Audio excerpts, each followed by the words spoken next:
feel it deep flowing through my blood. Rising up to become someone, and taking it all on my own. What a sweet victory. And taking all of my control, awaken something deep in me.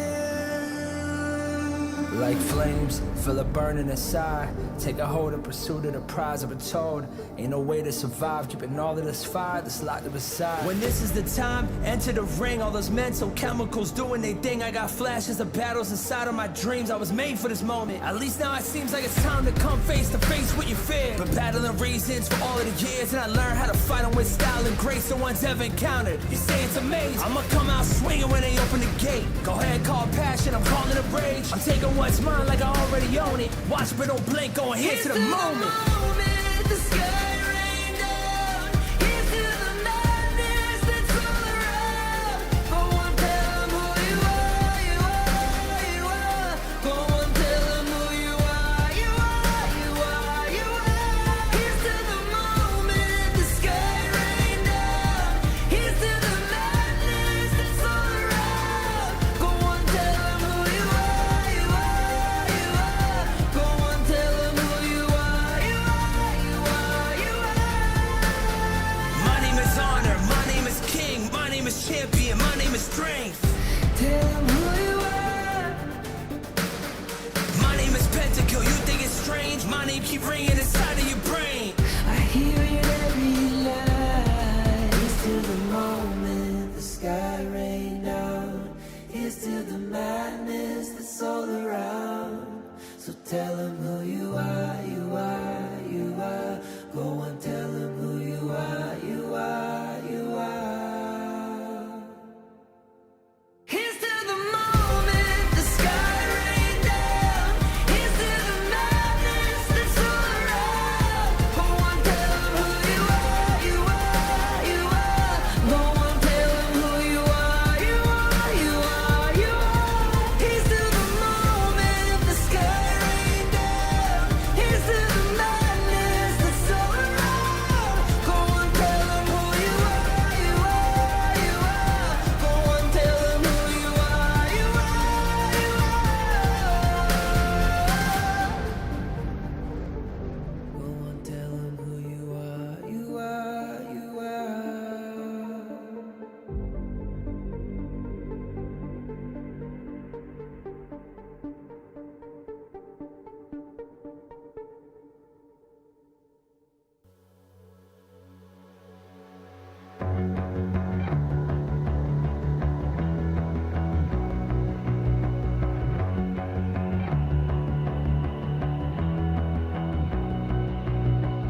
You've walked through the darkest nights.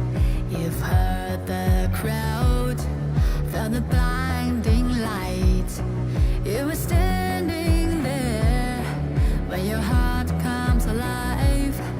It's a dream of a hat, and it never dies.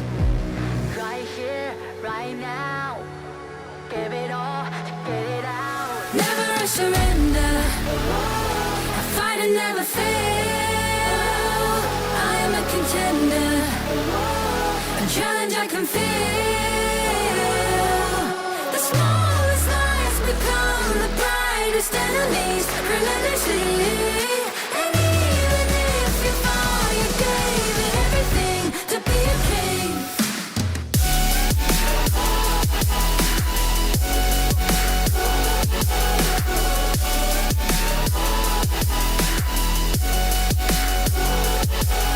The smallest lies become the brightest enemies. Relentlessly.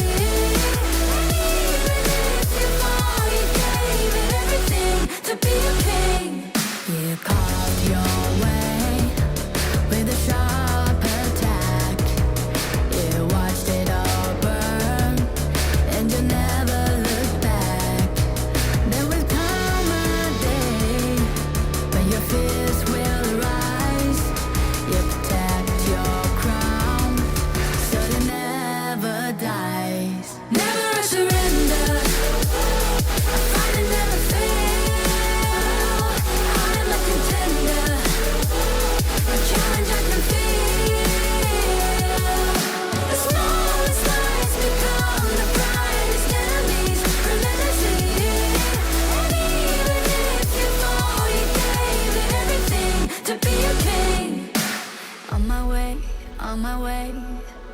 find my way, find my way, on my way, on my way. Dream my way, dream my way, never a surrender. I find it never fail. I'm a contender, and challenge I can feel. The smallest lies become the brightest enemies. Granility, and even if you fall, you gave it everything to be a king.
Kings, it's an honor showtime.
Kings, it's an honor showtime.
我觉得你们还是跟牛比阶级一起去做网红吧，比赛这种事情不适合你们。后到训练赛给你们打出自信了是吧？我们不用训练赛都能吊打你。This is to Team Secret. Look in my eyes. 3, 2, 1。呕吐啊！我的前队友啊，我的张飞随便吼你5个啊！准备回家洗洗睡吧。我觉得我们的打野一个人。你们 AG 不就是全部别人不要的选手才凑起来的一队吗？我当坏人。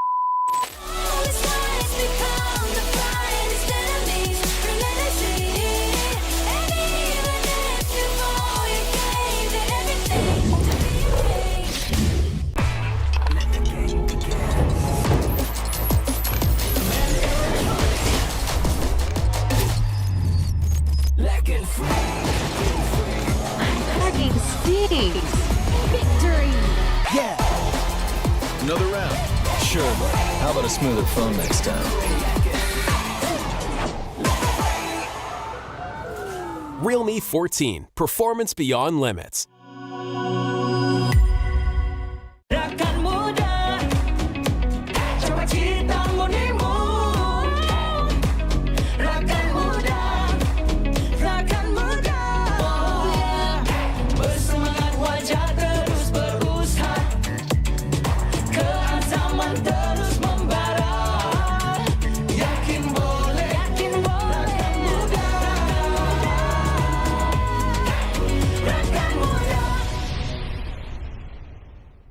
Such feebleness, unable to withstand a single blow.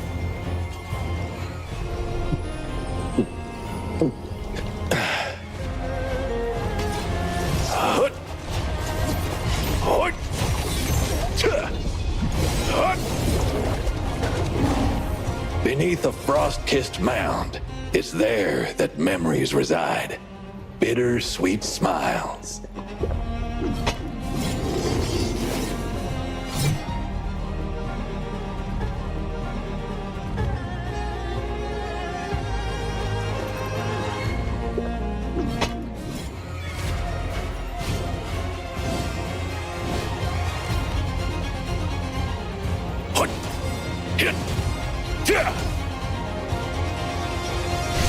The journey to Plum Manor is long and arduous, but still, I have to go. Crossblade! Across frozen rivers!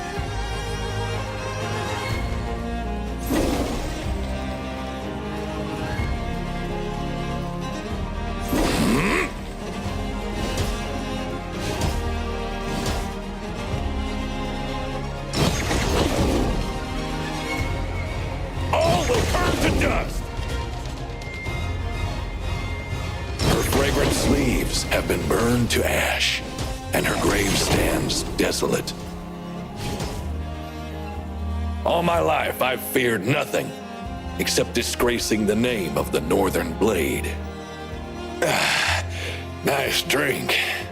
It's a pity that no one will drink with me again in the future. Where I was born, there were camels, wild geese, and crab apples, as well as great wastelands bathed in moonlight.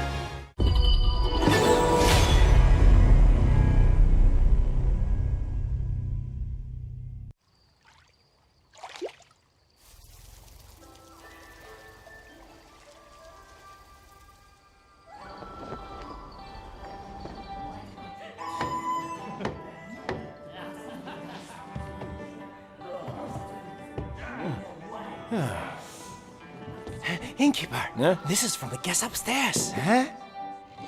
My, I'm rich. He said it was a repayment. Huh? Innkeeper, I'd like to take that off your hands. Name your price. Come on, indulge me. Sorry to keep you waiting. Here.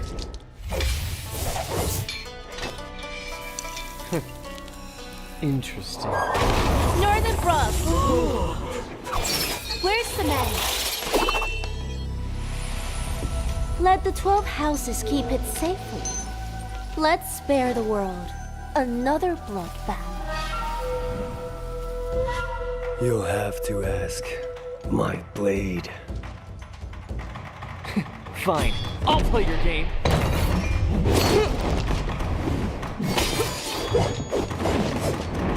After all your travels, you couldn't even buy a decent sword? Silence!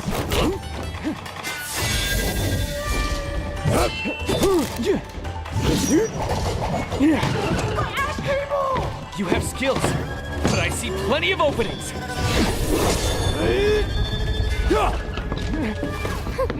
Not bad, Master of the House of Riches. Want it back. Let's get out of here!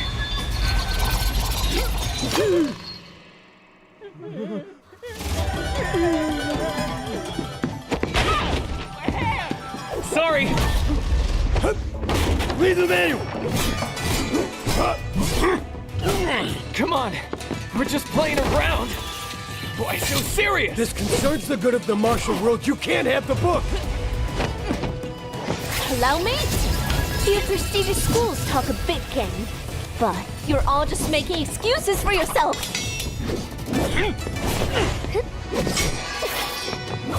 You're still here? Not good. It's a fake! You're playing with us. Illusion magic! Run! If only I had an alternative! This would never have happened! Those tears of a broken heart, broken spirits restless in the dark.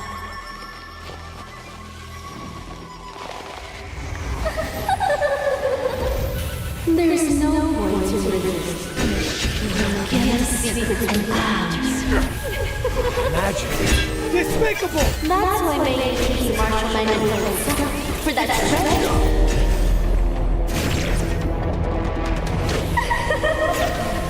I see. It's with the sword. Quiet! The manual is already back out in the world!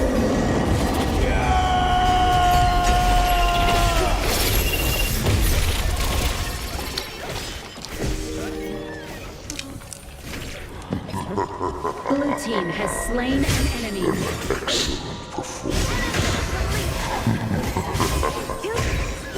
The forbidden.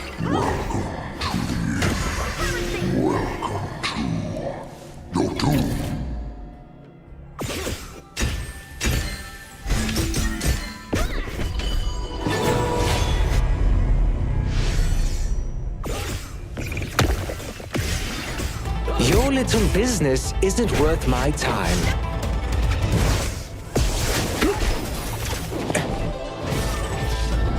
Blue team has slain an enemy. Blue team I smirk at people's double kill. greedy nature, for the fleeting fortune shall be their dark future.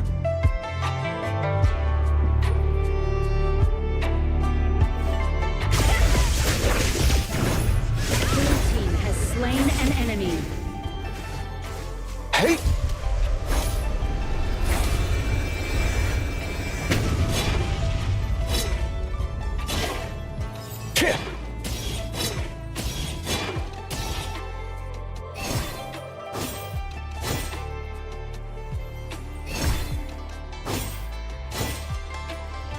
Fistfuls of gold! Light as willow blossoms!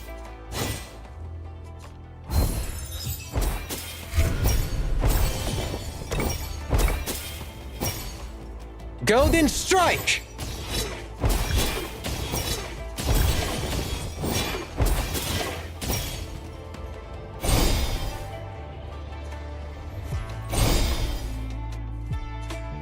Dressed with dignity, moving with grace. Elegant as a soaring swan. The human heart is unpredictable. Even the righteous can be untrustworthy.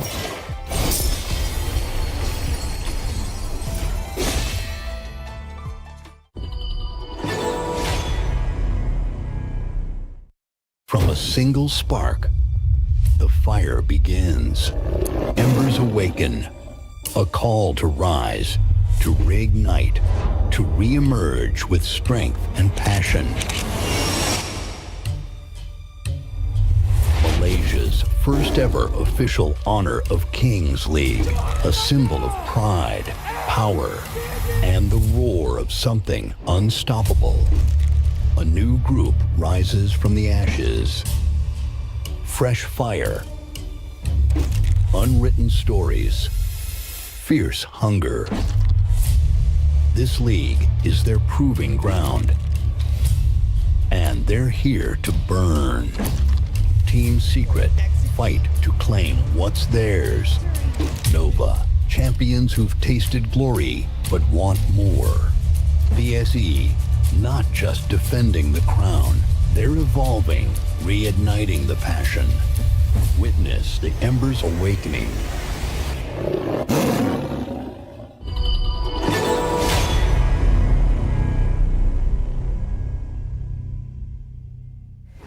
How's it going, everybody, and welcome to the Malaysian King League Spring Season 2025. And I'm not actually in the West League today. I'm over into this MKL Spring League, and I'm very happy to be here. And I'm with none other than Sagi. How are we feeling today? Of course, we're feeling fine, Blam. Honestly speaking, welcome to the MKL. Blam, how are you feeling over there? But I bet you're gonna be feeling even more tense, even more excited for today's featured matchups, Blam. I mean, honestly, we have some absolute bangers, right? I mean, it's, for me personally, I don't want to say that it's the last match of the day, but it is the last match of the day that is my favorite that I'm looking forward to. Because obviously, it's not only just the two teams that are going head to head with each other, right? It's the fact that it's the battle for that second place within the league so far. Oh, definitely, exactly. So a bit of a storyline for the final match of the day. So first match, we have DTE versus Toda, right? O2 versus Team Secret. Then the highlight of the day definitely falls to AG Global versus Blackstream Esports. Some highlight for both teams. AG Global has defeated Blackstream Esports in the lower semis of Honor of Kings S3 qualifiers for the Malaysia part, right? And BSE, a team with many titles, to be honest. They have had so far 2 big titles, international tournaments. They have 2 titles, and they are EWC second place. So, damn. So right now we have the tournament format, Blam. Yes, the tournament format, obviously, we've seen it plenty of times. This is obviously the first part of the tournament, right? Is that we have the regular season come through now, and this is going to be the format come through. So regular season is going to be a double round robin as a best of 3 between these 8 teams. Going forward into the playoffs is going to be the top 6 teams of the regular season. So as you can see, we're already into week 3 within this one so far. So it's still going to be basically time to play around with losses and wins because we're only halfway through. But honestly, I feel like this is where it's actually going to start to spice up. Oh, definitely. We are going to see bangers after bangers, a repeat of like the legendary matchups, teams looking to challenge the top 4 teams, and teams looking to secure their top 6 angle into the playoffs. And of course, right now, there's a very firm line between the top teams and the bottom teams. So this double round robin will show us the slow starting teams and the growing teams looking to challenge the top teams, right? Yes, exactly. And what they're going to be looking at for, and obviously competing for as well, not only a place at KWC, but they're going to be competing for that total 60,000 USD prize pool. So obviously first place gets a whopping 11K, and then second place gets 8, third gets 6, fourth gets 5, and then fifth and sixth place gets 3.3. And then obviously just being the top dog of your team, you're going to get 1K to yourself as well. But take us through the regular season participation award and victory bonus as well, Sagi. Of course, so in regular season, participation award for each of the series nets you $100 for both teams. That's split into half. So for example, if DTE Gaming versus Toda is happening today, each walks off with $50 each for attending today's match. So for victory bonus, it's up to $300. For the victory team, if you land a 2-0, you're going to be going back with a victory bonus of $300. But if you're walking back with 2-1, that's going to be downgraded to a slightly $200 plan. I mean, imagine that, right? Like, you are walking into a best of 3, knowing that you could potentially just walk away with 350 USD, like, just for turning up and playing Honor of Kings. That's like, bro, honestly, if that's how rank matches worked, I think I'd be a millionaire. Oh, definitely. If that's how rank matches work, I'll be so much more motivated to play rank. But for all these teams, looking for that 2-0 is definitely on their bucket list. And that's definitely what they want to do in today's match, looking for that 2-0. And of course, let's look at the current standings so far for the MKL. So right now, we have Nova Esports with a 5-0 in match series. No losses yet, only losing that one small game against Braxtrue Esports in their previous meeting. And on the second place, we have BSE and AG Global tied for 4-1. Team Secret are the 4th, DTE Gaming O2 tied for 5th and 6th, and Toda and Seoul Esports for 7 and 8. Looking at the standings, what are your thoughts so far, Blam? I mean, honestly, are we surprised that Nova Esports are at the top at this point? Because, I mean, they were the Season 3 Invitational champions. They were able to take down a lot of the global teams and get right to the top and even survive some really, grueling ultimate battles at, Best of 7 series, which right now, at Best of 3, seems like a little bit of a doddle in the park at this point because they're used to, that grueling, very intense, very long series come through today. But we are going to be looking at the schedule today as well. And obviously, we've already gone through and alluded to it, but here it is for those watching at home. We have DTE going against Todak as well. First game of the day. O2 Esports against Team Secret. Again, another one I'm very much looking forward to because Team Secret has been pretty much a home brand for Honor of Kings since Season 2 Invitational. And then we have AG Global going up against Black Shrew Esports. A little bit of a kind of battle for the second place this far within the regular season. Oh, definitely. Looking at the storyline so far for each of the series, right? So DTE and Toda, both looking to claw their way out of the bottom bracket, looking to firmly secure that top 6 for playoffs. And then you have O2 Esports as a Team Secret, right? Team Secret is currently ranked 4th in the MKL, looking to solidify their place and to testify that, hey, we have this new lineup. We want to make sure that this lineup works and slowly scale into playoffs, scale into that KWC slot, right? For O2, they just managed to clutch their first win, so they want to start from that momentum and slowly grind, slowly push towards to a secured 6th place, right? And for the highlight of the day, AG versus BSE for our 3rd series of the day. That is going to be the banger of the series. The main highlight of the day, that is going to be the battle for 2nd place. And Blair, what do you think?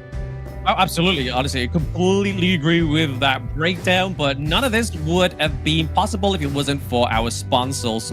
So it is going to be Realme, the GT 14 5G series. It is going to be with the Snapdragon 6 Gen 4, a very long-lasting battery. It's got a largest VC cooling chamber as well. Empowers players to play and enjoy 120 FPS within Honor of Kings as well. Promises smooth, high performance, gaming experience, gaming. Pick up the Realme 14 series. I mean, this is what all the players are playing on right now, so it's clearly doing them the need and the due diligence that they need to play onto the Gorge as well, right?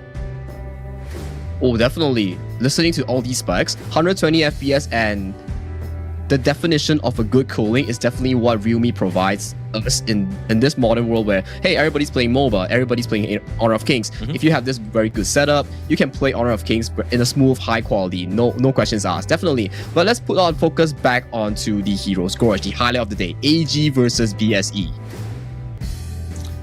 Yeah, but before we get into that one, we're going to take a look at the team lineup here as well.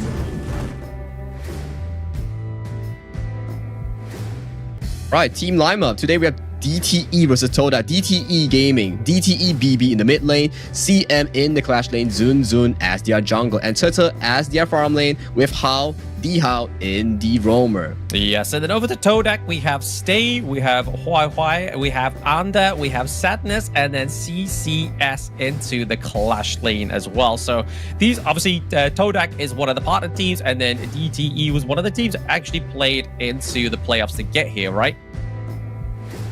Oh, definitely. So Todak is the partner team, and DTE Gaming clawed their way through the Open Series, clawed their way through the Open MKL qualifiers to make their way into the MKL so far. And I want to point out that Todak right here, right? Today they are not playing with Todak Tata, instead they are playing with Hua. So that's something of a slight roster swap coming into their current lineup. But both teams, same storyline for today, same objective. They look to get their 2nd win of the MKL Spring Season 2025 in regular season.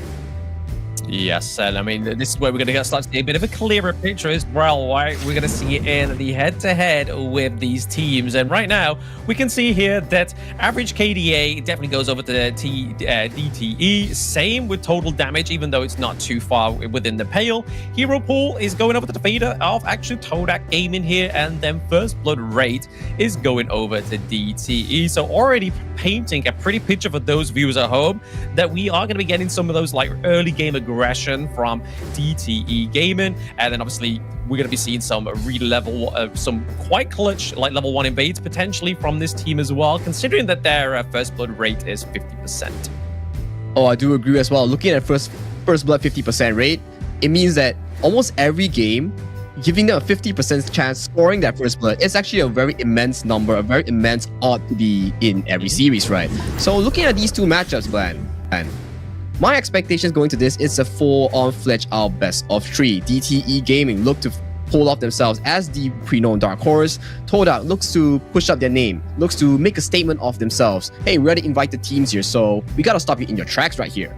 Yeah, honestly, I mean, DTE Gaming, they were very promising within the playoffs as well. So I was very excited to actually cover quite a few of those games. And they always kind of like seemed like the underdog then, and it's nice to see them actually carrying that same kind of mantle go through into the MKL spring season 2025. But honestly, they are 5th place at the moment, and Todak is honestly at their, I think their 7th position right now. But if Todak actually take this game from them, it's potential that could turn around the whole standings this far within it. But we are going to get into game 1, the BP right now, where we're going to start to see where these teams' efforts are coming through and then matchups come through as well. And so far, Blam, DTE Gaming locking off their Luna, locking off their Dharma, and Todak replying with their early ban. So both teams here planting their early game draft here. DTE Gaming may be looking for that Dia early as their first, and Maestro as well for Todak as an answer. So we have to see Todak here banning out the Liu Bang as a respect ban. Yeah, Liu Bang being banned out here. Again, it's not something that we've been seeing in the other leagues so much, especially in the best of 3 format. But DTE going with that typical Lung lock-in on the blue side, it means that obviously they're going to get to try and have that late game potential for this hero. But over the side of Todak, they could probably try and look in something like the console U we see sometimes, especially with her second skill, getting that physical immunity. But right now, I feel like they're going to try and lock in something that's going to be a little bit more better down into farm lane, especially with it being the first part of the draft as well. Definitely. So Todak here locking in some picks, and it's going to be the Chano and the Yuhuan. So looking at the trend so far, both teams does not look like they are looking for the Dia nor the Maestro in this draft.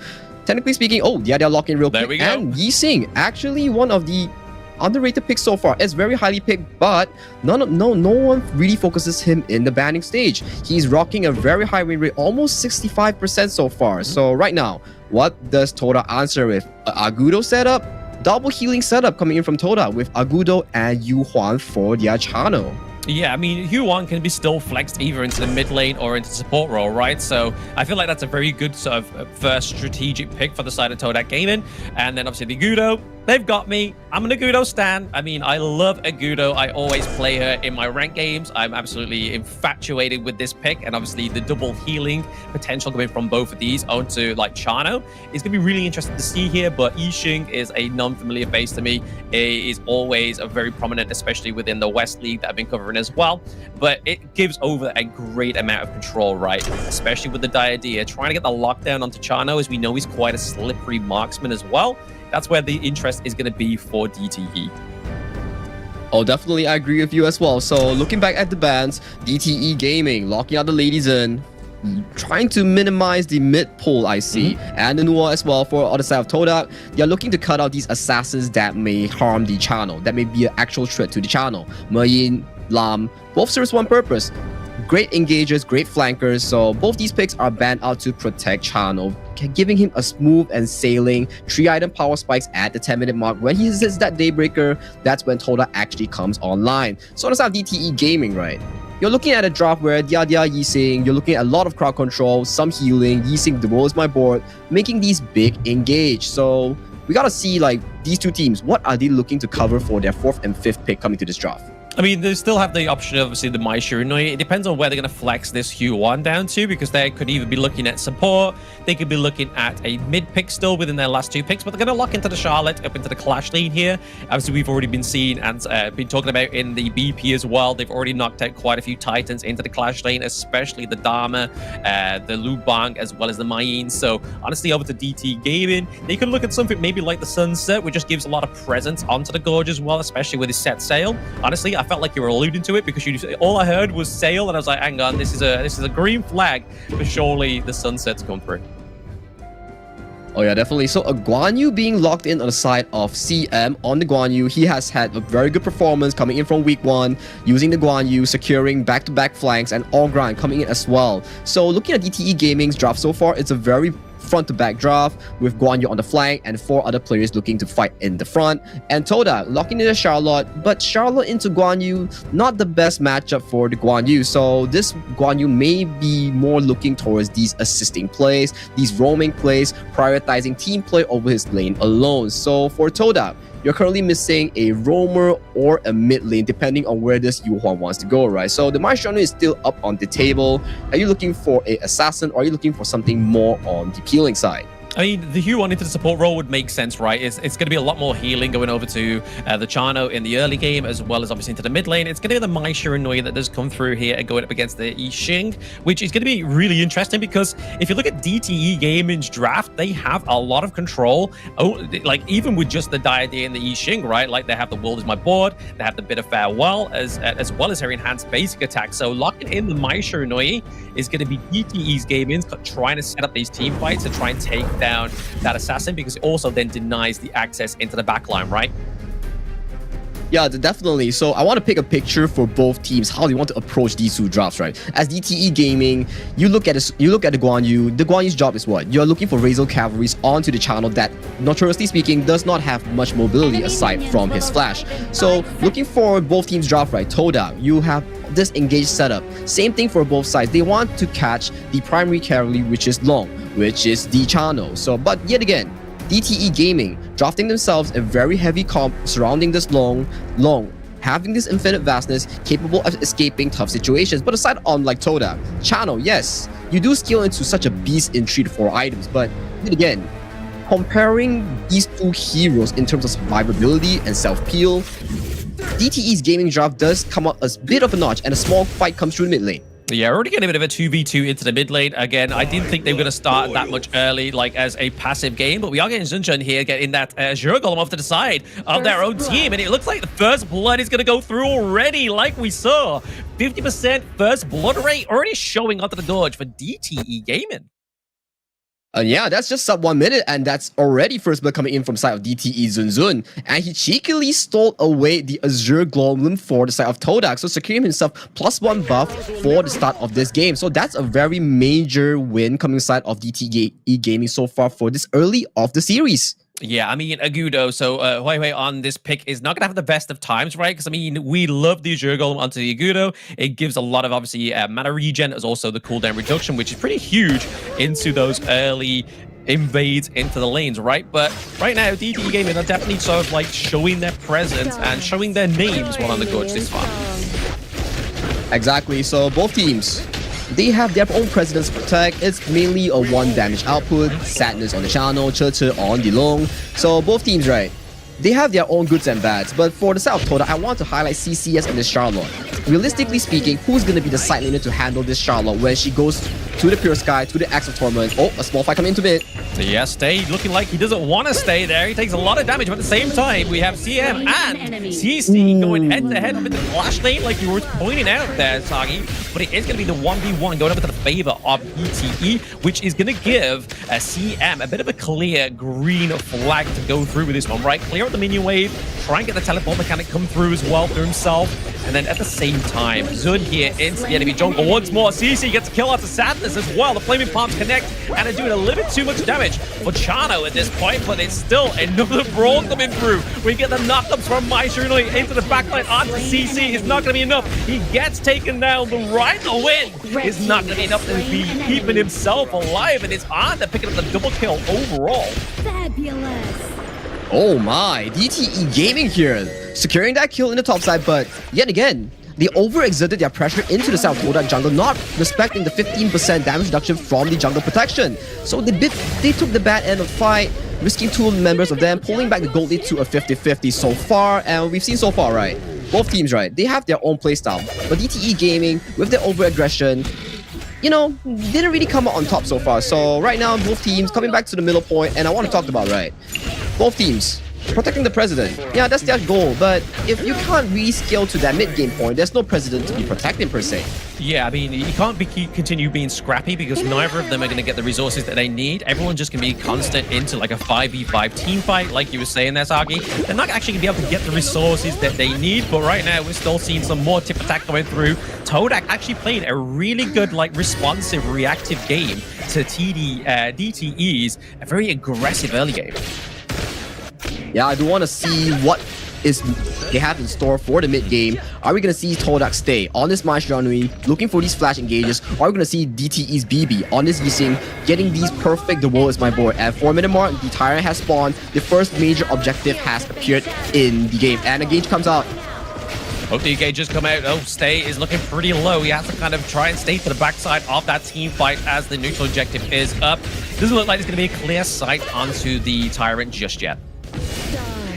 Yeah, definitely. So both teams playing it safe, making sure that they have sufficient time for their carries to scale into their power spike, and they're respecting each other's flanks. So on the side of Todak, you have to respect CM on these Razor Cavalry flanks. On the side of DTE, you have to respect Stay on this March journey with these big engages. So they really have to play out this vision, and with that, Todak secures the first time of the game safely and soundly. So nothing too crazy going on with the game so far. Yeah, I mean, the increased damage and obviously movement speed for the side of Todak is going to be pretty huge, right? But CM is definitely making sure work of this tier 1 up to the Clash lane, which really kind of just utilizes and enables the Guan Yu, right? Like, as soon as he gets that lane priority, he's going to have freedom to roam. But there we are. It is going to be the unending sorrow that does come through, but it is going to be the Death Precipice that does connect onto Stay. That is another kill going over to DTE.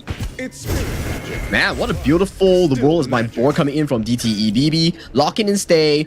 You're making sure that, hey, you have so much mobility, but you're locked inside this board. None amount of mobility can get you out of this board if you're stuck in it. So props to him for getting such a beautiful engage. So right now, game is tied even 42.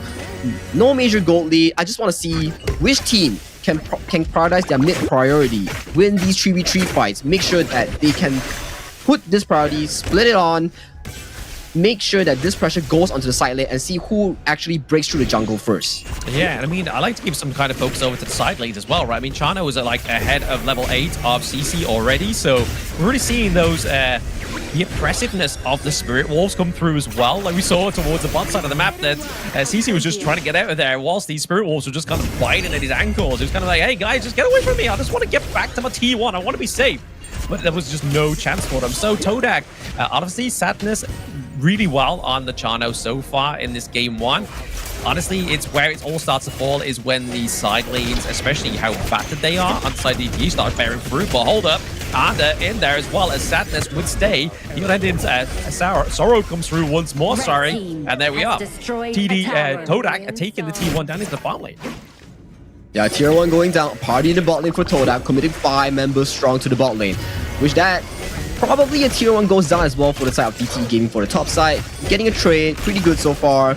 Nothing too crazy as we need to speak for this early to mid game.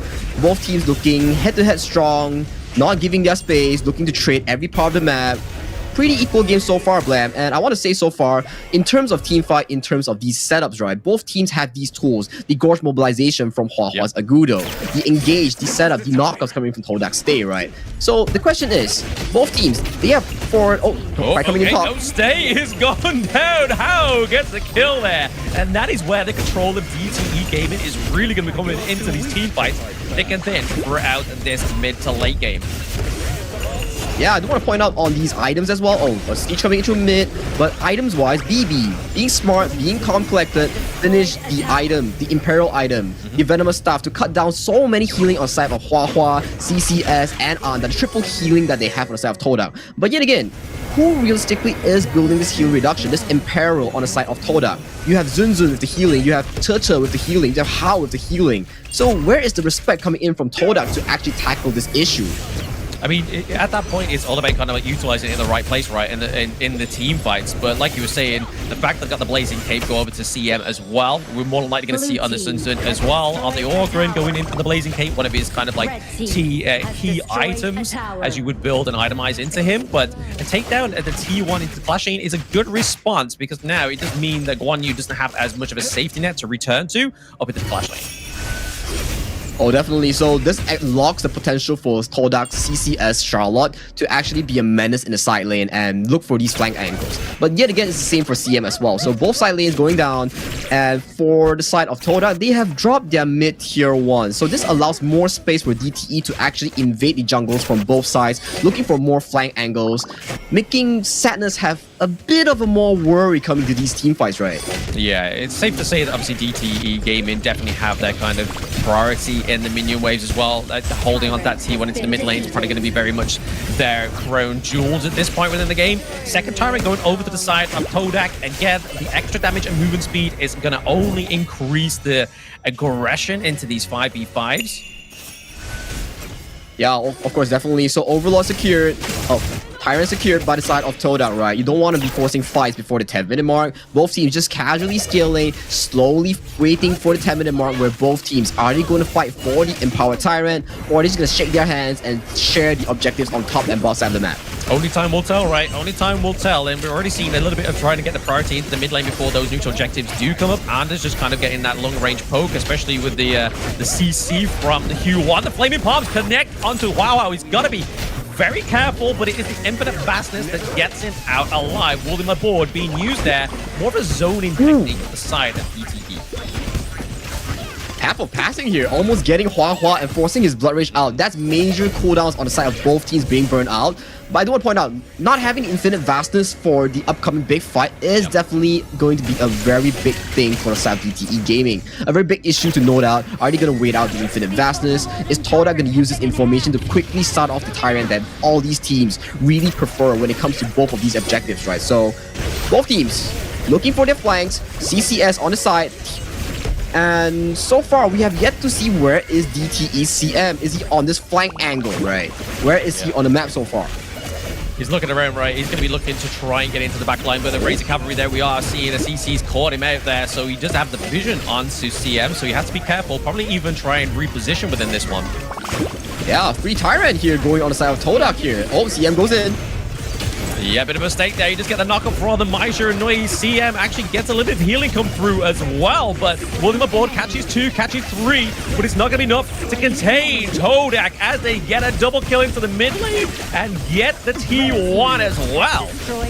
Yeah, DTE Gaming here not respecting the fact that Cheche does not have the Infinite Vastness. Zunzun here losing out on his primary core carry Cheche on this long, not being able to do damage as he please, immediately getting punished for not having this cooldown. Oh, fight coming falls to mid. Yeah, it's still coming through thick for the side of Todak as they're able to take down BB as well. This could be a game, match, and point for the side of Todak as they're trying to approach the crystal, right?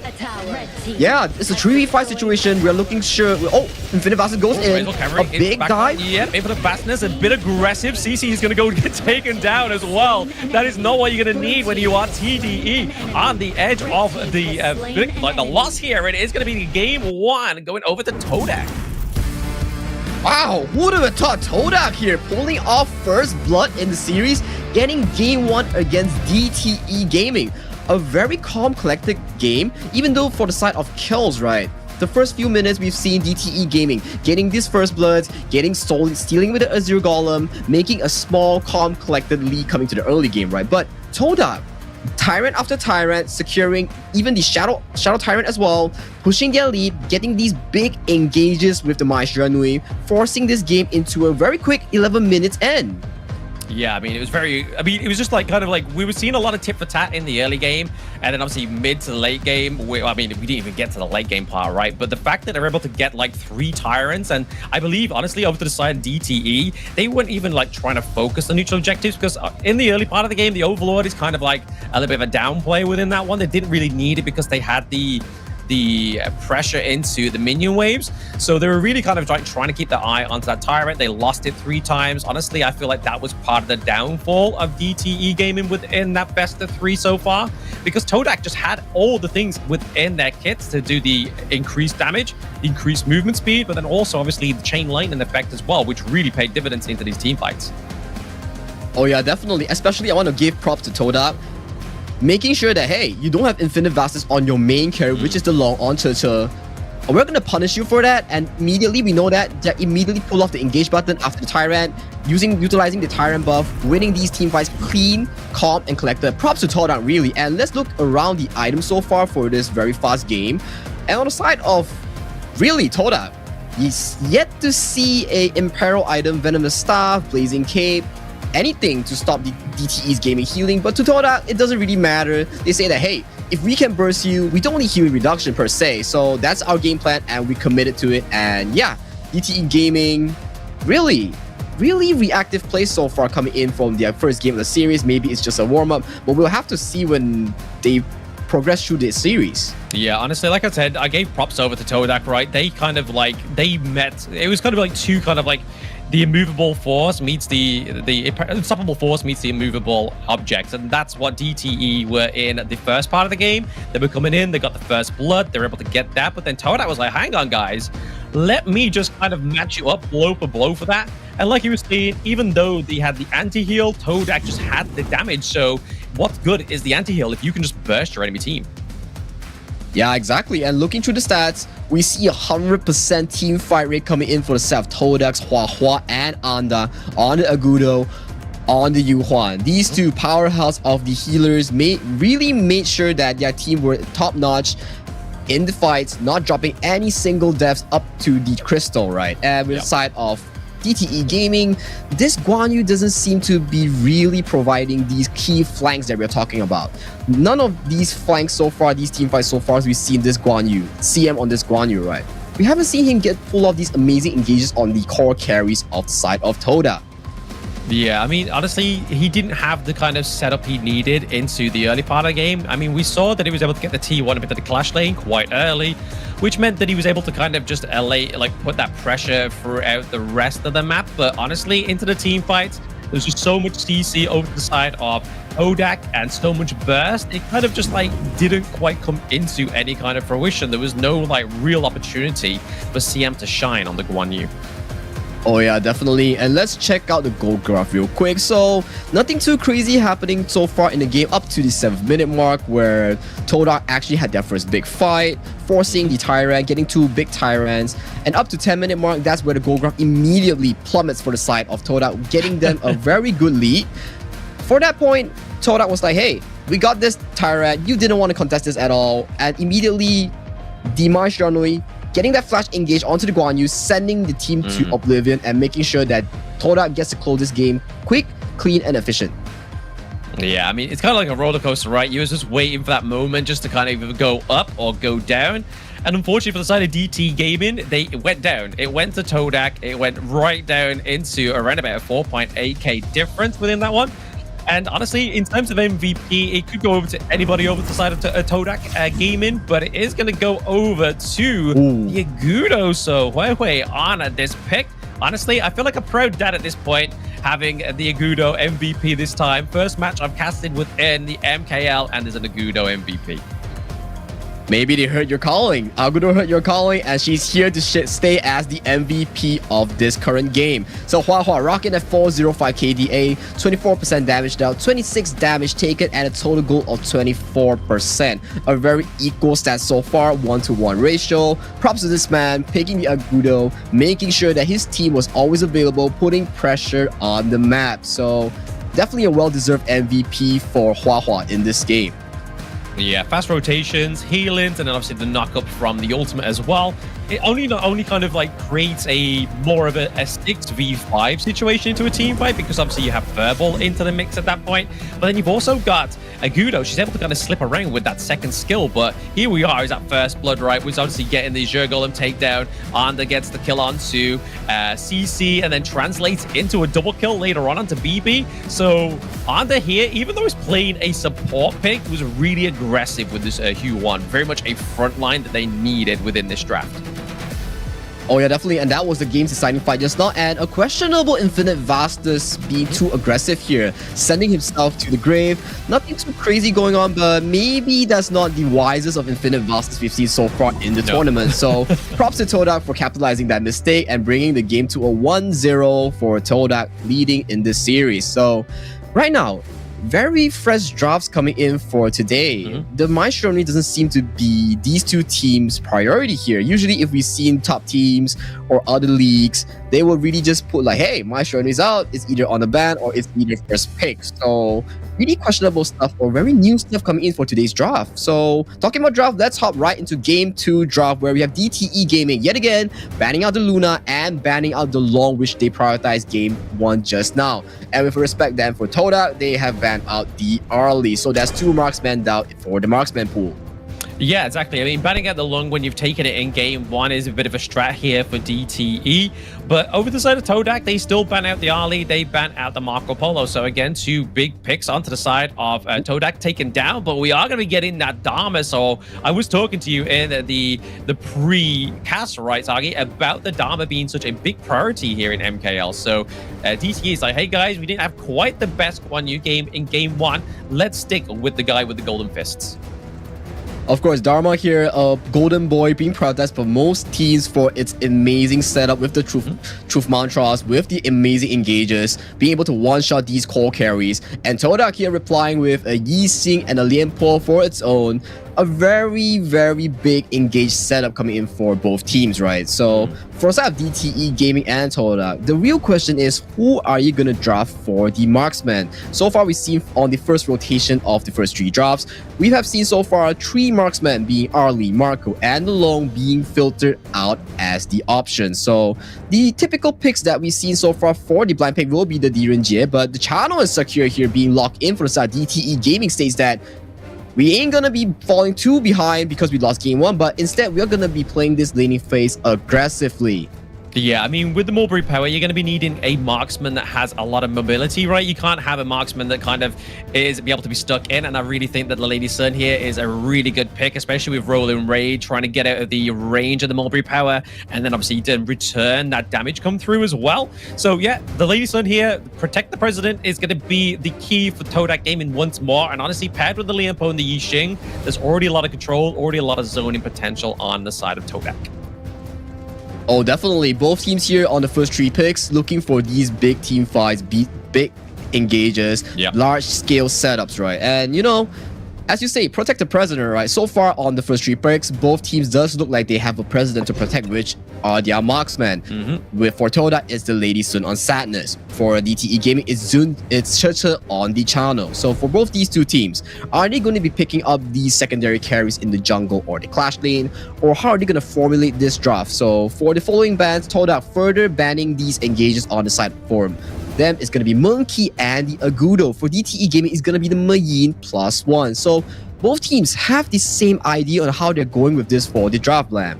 Yeah, I mean, honestly, the Sakir obviously gives over a lot of vision as well. This pick can obviously fly between brushes, so very mobile, able to actually get quick rotations from mid down to the bot side of the map, because we probably are going to be seeing a little bit of a 1v1 very much early on between both Sister and Sadness once more. But what they really need off to the side of DTE is probably more CC for me, especially into the mid lane. Maybe look at something like the Princess Frost, maybe even the Lady Chen, because they're going to need to have like that massive AoE that's either going to do a lot of damage or slow down the side of Todak for a big engage.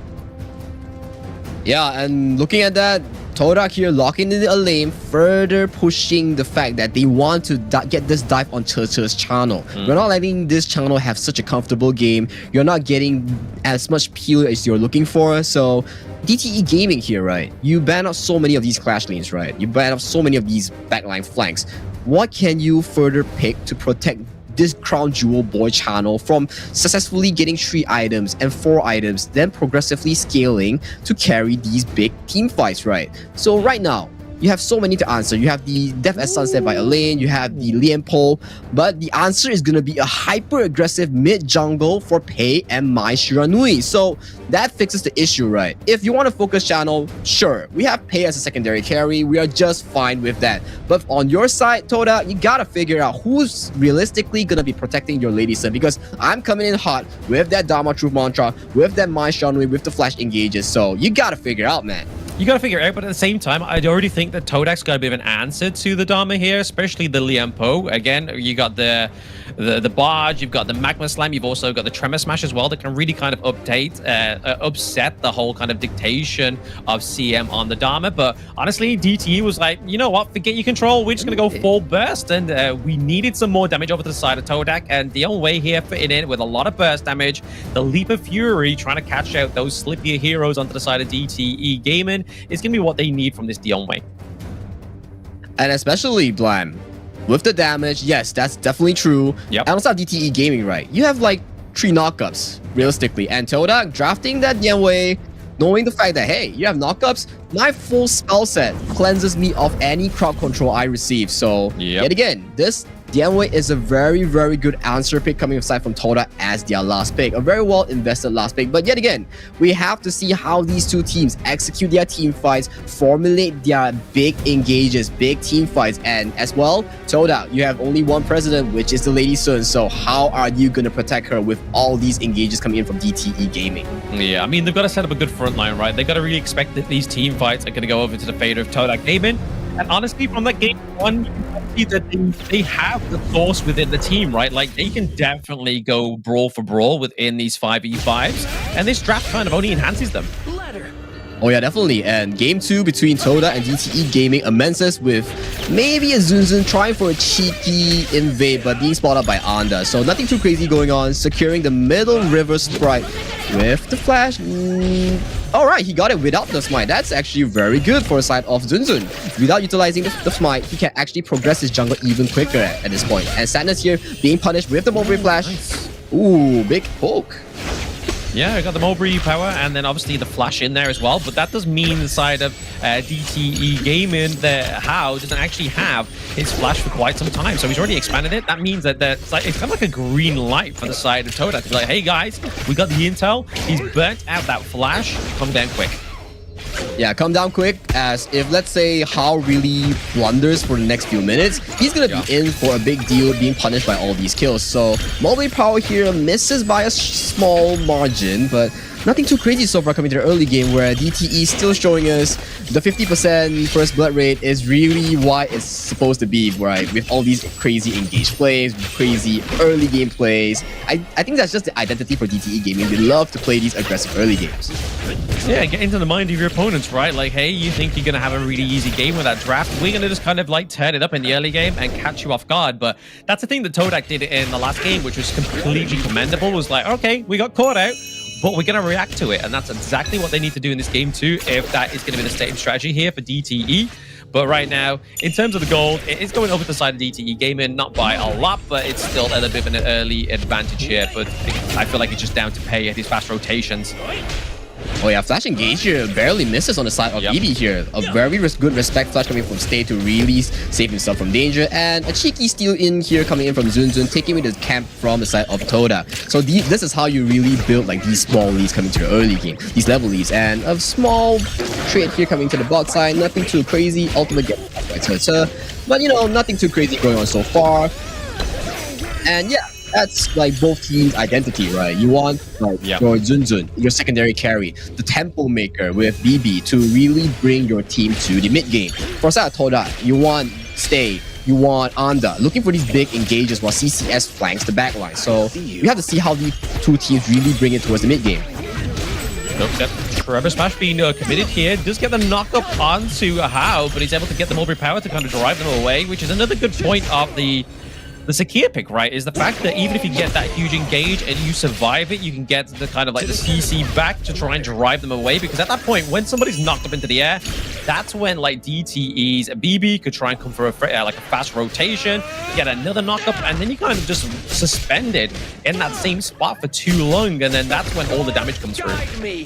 Oh yeah, especially in the early game, you might not have so much damage to take out Secure, so much mobility, so much healing, right? So really, Toda has to find a way to capitalize on D channel. Right now, he does not have flash for the upcoming 90 seconds, so that is including the Tyrant fight they're going to have. So that will be a very big window of opportunity for Toda to actually capitalize on this channel without flash. Yeah, I mean, at the same time, we do see the sprint obviously being committed to CC as well, up into the clash lane as well. So he cannot kind of run away, cannot kind of chase as well, give chase to the enemy team. But already we've seen a big setup here down to the bot side of the map. Obviously, neutral objective is up in a few moments. It looks like Stay may not be staying around for this neutral objective fight. That is first blood going over to DTE. Has been defeated. Yeah, like we just explained so far, DTE, knowing that your main carry does not have flash, immediately they pull the trigger with Stay, knowing the exact timing that Stay does not have flash, capitalizing the fact that, hey, you don't have flash, you can't play so aggressive in front of a Maestro Nui. And he gets punished, and that's first Tyrant with a 1k healthy goal lead coming out of DTE Gaming for the first 4 minutes of the game. Yeah, very aggressive, very promising setup here for DTE in game 2 of this best of 3, but CC looks very low. The Tremor Smash actually connects onto 3, but there's nobody to answer the call onto the side of Kodak. No damage coming through. Yeah, tunnel vision here coming from Anda. Yes, that was a beautiful 3-man engage, but there was no follow-up. The Dianwei was not here, Elaine was not here, even the Yixing was just freshly back from base. So yeah, I think that was an aggression here coming in from side of Anda, and that's going to be paid off potentially by the bottom tier 1. Yeah, I mean, the 3v2 down here is not looking too hot for them. I mean, we do see that Sadis is able to clear out the minion wave, though, so a bit of a Hail Mary for the side of Todak so far. But like you were pointed out a bit earlier, Sage, is the fact that I've got around about a 1.3k gold lead, which is going to be the kind of setup that Sun Tzu needs onto this pay, especially trying to get the Axe of Torment come through. I believe probably itemization-wise at level 10, he should already have that item. That means kind of his go-to, especially with the squishy heroes onto the side of Todak. Oh yeah, definitely. So right now, 5 minutes in, bottom tower for the side of Toda is looking unhealthy, and that might be the main quadrant that DTE Gaming is looking to attack. We might be seeing a full-on rotation here coming from the side of bot lane, just waiting on the side for CM, looking for these big engages, getting this bot tower, further allowing them to open up this map, going for these like big steals on the buffs, right? Yeah, I mean, it doesn't only just open up the map, right? It puts a lot of pressure onto Sadness, because if you look at Sadness, he's level 8, so CC's level 9 as well. And overall gold lead is only about 100 gold difference between these two.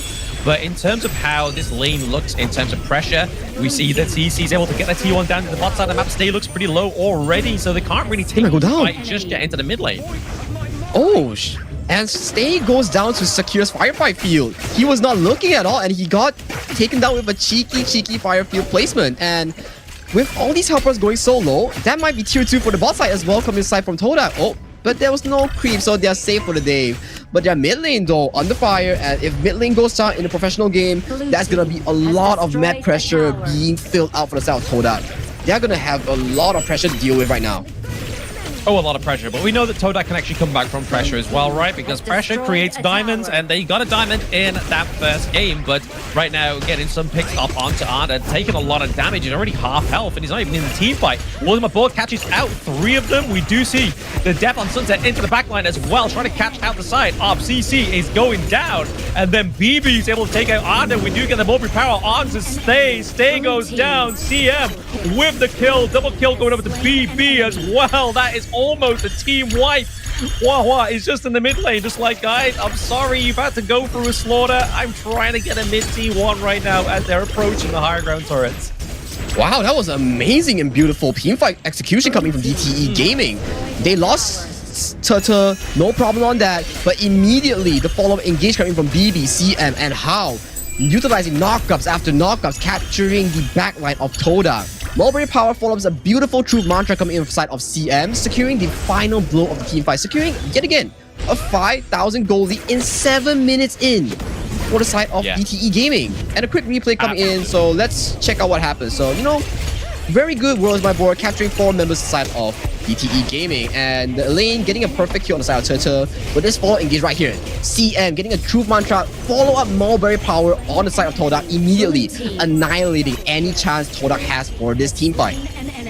Yeah, no, it was absolutely well played there by the side of DTE, right? They were just kind of zoning, they had the control, they knew what was going down, especially even with like CC going into the back line, they were not scared. They was like, right guys, he's locked in here with us, we're not locked in here with him, and then it's completely like run him down in terms of health, and that's what's kind of made this surmountable kind of 5k gold league over to the side of DTE Gaming, which is not where you want to be, like you were saying early, Zagi, in this about 8 minutes going into that 9-minute mark. Oh yeah, definitely, especially losing out that mid tower, losing out that ball inhibitor. That's going to be causing so much pressure in terms of the map, in terms of the jungle. Huahua is going to have a very tough time getting all these jungle resources here with this 6,000 gold lead. DTE Gaming is just going to treat the jungle of Toda like their home. Oh, absolutely. They're owning it, right? They got the T1 up into the clash lane as well. They're just looking to try to apply that same kind of pressure. Travis Man's being committed into the backline. Oh my gosh! BB going into the Todak Gaming's backline as well, getting a double kill onto Anda, repaying back that disrespect of game 1 from Todak. Anda getting a double kill onto him in the early game. Man, BB with the Maestro Annoyance is diabolical with these engages. Instantly gaining access to the backline of Toda, annihilating Sadness and stay from any potential of actually committing to these team fights here.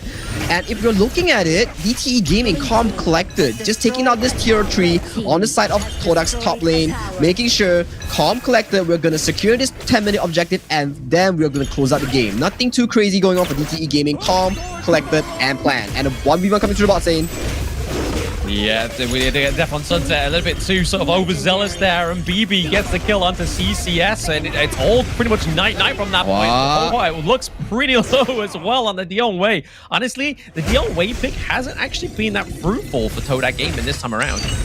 Yeah, definitely. Especially we haven't seen fights at all with Huahua involving it with this Dion Way pick. So far, we've seen it's always a less number fight for side DTE Gaming, capitalizing the fact that we see Huahua on the map.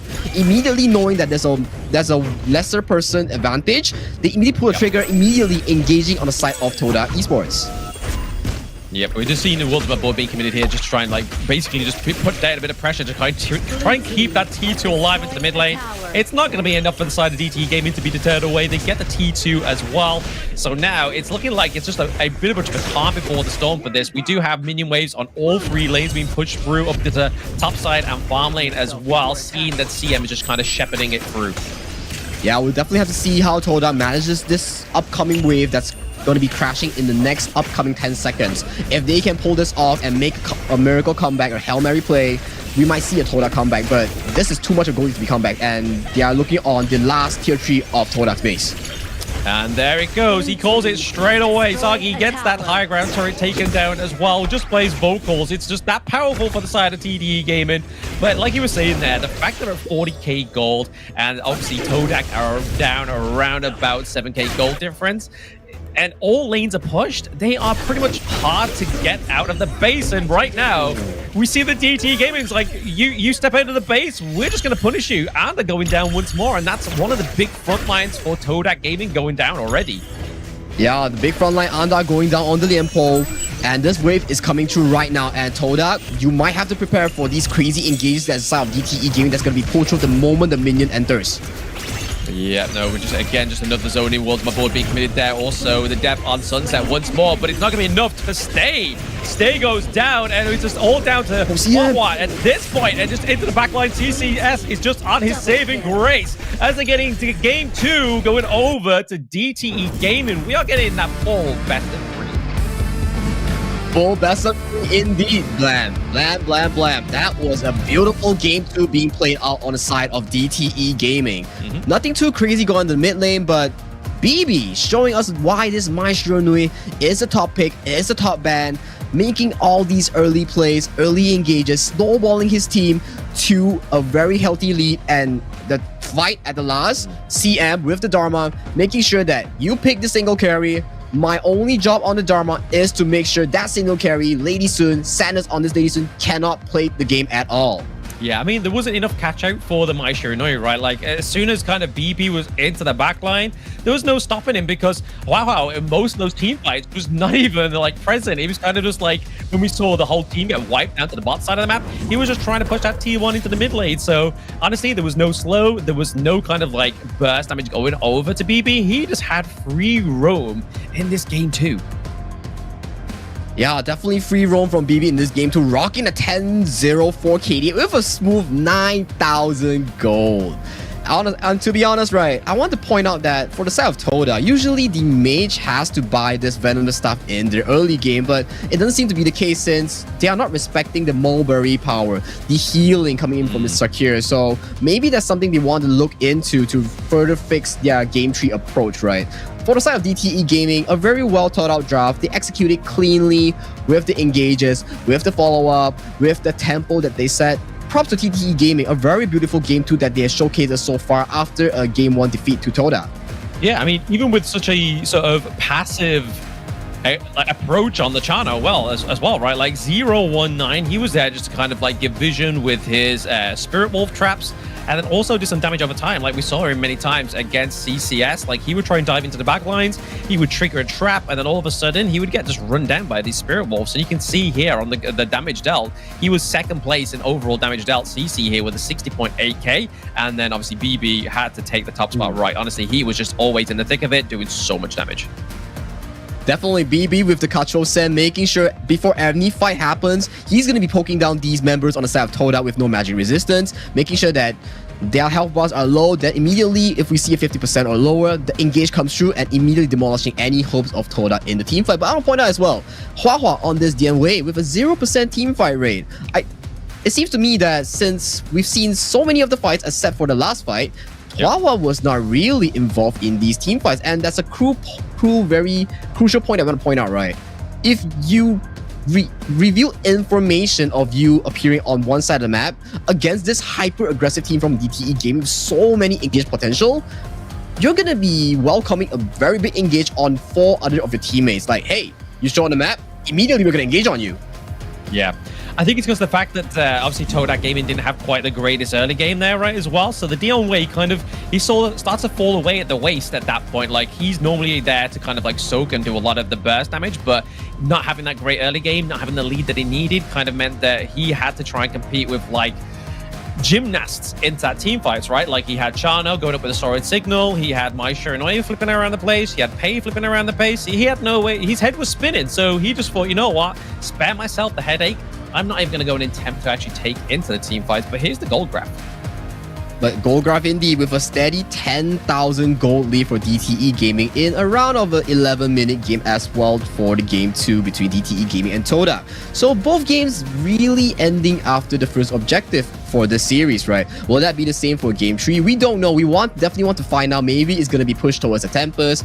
But for this game specifically, DTE Gaming showcasing us how scary it is to pick the Mai Shiranui, to pick the Pei on the same team. The tempo is so quick, so deadly, Blam. Yeah, I mean, it's kind of replicating what we see in some of the other leagues, right? Especially with the Byron and Pei combo that we've been seeing quite a lot, get a big kind of win rate. The Mai Shiranui and the Pei kind of emulate that same kind of thing. Access into the back lane, super duper aggressive. But the MVP for game 2 is going to be none other than BB 10-0-4. Shoo! Guy went on a no death run. Yeah, sheesh indeed. DTE BB, 0 deaths with rocking the 10 kills, 26% damage dealt, 22% damage taken, and a total of 20% gold. This man has been involved in most of the fights, including the setups, including poke. From start to finish, he was always there, showcasing why this Mai Shiranui is one of the top pick, the top ban of MKL spring season, regular season. Yeah, he was poke, prodding the bear, and there was just no bear to kind of like, there was no bear within Todak Gaming in this game. Like, they just took the poke-ins, they looked like they admitted they liked it, maybe it tickled them a little bit, and then obviously it was the thing that meant that the TDE was able to get the victory in game 2. We're going to see in these highlights here how effective this Mai Shiranui pick was for the side of DTE Gaming. And this was the first fight that we've seen so far. DTE Gaming capitalizing on these mistakes here coming from Toda, mispositions one after another. And this is the big fight. Although they lost the channel from the World is My Board. But look at CM here. Immediately looking for this big angle, 2-man engage Truth Mantra onto Merciless, and then huge Turtle. Huge engage follow-up from Hao. The Mulberry Power Flash was immediate, knowing the fact that he can follow up on CM's Truth Mantra. Yeah, honestly, obviously CM in that game 1 looked like a fish out of water. I honestly feel like his teammates have just got him back into the tank. It was like, guys, we need him back in water. We need him flapping around, doing what fish do, taking whatever they need within their tank. And that's exactly what happened there, especially on that Dharma, like you saw the catch out there into the bot side of the map. But here, once more, is how with the sort of like the oppressiveness and the Fireflies for this here as well, right? Like, Stay thought he got out alive, and then all of a sudden the Fireflies just fly straight back on top of him, do a lot of damage, and then it's bye-bye to Stay.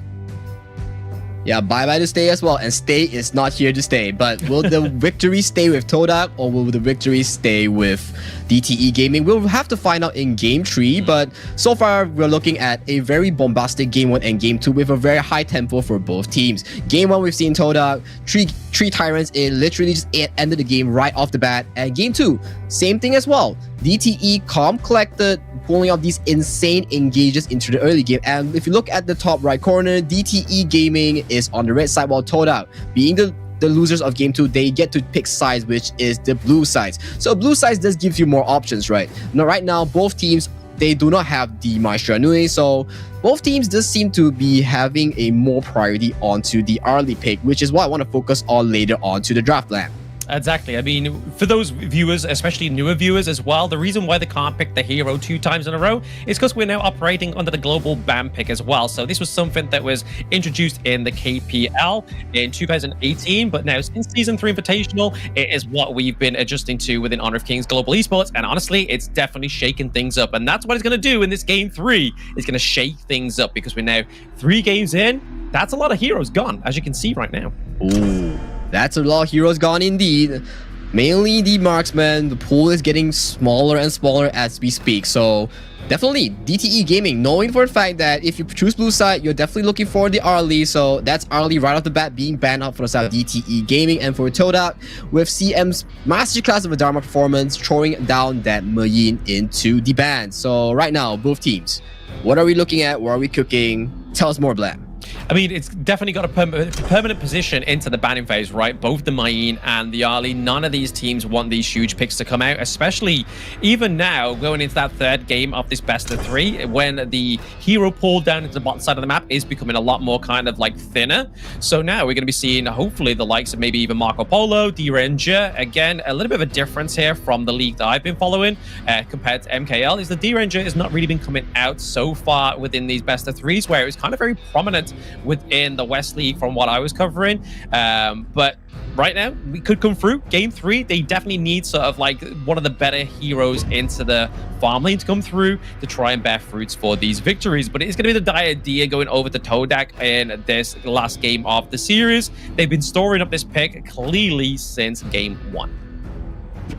Of course, definitely Diadea being one of the most prioritized roamer picks right now in this patch. High healing, high setups, and being able to steal gold. And the Renjie that you were talking about being locked in for the side of DTE Gaming alongside with the Monkey. So a very solid setup, a very solid blind pick setup coming in for the side of DTE Gaming, especially Monkey's main counter being DMY being already picked off by the side of Todak. So the counters are getting lesser and lesser for the side of Todak. So for the marksman choice, what are we looking at for Todak?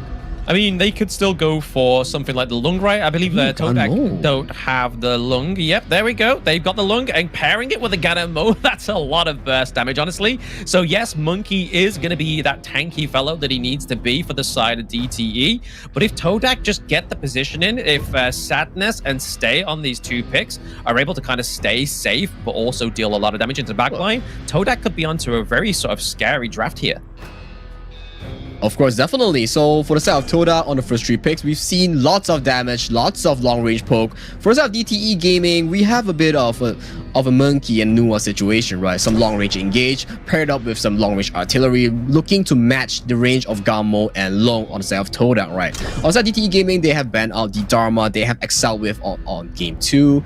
And for Todak, banning that Mozi, pretty sure that if if Long or Gamo gets caught by the Cannon Blast, they're immediately going to be engaged on and sent to the Fountain. So a very interesting ban coming from Toda, very good respect ban, and Guan Yu and Dharma being banned out from DTE Gaming further signals that, hey, any form of engage is not welcome to the DTE backline. So we are sending these 2 picks into the bans. Yeah, honestly, over to the side of Todak, though, they still have the likes of the Byron, so I think that's probably the pick they're going to go for there, especially pairing up with something like the Diadea, right? Obviously, bit of a world's great single-target CC. Byron not only gives access into the backline, he also has the suppression and the knock-up as well within his kit, so again, just means that Ganemo, with a couple blades, Stay will have a very happy game if he's able to get sort of that early game lead that he needs, get those items come through. Those freshly forged blades are definitely going to be hitting onto the squishiest side of DTE Gaming. Obviously, Nua, very squishy, both as well as the D-Ranger, unless he gets into the late game. Yeah. But the Dolly coming through here is a bit of an unsuspected one, but kind of makes sense, right? Like, you're going to have quite like 2, you could go for 2 Annihilations. You could go for, obviously, Dream Roam to be very aggressive to start the engage, but then Dream Roam out of there. But then it could also be setting up their Clash lane, right? They could be looking at maybe potentially the lane for their Clash lane.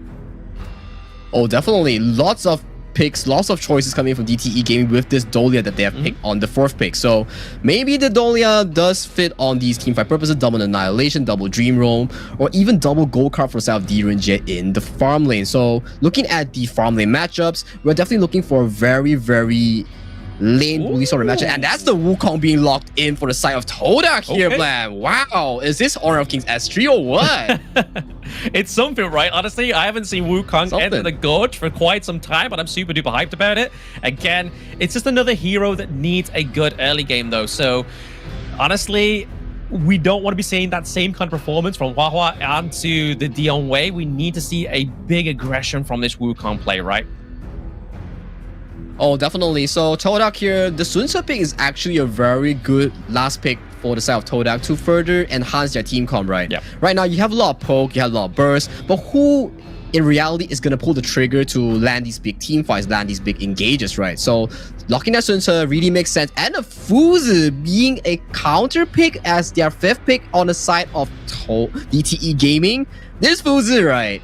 Realistically speaking, right? If we're looking at a Fuzi side lane, I don't think anyone on side of Toda is capable of really defending against this Fuzi if he hits that 2 or 3 item mark when he's split pushing. Bam. Yeah, the split push potential from the Futsu is going to be pretty strong for the side of DTE Gaming.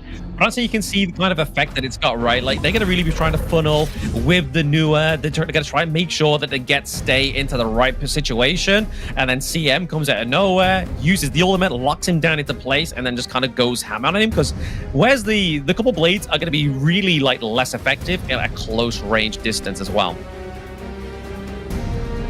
Oh yeah, definitely. So right now, stakes are high. Both teams are looking to secure their 2nd win of MKL Spring Season 2025 regular season. Game 3 between DTE Gaming and Toda is live, ladies and gentlemen. Oh yeah, we're gonna get into the conclusion of this best of 3, right? And honestly, both of these teams won it because, like we were saying in the introduction, that obviously right now it is I believe, yes, Todak Gaming are obviously ahead in terms of their situation in the regular season so far, and they're looking very low at this point as well, using the Ride the Waves just to kind of deter Hao from the kill. A very good DTE Zunsun here, respecting the fact that Huahua on this Wukong, capable of stealing with the buff, with the execution on the spell too. So he pulls off, make sure his teams come first, and Toda on the initiative side being punished for not respecting it, and Anda being forced out the flash. And so far, laning fit is still pretty good on the side of DTE Gaming. So if we were to look at how we want to paint the picture for both teams, right? On the side of Toda, you have a very standard team comp. Everybody goes in with Toda, Huahua, with CCS on the Sun Ce, on the Wukong. Look for these big backline engages, and a cheeky 2v2 here comes onto the bot lane. Yeah, just a bit of tit for tat going on, right? They're just trying to kind of contest the Phoenix go through for either of those teams. I believe it was actually Todak that got the last hit onto it, thanks to the Flaming Palms. But yeah, like you were saying, they're just going to be looking for a big access into the backline, right, for the side of DTE. They're going to be really relying on the Monkey with the Dream Roam. So Zunzun needs to be sort of like very proactive with that ultimate. But at the same time, CM with Sage's Might is going to be the great lockdown that they need into the backline. So we're going to be keeping, my eyes are going to be on those two picks into these team fights. Especially, I do think that this CM on this Fuzi pick is definitely going to be looking down to lock Hua Hua on this Wukong, right? And on the other members, realistically speaking, right, I don't think Todak before 2 to 3 items on low and stay is capable of taking down Zunzun on this Monkey. So both teams, they definitely have their specific game plan. DTE Gaming, they want to ride on this early wave on Direnjie. Scale well, these two items, Spark Force Dagger, all fight comes down to the bottom. Yeah, Wawa is into the bot side of the left onto Hao, but it's not going to be enough damage as he leaps on and tries to get out there with a big 3-man rotation from the mid side. So a good counteraction there from DTE Gaming, came in at the right time. Yeah, DTE Gaming there, pull off the plugs immediately, just backing off when time matters. They don't want to falter the early game as they should be the strongest in the early game right now. A very good stun coming in from the side of DTE Hao, but nothing too crazy here for both teams. And I want to jump back right into a discussion just now, right? So DTE Gaming, you're banking on this Direnjie pick, right? To hit this 4-item mark. The 2-item mark, sorry. Sparks Force Dagger and the Doomsday. And then look to carry these team fights, get these turrets on the side and then engage coming to the bot lane. Okay, yep. Coalescence has come through there as well. We do see a bit of a pushback there, thanks to BB, just trying to keep them away from both from CC and Hao there. But you can kind of see what Hao's trying to do with the Dolly pick, right? He's just there trying to sponge the abilities from the Lung so that CC doesn't have to actually deal with it. And then the healing comes through from the Ode. So you can kind of see where that tactic coming through from the side of DTE, playing very defensively on the Dolia. Gotta be careful though, 3-man rotation here. Yeah, 3-man rotation indeed, and just through the laning phase itself, Todak is rocking a 1,000 gold lead already 3 minutes into the game right now, Blam. So right now, we're looking at this 1,000 gold lead, right? And it's definitely gonna matter into this 4-minute Tyrant. Is DTE Gaming looking for these big team fights, already allowing more time? Oh, Emergence going to the bot lane, but it's cancelled off by BB. So back to the main thing. Oh, Turtle extremely low here, and this tower might be falling down. Yeah, gotta be careful. I mean, this is the thing, right? This is where the couple blades are really gonna start to hurt, especially now that Stay's level 6. He's gonna have at least maybe potentially 1 item come through, probably the Scepter of Reverberation come through so far, but now they're trying to set up this neutral objective for the side of Todak. A lot of damage come through already. We see that Wawa's trying to get in and commit the smite, but he's not able to get it. It's actually gonna be Todak that gets it. Sets sail onto the backline, onto Hao as well. He's gonna run, but he is only a Dolia. He can only escape as fast as a mermaid can out of water. Yeah, big win here coming from Todak here, securing 1 kill onto the roamer of the side of DTE Gaming, plus the blue buff, plus the Tyrant. Oh, Sadness being caught out. Bit of a payback there. Zunzun gets the kill onto Sadness, so that's a lot of damage already gone down to the side of Todak, and they're looking for another kill. DCS is just getting out with barely as much health as he can. I mean, honestly, he looked like he was dead, but the Annihilation not quite in the same position it needed to be. And not quite as well for DTE Gaming. A bit of a return kill from DTE Gaming. Just a consolation prize. Right now, Todak rocking that 2,000 gold lead already here. So we have to paint a picture a bit for DTE Gaming, right? You definitely need the Fuzi to be a force to be not reckoned with into the side lane. He needs these items. He needs at least 3 items, right? These 3 item setup, make sure he's definitely this side lane bully. No, if anyone goes to attend a team fight, he's gonna be on this side lane, forcing the side lane pressure. And for the side of Todak, right now you have Stay. He's had the Scepter, and that's a big poke onto Turtle. And that's the thing. You pick the Direnjie, but you're against this long-range artillery mage. That's gonna be definitely a tough time for you on this Direnjie.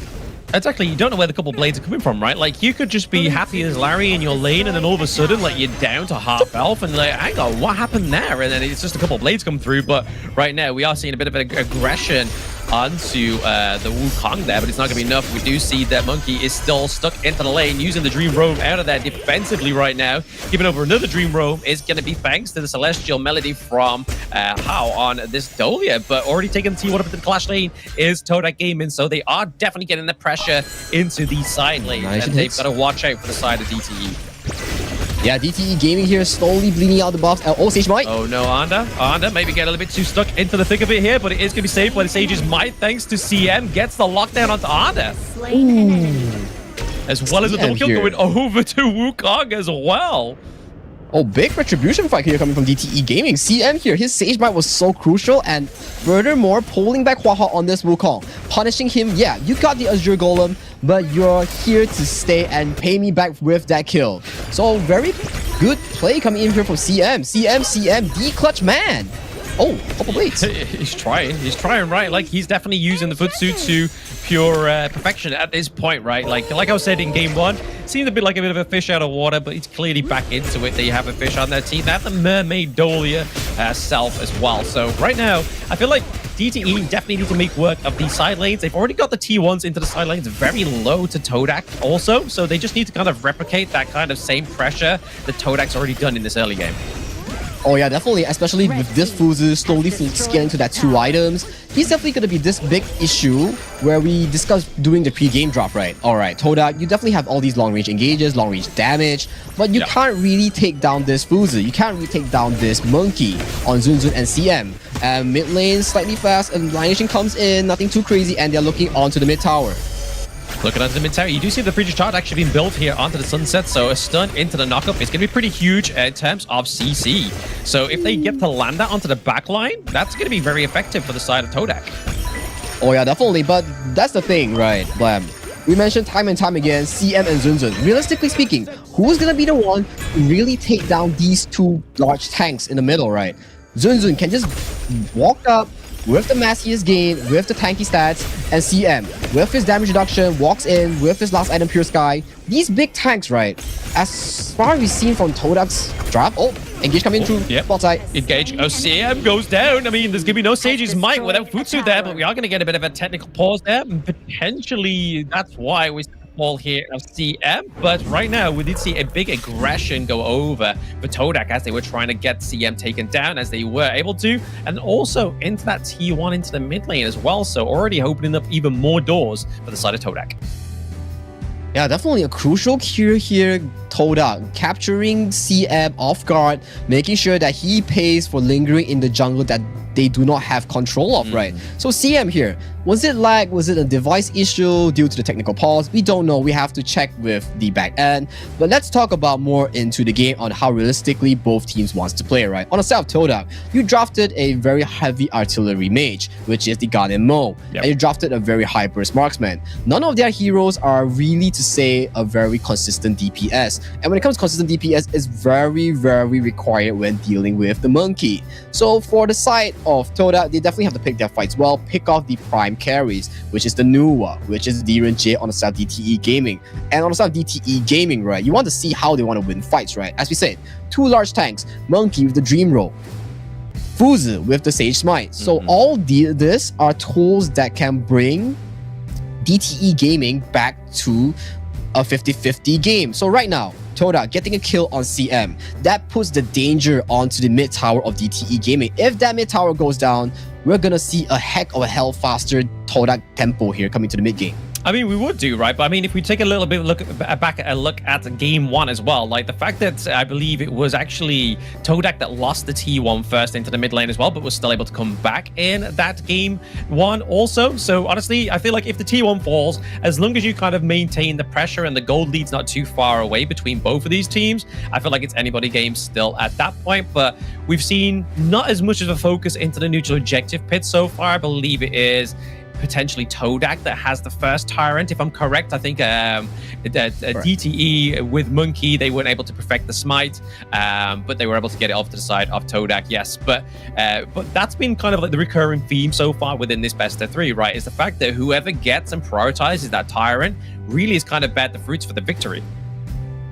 Oh yeah, definitely. Whoever has priority on the Tyrant, whoever secures the Tyrant, so far in this series alone, has scaled themselves into victories as we've seen so far. Game 1 being Todak securing 3 Tyrants. Game 2 being DTE Gaming securing objective after objective. But seems to me this game, the focus is actually on to both teams' buffs. We have seen fights breaking out on the Azure Golem on DTE Gaming. Immediately DTE Gaming getting 1 kill, immediately traveling to the Crimson of Todak, returning the favor. So both teams trading back and forth, Deep Blow trading back and forth, but the anomaly here, CM being caught off guard, breaking the tempo of the game right now. So that may be a detrimental mistake here coming into this game 3 deciding match of this series. Oh, very detrimental, right? Because I mean, the only access they have realistically onto the backline of DTE Gaming now is Monkey.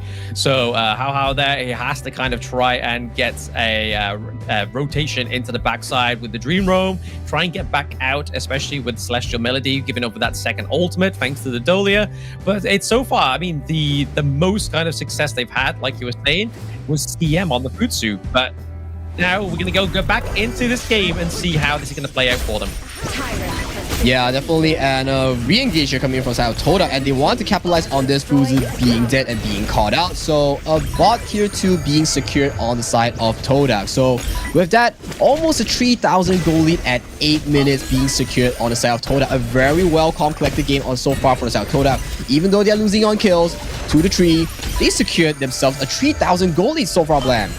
Oh, huge. But I mean, it's not only kills, right? This is an objective-based game also, so as long as they put pressure into these side lanes, especially the T2 that has been taken down into the farm lane, we did see as we logged back into that point, right, that the Todak was able to secure their second Tyrant of the game. So already they're 2 Tyrants up to 0 till nil points on the side of DTE, which is something you need to sort of try and make a difference of, especially with D-Ranger into the early parts of the game, especially going into the 10-minute mark. Would have been very fruitful for him. Sentinel doesn't connect, but it was actually Arda that was a little bit too overzealous there with the dive, able to get back thanks to the heart. Yeah, the Bitter Farewell definitely baiting on the flying too deep in and forcing out the flash. So right now, Todak rocking that.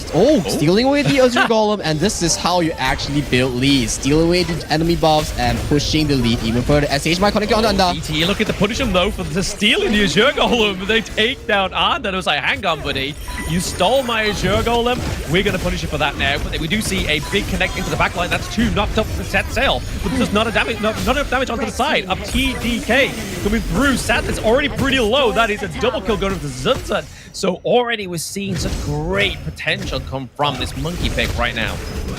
Yeah, definitely. CM here, noticing the fact that Anda, you burned flash just now on the mid engage. So we're punishing you for being overly aggressive, wandering the mid river. And CCS here, you landed a very beautiful set sail, but it's on a turtle, on a D-Ranger we're talking about. He has a built-in Purify here, so you didn't even force the flash. So an overzealous play here coming in from CCS. Even though you are ahead in so much gold, but right now, the Tyrant is being secured on the side of DTE Gaming. It bounces them back into the game, and it's one engage here coming to the top side. Yep, a lot of damage going over to CM. He does get taken down once more. The set sail could have not connected, but he's actually going back into the range of it. But we did actually see off camera there that Sadness got taken down, and it was due to BB with the Annihilation getting it from a far distance. He got that Deadeye with 2k score, which is huge. Again, a lot of damage was taken out at that point of TDK, which really sort of like was collateral damage there for DTE, because they could have gone into their Azure Golem side of Todak and probably lost a lot more than CM. Oh, definitely. So it's a very healthy 1-for-1 trade so far, and both sides, we are putting priority on these 2 artillery mages, right? DTE BB onto the Nuwa, Todak State onto this Gun and Mo, both not allowing the marksman, the carries on the side of both teams to play as they want to with all these heavy bursts. So right now, we have to see who realistically on both teams have to deal with artillery mages, right, Black? I mean, they've got to try and like get into the backline, right? That's the only way they can manage to do this. But right now, speaking of backline, is ECS a bit too far into the backline. Zunzun gets the kill onto the Sun 7 now. The Annihilation actually does come through, but doesn't connect from the side of DTE Gaming. Maybe just being used as a little bit of a deterrent to kind of force away the side of Anda and Sadness, both getting connected onto the Dream Roam there. Using Infinite Bastards is going to be pretty huge for the side of DTE. They only have 1 minion. They can't quite get it into that T1 territory. So obviously both of these teams are just vying for their T1s in the mid lane. Yeah, both artillery mages right now are the core carries of these 2 games. What we've seen so far, DTE BB on this Nuwa, the Annihilations has been hitting after hits, making sure the health bars of Todak are not healthy at all.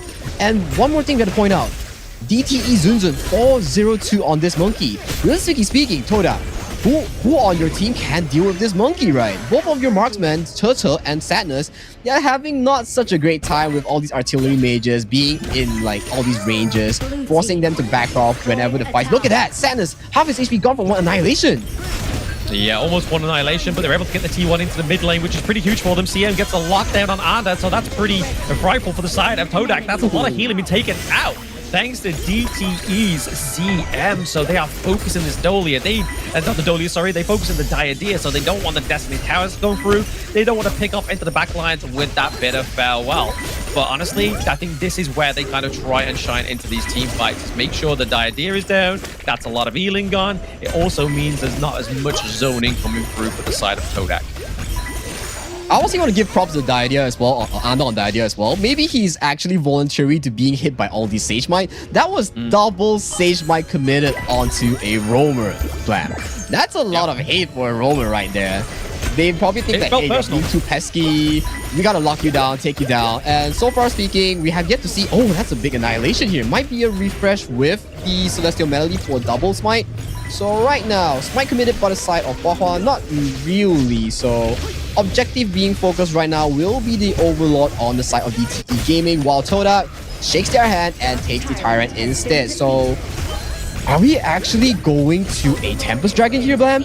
I mean, there's potential, right? There's 6 minutes still left in this game, but honestly, the way that Todak actually win in this one is the fact that they have to kind of take away BB to do a bit of kind of housekeeping into the bot side of the game, because look at that turret. It's already very low, and you can see the Todak are just constantly putting pressure onto that bot side of the map, and as soon as that higher ground turret falls, it's going to be hard for them. CM does have the Shadow Vanguard. He is going to put that down now to completely stop that, so that is a good check for the side of DTE, because if they didn't have that higher ground turret takedown would have been crucial for the side of DTE. Oh yeah, that will be actually very crucial, as we've seen from time and time again. If you lose a high ground tower and it's somehow Tempest Dragon, you're gonna be in for a treat with all those super minions just crashing down your crystal, right? So right now, both teams, if you look at scaling, right, Todak, you have the long, you technically get to scale, have a freeway ticket of scaling to the mid game. So right now, tier 1 for mid lane, both being down for both sides.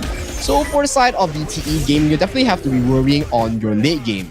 In terms of range, you have BB, right? But BB is losing out on 2,000 gold only for the side of Todak stay versus the BB gold chart, right? So you definitely have to wonder, right? Oh, Sage Might going to mid. Okay, we're getting the Sage Might being actually committed there onto Lung. He uses the Infinite Bastards, but he's in a short space, and there goes Stay. So the artillery and the burst has been taken down from the side of DT Gaming. Oh my gosh! The Annihilation from downtown for BB gets the kill, but at the same time, they are base rushing at the moment for the side of Todak. It is Huahua just going for a split push here. So is this going to be a bit of a base race?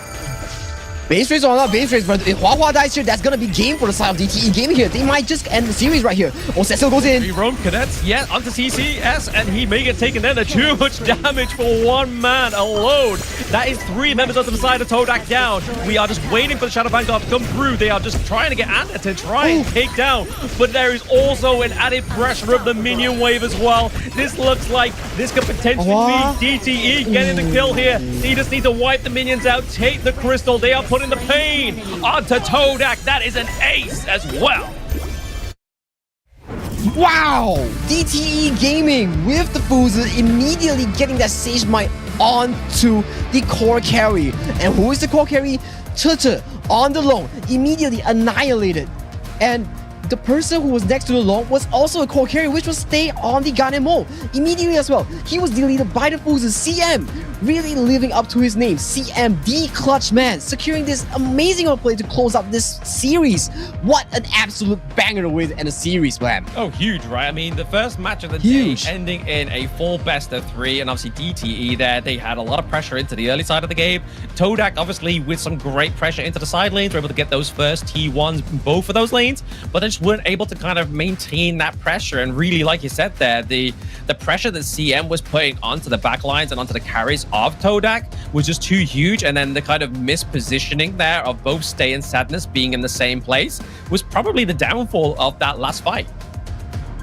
Yeah, we have to give props to CM as well. The Flash Sage Might was really the key difference in making this game so difficult for all this Todak, you know? It's like, Todak, we have the Dia absorbing all this Sage Might time and time again, but when this Sage Might lands on the crucial targets, like the Long, like the Gamo, immediately the game switches onto the favor, drops to DTE Gaming leading towards the end of the game. Even if we check the goal chart later, I don't think DTE Gaming was leading at all. They were on the back end of the goal until the very last minute of the game, Blam. Yeah, that's one way to come back, right? Like, you are just holding out for that one crucial moment. But I mean, just look at CM's build here. Like, as if the Glacial Buckler wasn't enough for the slow, he goes for the Ominous Premonition as well. Like, he's like, guys, once I get onto you, you're not going anywhere. And that's exactly what paid dividends towards the end there, into that team fight, onto both Sadness and Stay.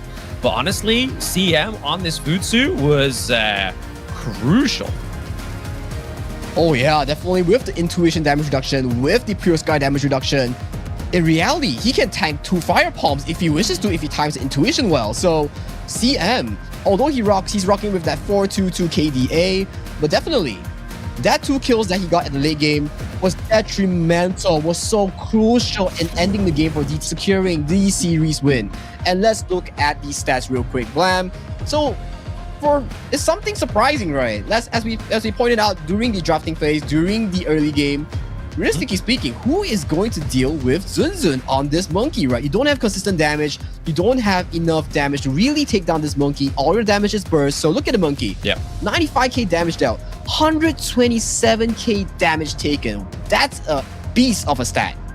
Oh, it's a piece of a stat, absolutely. But I mean, you can kind of see like the theory crafting going here with Todak, because obviously with Sunset, his second skill, every swing kind of gets that physical defense reduction down as well. So they were kind of hoping that that would be enough with the burst. But honestly, without that consistent damage, like you said there, Sagi, they just had no means of taking down Monkey. And this is why he's one of my favorite heroes. He's just so tanky. He kind of emulates the Doom, but also has kind of like that long range poke at the same time with the bubble. Kind of oppressive, slows them down as well. But yeah, that's impressive. 127,000 damage taken, and honestly, died very little as well. Oh yeah, died very little as well. And just look at the goal trap from that game. If you were to tell anyone before the 15-minute mark, Todak was scaling well. Todak was really getting all these kills in, scaling to a very healthy 4,000 goal lead, even to the end where DTE Gaming took out all the members on the side of Todak. They weren't ahead at all. That just shows how much of a lead Todak has before they fumbled the bag, Blam. Yeah, I mean, this is the thing, right? Like, you can have gold lead, you can have the neutral objective kind of majority within the match, but if you have bad positioning into one late game team fight, it's Jova. It's Jova indeed. That late game team fight where the Fuzu set up the Sage Mine was so crucial that he saw the opportunity. One shot, one chance, one take. He took that one take and he captured that goal, and that was really detrimental on the side of Todak. Mispositioning not just one, both of their carries in the river. That was really, really serious of an issue. Yeah, very, very serious. I mean, honestly, MVP-wise, I feel like it could go over to either Zunzun, CM at this point. Honestly, where's it going to fall? It is going to be on CM there. So 422 KDA, 12% damage dealt, 17% taken, but then 22% of the overall gold. So CM on this Futsu is an MVP winning performance. Of course, definitely deserving of MVP performance with that last fight clutch. With the multiple Sage Might that he has did so far, he definitely deserves the MVP. Maybe the stats wise that he doesn't really look that great, but hey, that's the Clash Leaders duty, right?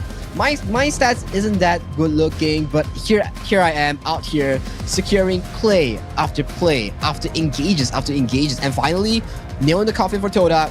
That 2-man being mispositioned, CM saw the opportunity, flash Sage Might, and that sealed the game for DTE Gaming's win. Yeah, he had his 8-mile moment, right? He took the opportunity, he clutched it, he went in, he knew exactly what he had to do at that point in time, which just kind of just takes and separates the good players from the great players, because any player could have saw that, they probably could have communicated, like, guys, do I go in? This guy was just like, nah, let's just commit, presses the red button, goes in, goes nuclear, but we're going to see that hopefully once more play through in these highlights. So let's check out the highlights real quick, Blam. And this was the first play so far, the first Sage Might onto Anda, but I do believe that this was DCM first play, yes, he got 1 kill onto Anda, and he made sure Hua couldn't escape on this Wukong, right? So that was a very beautiful play, and this was the double Sage Mine onto Anda. He capitalized Anda for the fact that, hey, you burn flash in the mid lane, I'm gonna punish you for that, and this is furthermore plays after plays after plays for DTE Gaming, and there we go, Anda. Again, Anda getting 18 all these Sage Mine. That's a double Sage Mine right there, Blam.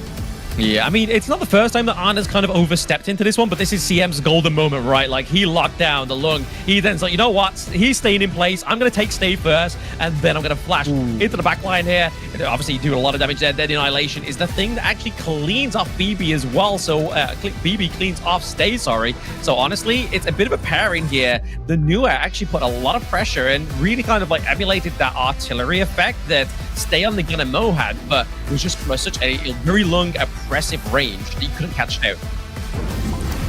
Of course, I do want to give props to BB as well, although the MVP was given over on the side of DT is CM Difuzi, but I want to give props to CM on the Nua as well. He was getting the least gold, but pumping one of the most damage in the game just now. Annihilations after annihilations, emergence after emergence. He was at the best place, best position to deal damage, to soak up all this pressure and put on that pressure that he soaked onto the carries of the side of Todak. So this man, BB, 0 mistakes made and so much damage dealt on the side of Todak. Oh, so much damage.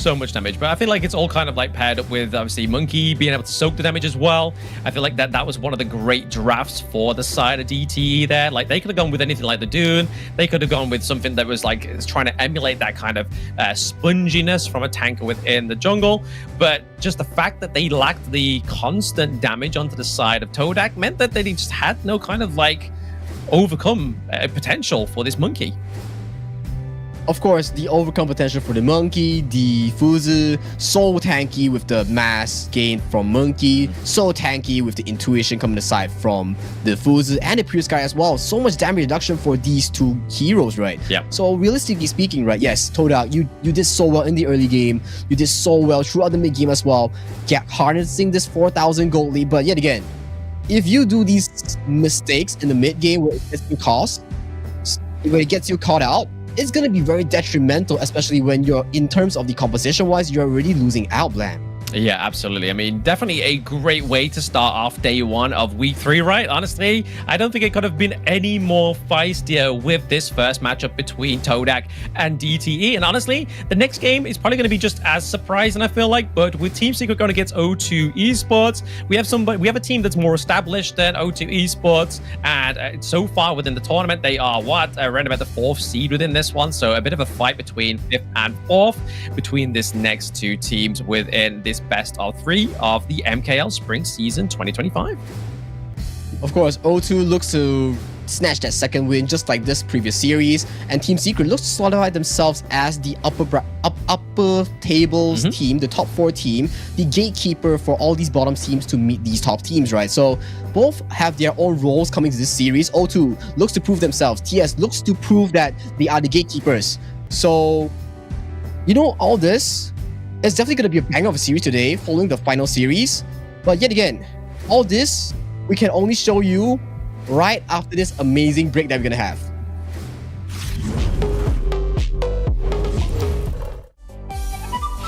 我觉得你们还是跟牛逼阶级一起去做网红吧。比赛这种事情不适合你们。碰到训练赛给你们打出自信了是吧？我们不用训练赛都能钓到你。This is to Team Secret. Look in my eyes. 3, 2, 1. Traitor. O2 啊，我的前队友啊，我的张飞随便吼你5个啊，准备回家洗洗睡吧。我觉得我们的打野一个人。你们 AG 不就是全部别人不要的选手才凑起来的一队吗？我当坏人了。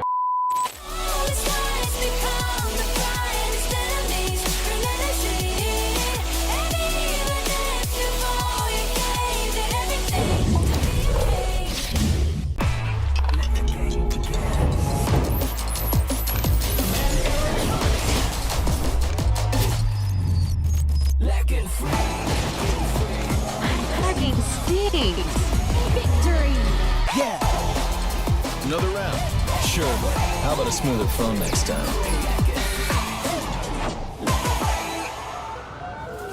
Realme 14, performance beyond limits.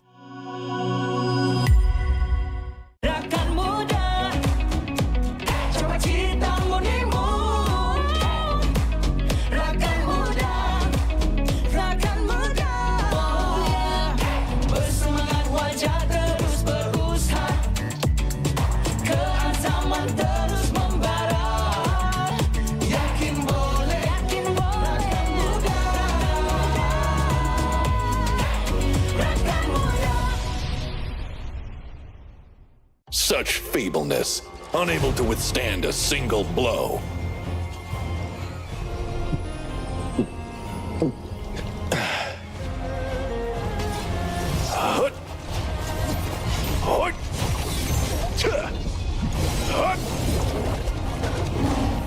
Beneath a frost-kissed mound, it's there that memories reside.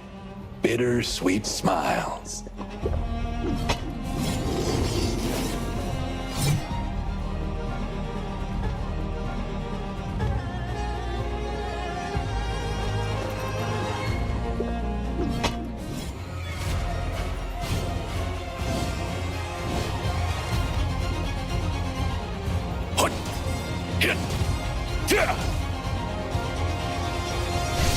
The journey to Plum Manor is long and arduous, but still, I have to go. Crossblade! Across frozen rivers!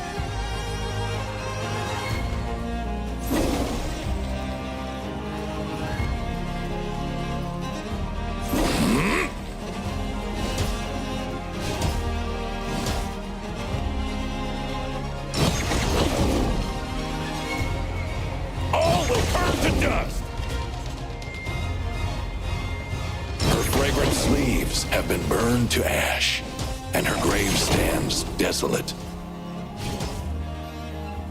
All my life I've feared nothing except disgracing the name of the Northern Blade.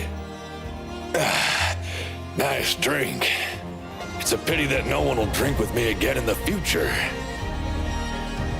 Where I was born, there were camels, wild geese, and crab apples, as well as great wastelands bathed in moonlight.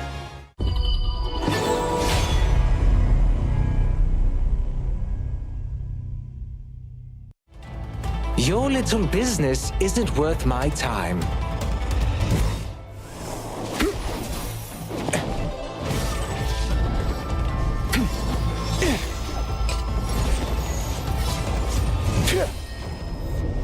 I smirk at people's greedy nature, for the fleeting fortune shall be their dark future.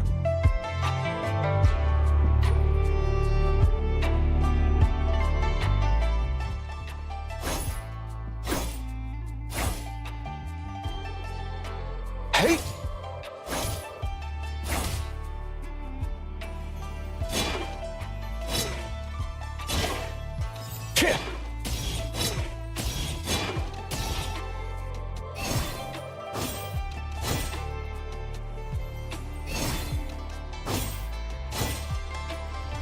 Fistfuls of gold! Light as willow blossoms!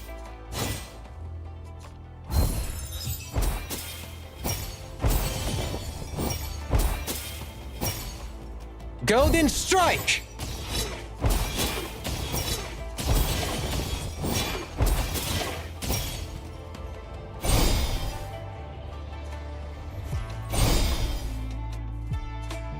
Dressed with dignity, moving with grace. Elegant as a soaring swan. The human heart is unpredictable. Even the righteous can be untrustworthy.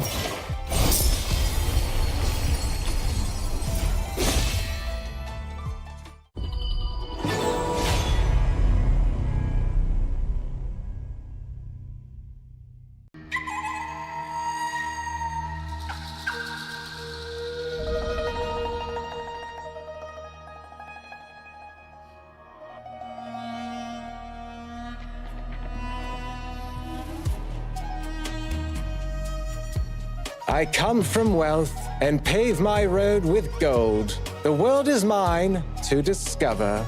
As a blade can be straight or curved, deeds are just or crooked. A single flute casting shadows and spirits, descending upon the martial world.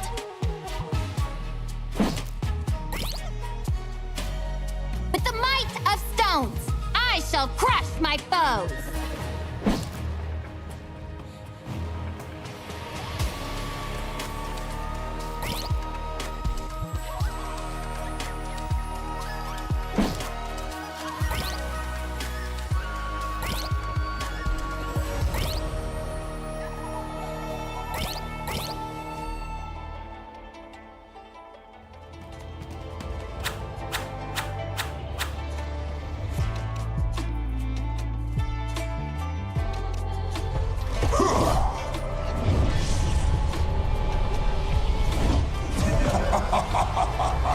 Darkness, the precursor to light.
Innkeeper, this is from the guest upstairs. Huh?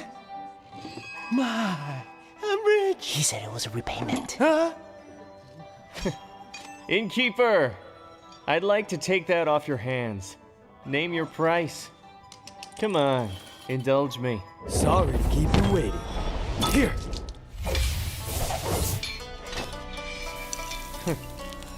Interesting. Northern Brook. Where's the man? Let the 12 houses keep it safely.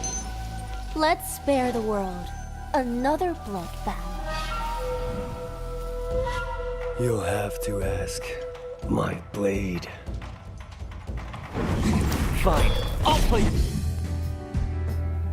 Hello, ladies and gentlemen, and welcome back to MKL Week 3, Day 1. My name is Soggy, and alongside me, the lovely caster, the handsome caster, we have Blam.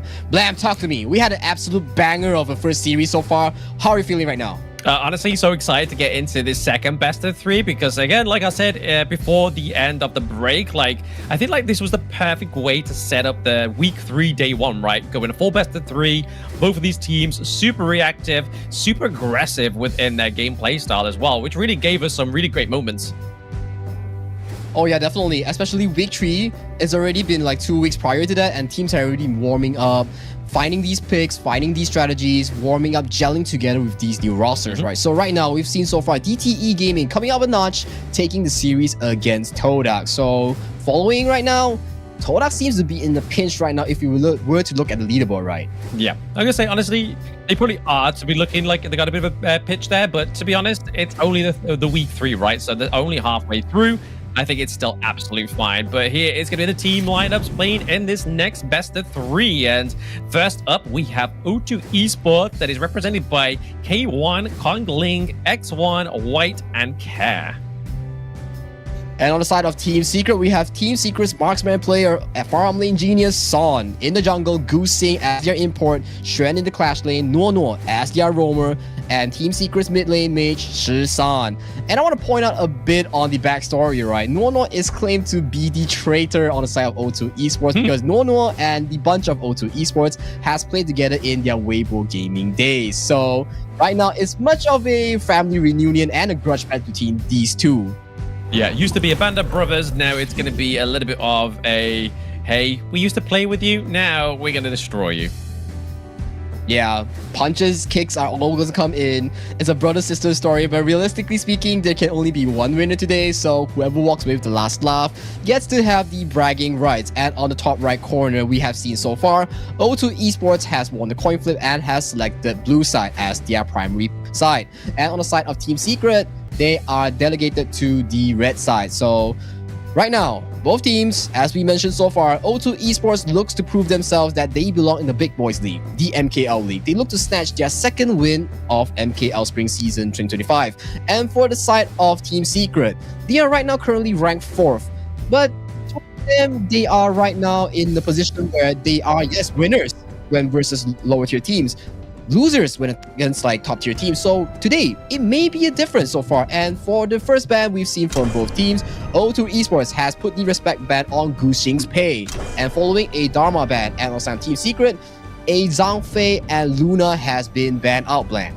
I mean, they have been banned out, right? But who hasn't been banned out is the Ali, which was banned all last game. And honestly, I feel like they need to pick it up. If they don't, they could go for the lung, but it is going to be O2 Esports, X1 picking up the Ali here. Again, very happy to see this hero come out of the gorge. She had a bit of a rough patch in that game, match 1 of today. Not quite seeing the light of day, but hey, this counter pick here, the Mai Shiranui and the Diadea, how are we feeling about it?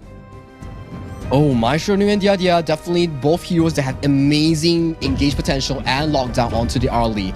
Very much is a rare sight that we've seen a Mai Shiranui and Diadea immediately being let go to the Team Secret here. Both very strong S+ tier picks in this meta, and ENG being the counter of Arlie being locked in as well on Team Secret. As a response, O2 Esports, the second and third pick is the Kongling on the Ogran, is Care on the Yi Xing. So both things looking right now on the first 3 picks. Arlie, you want her to scale safely in the first 4 minutes, set up the tempo, get the Doomsday, and slowly be this side lane menace, right? Bullying the side lane, getting all these resources, then getting this priority and rotating around the map. On Team Secret, right? You drafted a very strong laning and roaming team composition, right? So first 3 picks so far, both teams, they look like they have identity already. Team Secret side, they have banned out the Lian Po and the Xiang Yu. Yeah. And Xiang Yu, for those who don't know, K1 really favors this Xiang Yu pick on the side O2 Esports. The Agudo has been banned out and the Guan Yu has been banned out bland. Yeah, I mean, the Xiang Yu kind of gives me a bit of a flashback to Chuck BR. I mean, that was one of like their most predominant picks, but the fact that K1 likes his pick is, again, it's another good thing. It's kind of like disrupting the flow of your enemy team, especially with his kind of like barging around. His hegemon slash actually like makes him unkillable, but then also lays the smackdown when it actually hits. But it's going to be the Mayin that locks in for Team Secret.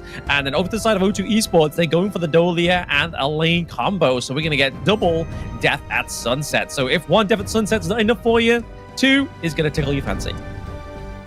Oh, of course, definitely. But Team Secret here, drafting picks that we've seen that are usually the frequent visitors on the ban. Yep. So right now, if we were to refer back to the previous series, Mai Shiranui, Diadea, Mayin, all these picks are frequent visitors of the ban slot. So right now, Team Secret, on the get-go, on the first game, immediately being able to lock Mayin, Mai Shiranui, and Diadea. That is a lot of pressure here coming into the first game for O2 Esports here. And as you say, Dolia in the lane. Yes, we have this double Death at Sunset, amazing teamfight capability, but a lane dispatch has been nerfed severely hard, and his laning is not up to par with what he was back then. So Mayin definitely a good counter pick here into the lane, and Dun as the final tank being locked in here by Team Secret here.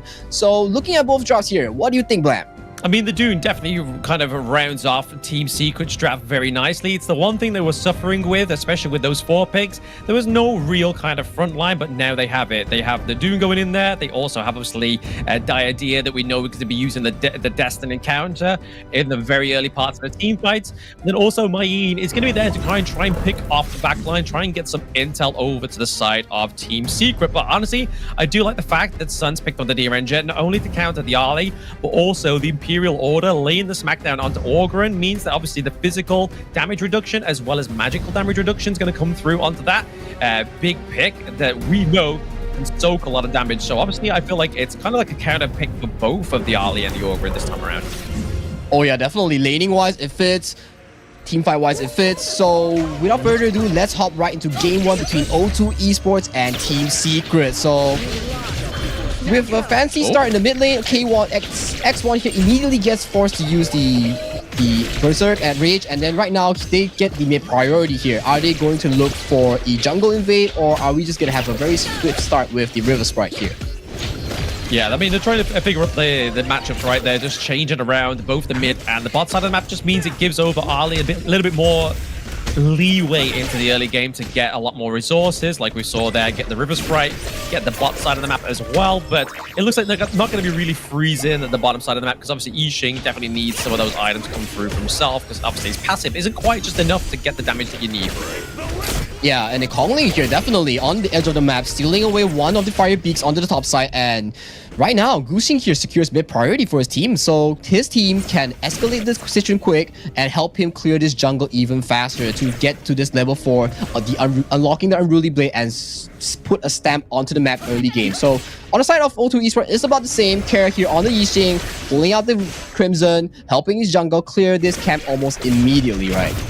Yeah, okay, Xishan going straight in. X1 falls to the first blood already. So that is going to be a feisty Team Secret getting the first blood.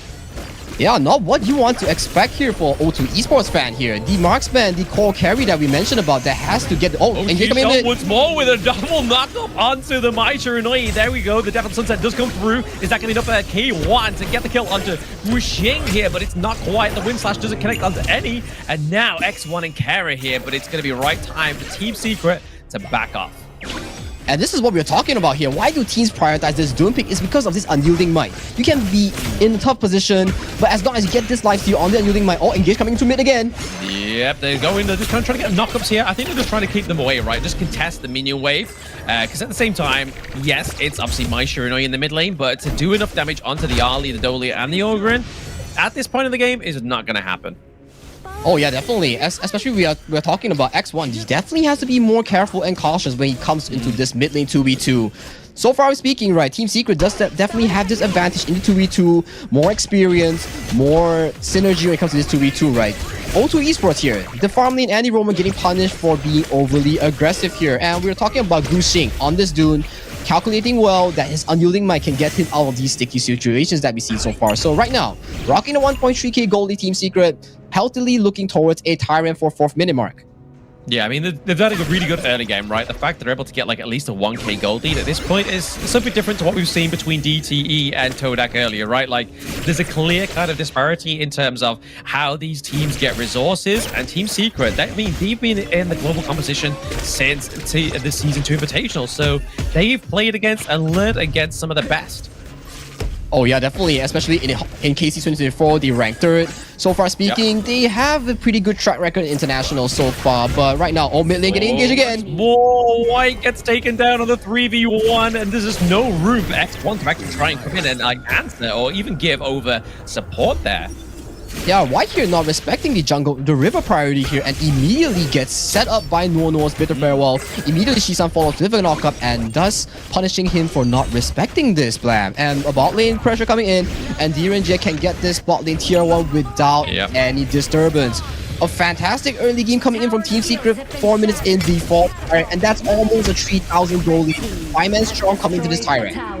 Yeah, I mean, this is just kind of like the MO of TS Sun, right? Like, he's just kind of like, he was completely forgotten in that entire, like, first part of the game, right? Like, he was just doing macro, he was just getting the pressure, go over to his side of the lane. So that's really going to kind of put a lot of early game pressure onto the side of O2 Esports, using the bit of farewell there and the obviously enhanced basic attack, just kind of committing onto Kongling just to kind of poke and prod the bear to see if he would actually take the bait. But right now, he's not taking any bait from Team Secret, and should he not? Absolutely, because they are behind by about 2.8k gold. Oh yeah, definitely true. And this is one of the few factors that we mentioned about during the pre-game draft. If X1 on this early does not get any form of like safety net to this minute mark, he's not going to have a very good time if he doesn't get the Doomsday. And right now, Team Secret swapping their farm lane to the top lane, to the Clash lane, and giving him the Crimson buff. So he can definitely bully this tower out very quickly. Yeah, I mean, he even teleports down to the bot side of the map as well. Like, he's already putting pressure onto the T1 up into the Clash lane, and now he's like, guys, I've not had enough. I need some more turrets in my capability, boys. And here he is, just down to the bot side of the map. He's level 7. X1's actually ahead in terms of the XP lead, but right now, Xishan's getting stuck into it. Kongling goes down, so already the neutral objective's already gone down, so it's not really too bad of an offer from the side of O2 Esports to be taken down, but K1 goes down as well. That's a 2-0 trade for the side of Team Secret, as it's going to be Xishan picking out double kills. Team Secret here with the rotations are just outclassing O2 Esports in the first 4 minutes of the game. X1 here might be caught out. Nothing too crazy. All right. Just baiting. Okay, ultimate board being committed here, though. They're just trying to stop and trying to contain the side of Team Secret, but at this moment in time, they don't have the damage to kind of take them out on front on, basically. Oh, definitely. 6 minutes in, and that's already a 4,000 goal lead for Team Secret. Props to Team Secret for knowing the call. We immediately push out the top wave, teleporting the D-Ranger to the bottom lane to secure this Crimson fight. Right. If let's say K1, he wants to defend this top tower, he has to give up the Crimson and he has to give us so much resource, right? But Team Secret, knowing the fact, they force you to choose. In the moment you choose to fight, we will demolish you in an outgoing 5v5. Yeah, I mean, there's so much damage, right? I mean, even just from Xishan, like, Xishan is having such a great early game, like, getting pickups, getting kills. He's on, like, 1-0-4, obviously setting up the assist over to Xuan here up to the top side of the map as well. But right now, we've seen the my board being committed as well. Xishan is kind of stuck in the corners of it, is able to kind of maneuver around such a small space to keep himself alive. But it's going to be Xuan into the backline. Care gets taken down. Down goes Yixing. Kongling is not looking too hot right now. He has little health. Double kill going over to Guxing as well. Into the backline is K1 trying to get the access onto it, but it's going to be taken and denied by Noah. Man, Strand with these flanks are absolutely crazy. He's just appearing from every angle that you do not expect him to be. And the moment he appears, he breaks the hope of O2 Esports even getting a lead in this game right now. 7 minutes in, the score is 0-8, and it's already a 6,000 goal lead here, Blam. This is not a usual game for you. This is a statement game from Team Secret here, wanting to know, wanting to show you that, hey, we are definitely belonging to the top dogs, the top 4 of the league. We are definitely going to punish you if you do not respect us. So this is what they came with. They came with game here, Blam. Yeah, I mean, even the draft alone, right? That's a statement piece right there. Like we were saying, in the draft, they have like one of the most contested, well, 3 of the most contested picks into the BP, right? The Diadia, the Mayin, and the Mai Shernoi. And O2 Esports was kind of like, let's kind of limit test. Let's see what they can do with these 3 picks. And right now, Team Secret's like, boys, you shouldn't have done it. You shouldn't have done it. You are behind by about 7k gold at the 8-minute mark. What were you thinking? Oh yeah, definitely. Especially when Team Secret gave away the R lead to the side of O2 Esports. They came in prepared. They came in clutch. And on the side of O2 Esports, they are already losing a first tier 1 on the side of top lane. So Inhibitor here just dropping down on the side of O2 Esports, and it's not even 10 minutes yet, Blam. This is really fast tempo game you're coming in from Team Secret. Very, very fast. I mean, we saw that TS Sun was just like kind of like situated very nicely around the wall as my board. He was still within range to take the high ground turret, but out of range to actually be caught by the board as well. So just showing that kind of like micro knowledge of knowing where that board expands to, but also the range of where that high ground turret can be taken down. And already he's like, guys, we've taken you already to your high ground turret territory. I'm going to help myself to your Crimson Golem. I need a little bit more damage. I'm not quite I'm not quite satisfied enough with the damage I have right now. Oh yeah, with this enormous of a goal lead, whatever buff it is, Team Secret gets direct access to it, be it the camps, be it the jungle monsters, everything is under Team Secret's control right now. It would take a heck of a comeback for O2 Esports even have a small glimpse of chance to actually pull back to the team fights, right? And a beautiful board of what is coming out, but Son, as you mentioned, his micro skills, his adaptability to the game, he knows how to dodge all these cheeky board engages.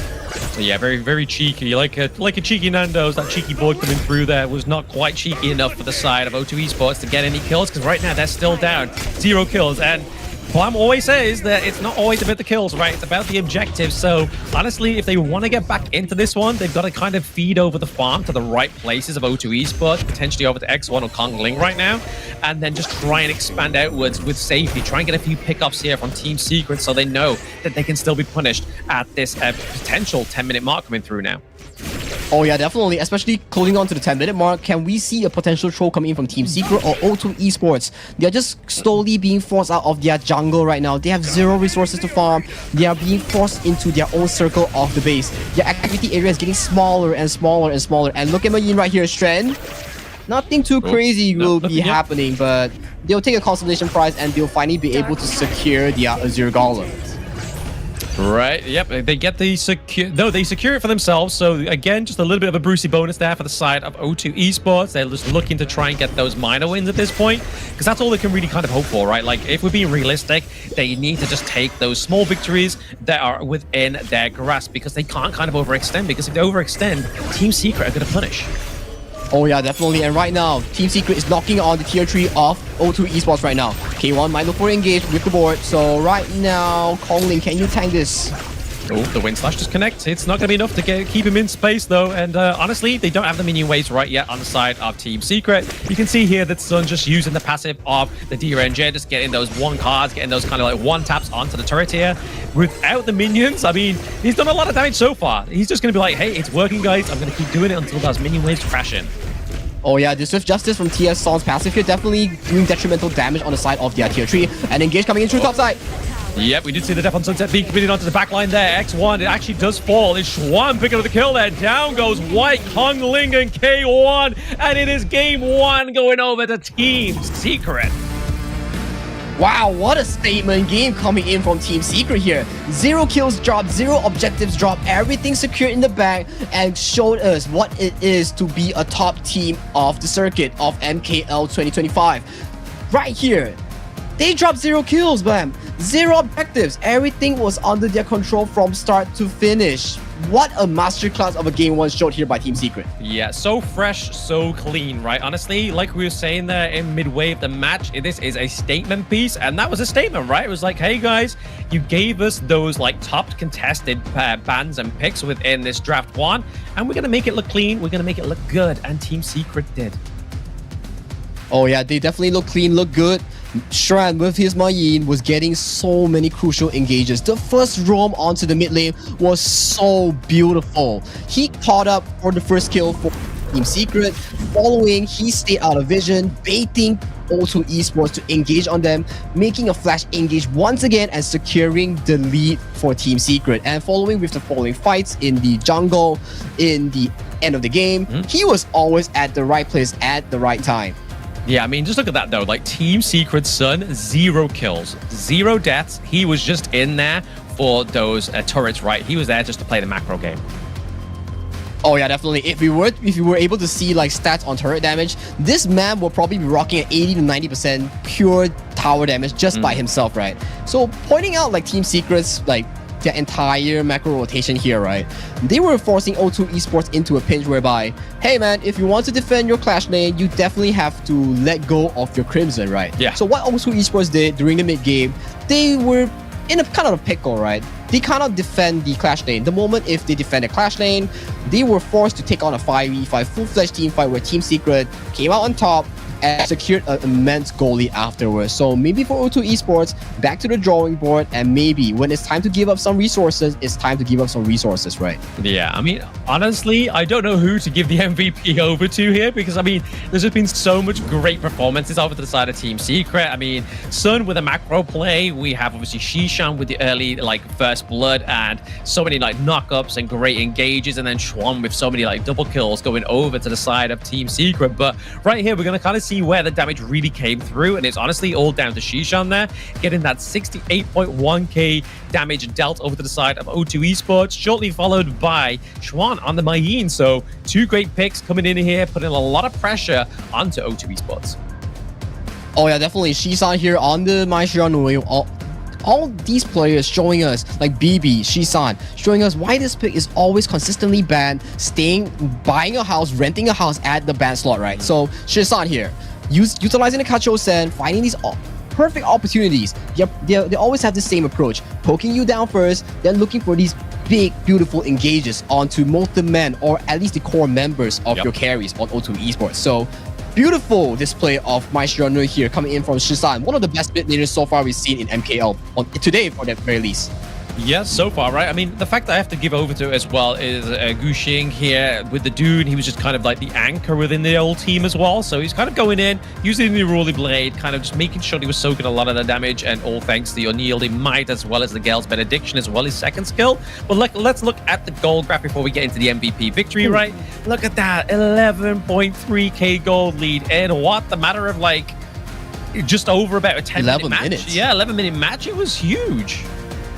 Yeah, and rocking that 12-0-32 total team KDA, 9 towers, only dropping a single objective, which is the Overlord, over the entire course of the 11-minute game. Not even a single kill, nothing. And throughout the whole 11-minute, they were racking leads after leads after leads, and resulting in the 11-minute end game with an 11k gold lead, Blam. If it's not what a statement of a game, I don't know what is, Blam. Exactly. I mean, that's 1k per minute, right? That's the dream kind of ratio between time and gold acquisition within Honor of Kings. But honestly, Team Secret there, like we said and keep saying, statement piece of game 1 against O2 Esports. They are looking to maintain that 4th spot within the regular season so far.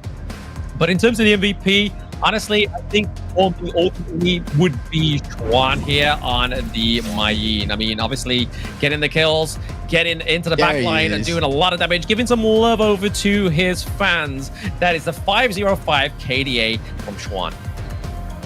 Yeah, 505 KDA does not really fully explain what he done so far, but looking back at the plays that he's done, the mid lane roam, the fake vision that he provided, he played his opponents in his palms that game, Blam.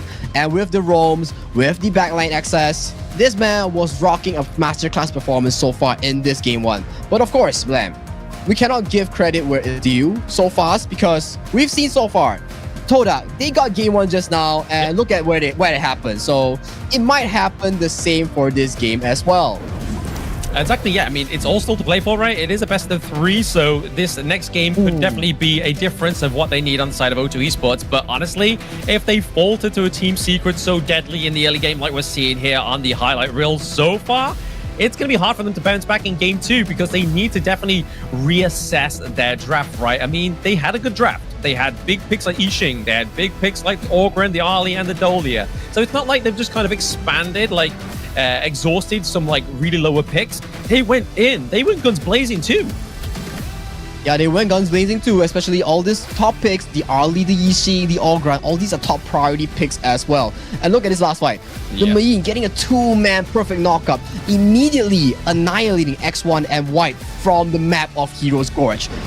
So this man, TS1, definitely deserves the MVP title of Game 1 series between O2 Esports and Team Secret. Definitely what we've seen so far, a masterclass performance on Mayin. That's why this hero is always on the ban slot. Yep, Chuan for game 1. He was able to get the MVP there for himself. And we're looking over to the right side of the screen there. I pointed to the left because I'm inverted and look dumb there. But we see the side selection. Sagi's helping me out with my lefts and my rights there. And it is actually going to be O2 Esports getting the red side. So they are going to get the reactive red side this time around, which honestly, red side is always my favorite side because you kind of, yes, you give over the prior blue. But with having that double pick there and then, you can choose a flex, you can choose a counter to that prior blue. There's a lot of kind of like chess maneuvers you can do within these drafts going for that red pick. Oh yeah, definitely. With blue side, it's always all about these first picks, right? These OP picks, these tier 0 picks, right? And on the side of red side, it's always about these reactive picks, or how you play this masterclass of a ban pick. That's where coaches actually come into hand, and this is a battle between coaches as we hop into game 2 between Team Secret and O2 Esports, and let's head on to the draft and check out the previous ban picks so far, Blam. And what do you think? I mean, obviously, I think it's just a respect ban from over to the side of Team Secret. It's like, you know what, guys? We had a really good game on the Maisha Unoi. We don't give over to you. and that's completely understandable. But the ban for the pay coming through, as well as the Luna, is seeming to be a little bit of them MKL spices that I've been seeing since they've been here since week 3, day 1. And it's just something they don't want to kind of face against because they are high frame, high damaging heroes into the jungle. Oh yeah, definitely Pei here, Luna here. Some of a meta shift when it comes to bans in the side of KMKL. Oh, Alone here being locked in by Team Secret here, but let's hop back right into why Pei and Luna is always banned, right? These two picks has been performing better and better in the MKL. For Pei, for example, a very good tempo setter. You can utilize between the half damage, half tank build, or the full tank build. A very versatile hero right now that can set the tempo and set the pace in the side lane and in jungle control. Whereas Luna, this hero is sort of in an OP state right now, and of course, all these MKL junglers, right, they are performing very well on these assassin bruiser jungles. So having a Luna dealing with a Dun, a Monkey, is definitely going to be super favorable for the Luna per se. And O2 Esports back to their draft, locks in the Sun Ce and the Zhang Fei. Plenty of engage coming here in game 2. Plenty of engage, but honestly, Team Secret still have the Dolia available, right? So this would make a perfect sense. Obviously, locking in the Lung, going for the Dolia. If they do decide to go for a big engage, they could obviously expand the Infinite Fastness, but then get another one over. But it looks like they're going to go for the Lian Po here. So Noir are going for the Lian Po potentially. I can't see going up into the Clash lane, which it could be the only way it would go. But I think it's actually going to be down into the support role here. Again, Tremor Smash is going to be good at trying to sort of catch off Sun Ce and anybody trying to set up those big team fights as well. Oh yeah, definitely. Especially Lian Po, every time he casts a skill, he gets invincible CC immune. So he's definitely one of the candidates to look out for these Sun Ce set sails or these engages and spot out vision for the side of Team Secret here. And for O2 Esports, a bit of a repeat from the Series 1 we've seen so far, Nuwa versus Gun and Mo. So definitely two of these big artillery mages has been locked in.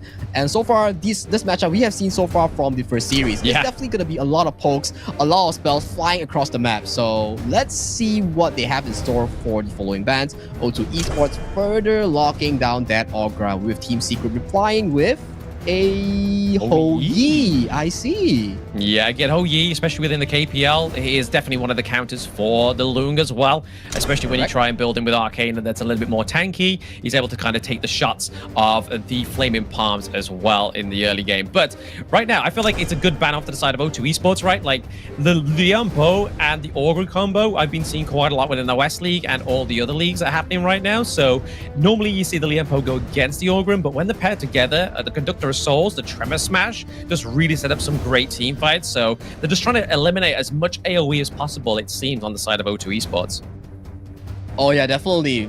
Banning picks like Agudo, Orgran, all these picks are really tempo-oriented and can scale into a very fast first tower on the side of Team O2 Esports here, right? So Team Secret acknowledging the fact, banning out the Hoi as a counter to the Long and Nuwa. You definitely have to watch out for these Burning Sun arrows. As you mentioned just now, Hoi, if he runs a tanky Arcana setup, he's definitely a counter to Long. Building that boost of tranquility, utilizing these Burning Sun arrows capable of catching Nuwa and Long off guard in the mid game. So a very good respect ban here coming from Team Secret alongside with the Musashi, with the Spell One, with the block, can blocking out spells from the side of Long and Nuwa. So both teams playing to their core and strengths, banning out what affects their primary carries. And O2 Esports, like you said, lock in that concert that's very happening in the West right now. Yeah, exactly. It's definitely the answer to the Lung as well, right? Especially in the early game. You're going to obviously lock in with the Oak Bolt to begin with to obviously not only get the damage onto the minion wave, also effectively poke at the Lung or potentially, but then also her second skill, having that physical immunity, is going to be something that's going to be able to negate that. But oh my goodness, such a big front line here from Team Secret.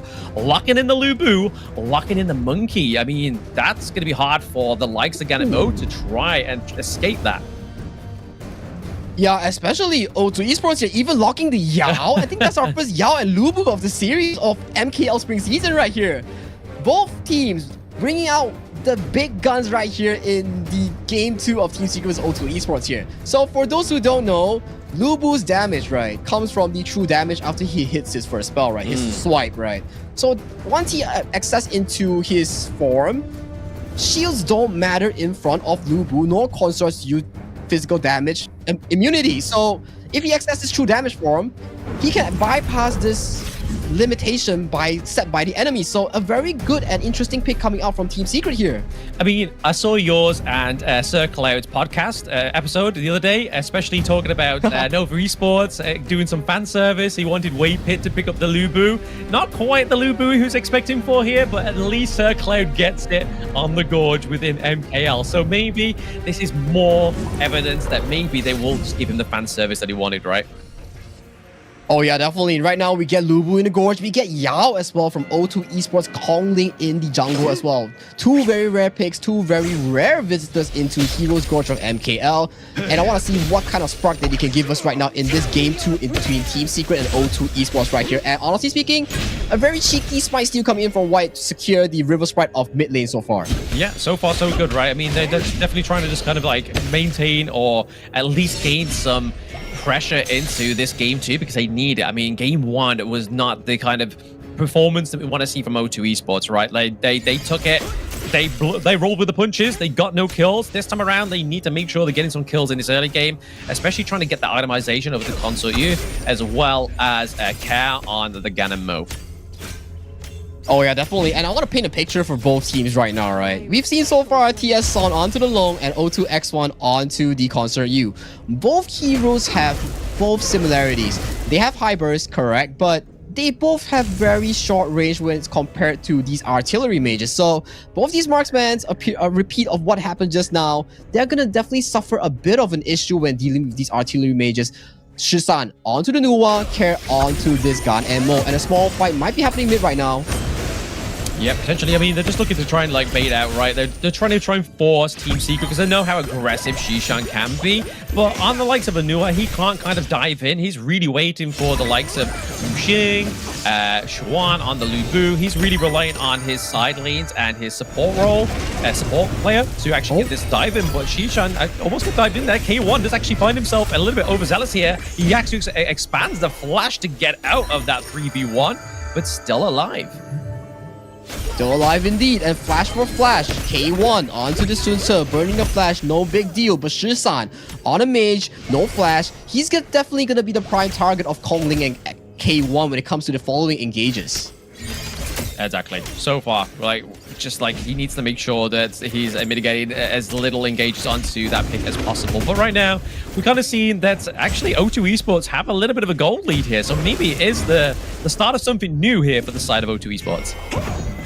Oh yeah, start of something new indeed. Rocking at 400 gold right now. Oh, the fight comes up top lane, but both teams trading ultimates to back off safely. So nothing too crazy so far. Kongling here, help him his clash lane to clear out this freeze, set him up for a bigger success in somewhere else. So K1 here being released by his jungle here. Good call from Kongling to actually break the freeze here for his clash lane.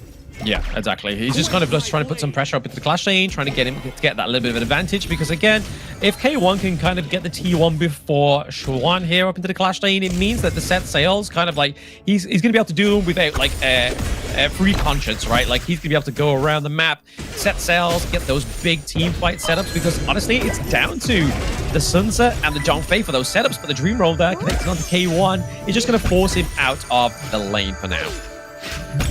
And yeah, definitely props to Guxing and Xuan as well, burning all these spells from... Oh, bot lane coming in. Oh, yep, a lot of damage going over to X1 already. The Tremor Smash actually isn't going to connect, but it does expand the flash. But Care gets the first blood this time around for O2 Esports.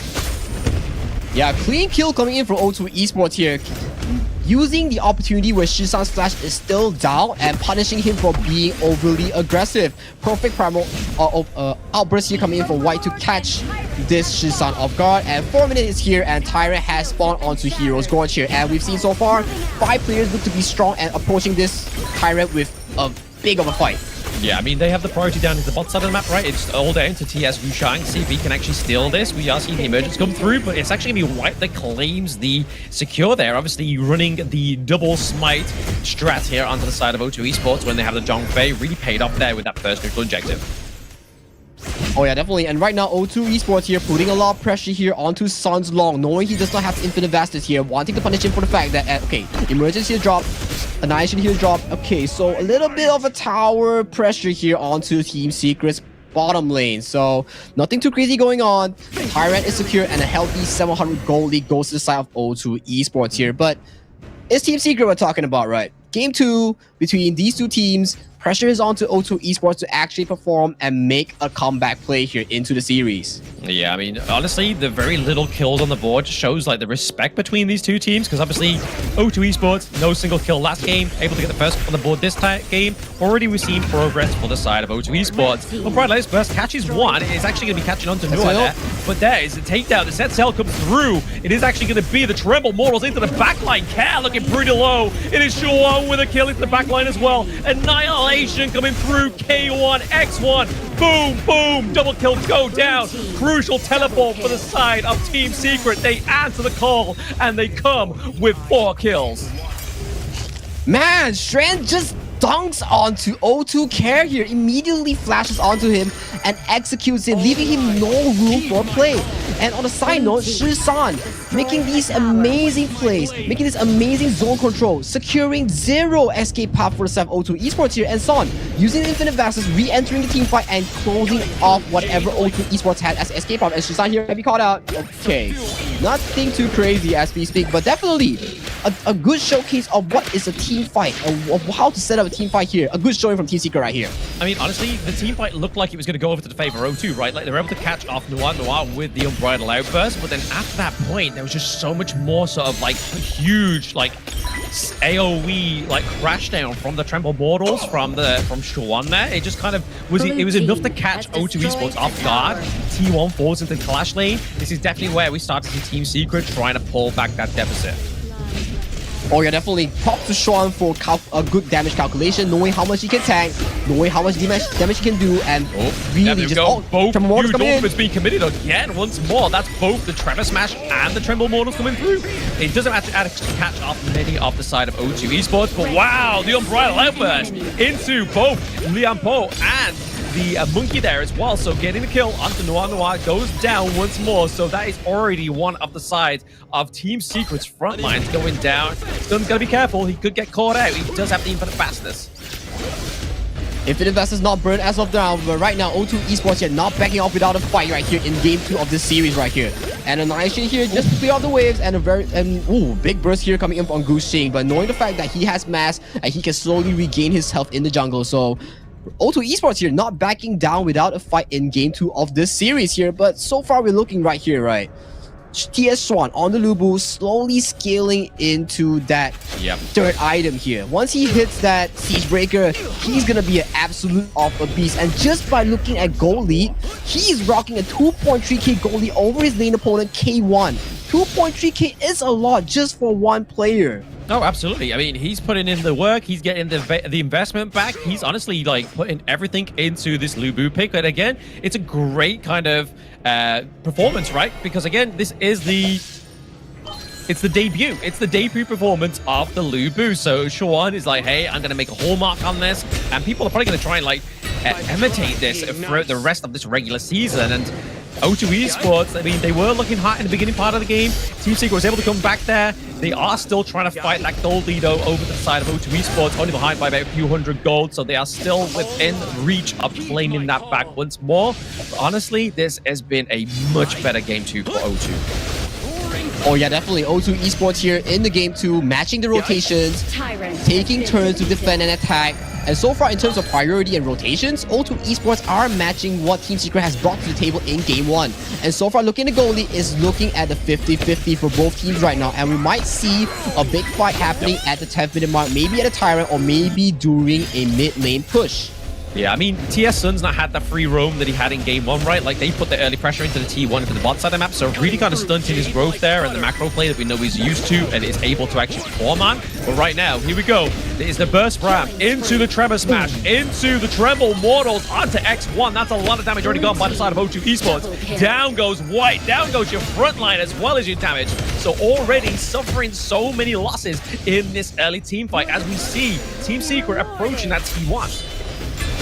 Beautiful engagement coming from Lian Po with the burst ram and the Tremor Smash, immediately catching X1 off guard and following with the Tremble Mortal. Oh, damage in! Oh, the burst damage! Oh my goodness! Oh my goodness, indeed. That is just Team Secret saying that, hey, time to put it up a notch, and let's set the tempo back to Team Secret's tempo here. Back to our team fight discussion just now. The moment Nono got such a beautiful engage onto the end pole, onto X1, the Tremble Mortals casted by Shred immediately follows up with a flash and immediately catching off this X1 player here. And Gushing here, too tanky to be dealt with right now. He was like, who's thinking, is that a mosquito on my back or is that 4 of the side of O2 Esports? He just was taking it and he's still going. I mean, it's White. White's not going to do a lot of damage on the John Fei here, but X1 right now is definitely going to start to lay the smackdown here. But right now, the Annihilation comes through. They got the Crimson Golden Steel as well. Oh yeah, definitely. And Colin here might be in a pinch right now in the enemy lines right here. Can he escape right now? The Cavalry's here to bail him out, but is it enough? Dream Room expanded. Alright, Colin gets out. The General gets out alive and lives to see another day. Yeah, it was like... But you know what that's happening right now? Son dangerously low and secures the Shadow Tyrant for the side of Team Secret here. Yeah, a bit of bait and switch, right? Like, we saw the bait was actually congling on the Yao. They was like, hey guys, chase me, we'll get you T1. But however, he was able to escape. He was able to still get the T1, but they did lose the Tyrant, however. So a little bit of like a watch this hand, but this hand's doing something else on the side of Team Secret. But that's going to really kind of pay dividends here for TS Sun, for Shishan as well. A lot of damage coming from this Shadow Tyrant. Care having forced the flash as well.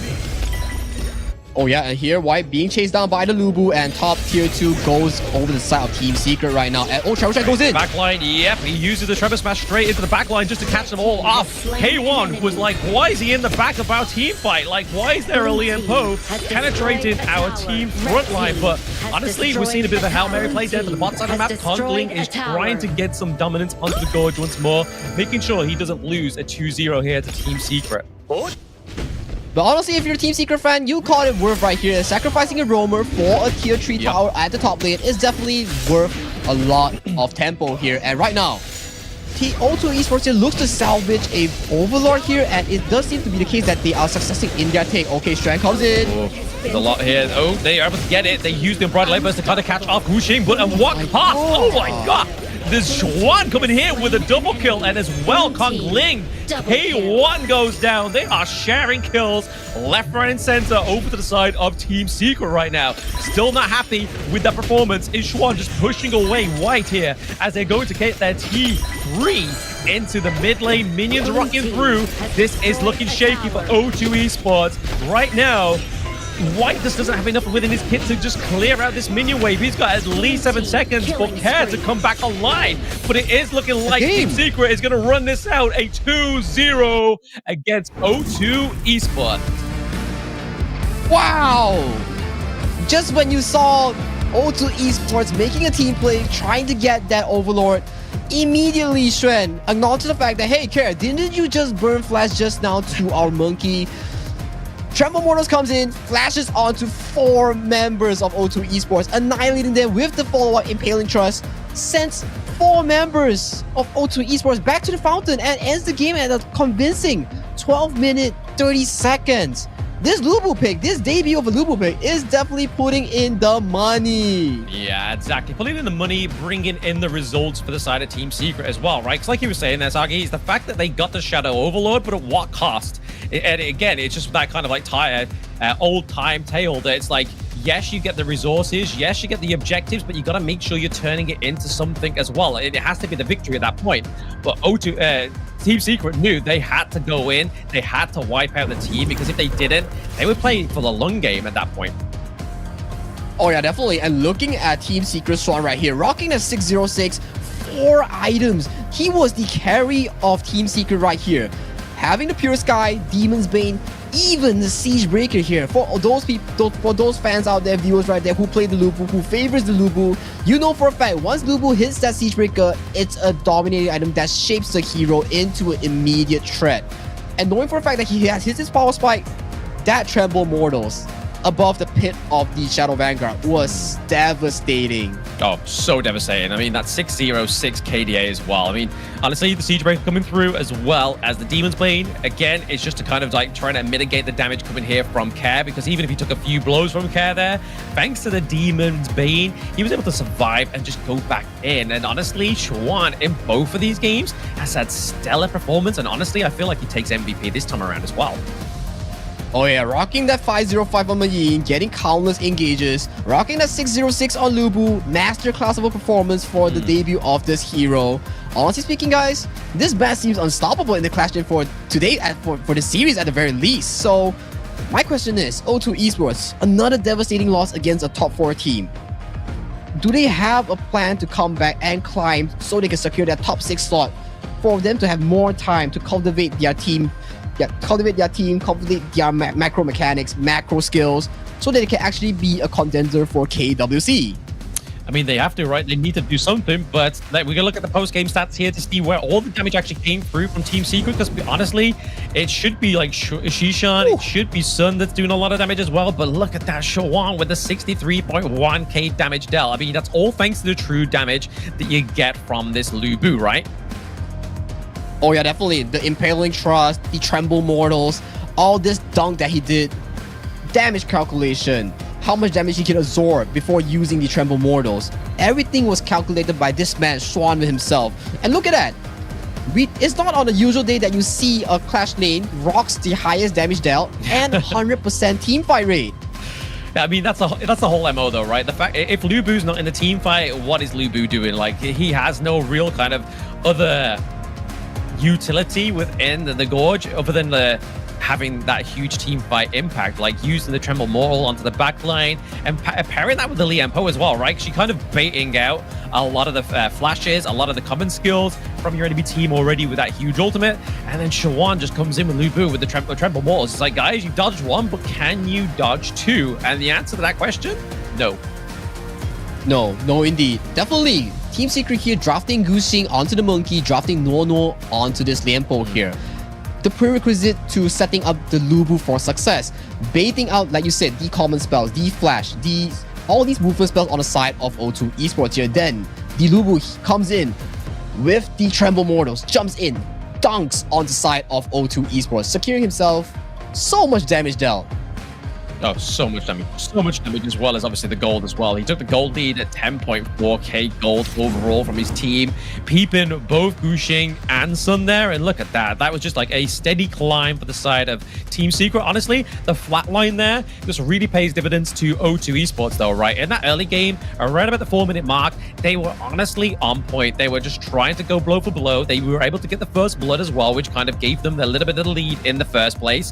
But then it was just kind of that huge team fight down to the bottom side of the map that really just kind of upset the whole motion of the ocean of O2. Oh yeah, definitely. Looking at the two Tyrant stats coming in from O2 Esports, yes, they in fact lost the match and the series, but yet again, they played a pretty good early game. They secured themselves 2 Tyrants, first bloods here and there, and a Shadow Overlord. Is just Shan on the Lubu, pretty unstoppable. And if you were to see the gold shot, I do think that every Tremble Mortals that he has casted has affected the gold chart somehow in a positive way for Team Secret. Yeah, it'd be worth something to go back, right? Like, just go, like, having the gold graph there on the side, going back to that points in the game and be like, right, was that a Tremble Mortal? Put a dot on the map. Is that another one? Put a dot on the map and just see the correlation there between those two. But honestly, I would probably agree with you without even doing those, scientific investigations going through there, Sagi. Oh yeah, definitely. Definitely speaking that right now, Team Secret here solidifying themselves at the 4th place, being the gatekeepers of these bottom 4 teams right now. So Team Secret here, showcasing a masterclass of a Game 1 and Game 2. And of course, who else is the MVP than TS Strand, rocking that Lubu with a 606 KDA, 32% damage dealt, by the way, Blam. Huge, right? I mean, he's taken away the love hearts. He's just looking at you disappointingly. He's like, guys, come on.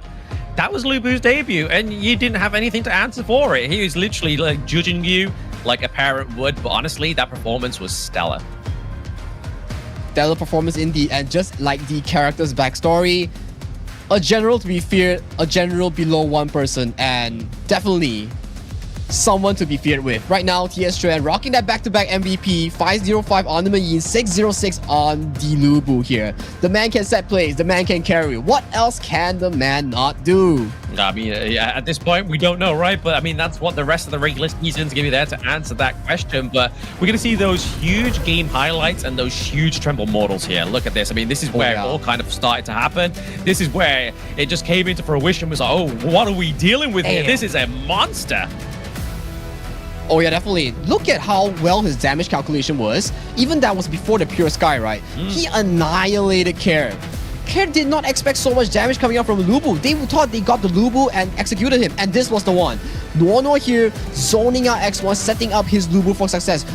X1 here, he has flash, but he got immediately annihilated here. Yeah, I mean, again, the Annihilation coming here set up Sun as well. Getting his only kill on the board that time around, though. I mean, it's still better than no kills that he got in the first game, but we have to give it over to his macro for the first game. But again, this is where it all went down for the side of O2 Esports. They get the Shadow Overlord. They lose the team fight. He is rinsing through O2 Esports here. The damage is just so much. O2 Esports was like, guys, what happened here?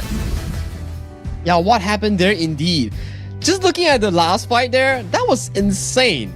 Tremble Mortals catching onto one guy. He flashes in, repositions his swipe onto K1 and X1. X1 doesn't expect that much damage, right? Immediately he follows up with the spear, then destroys him, obliterates him off Hero's Gorge.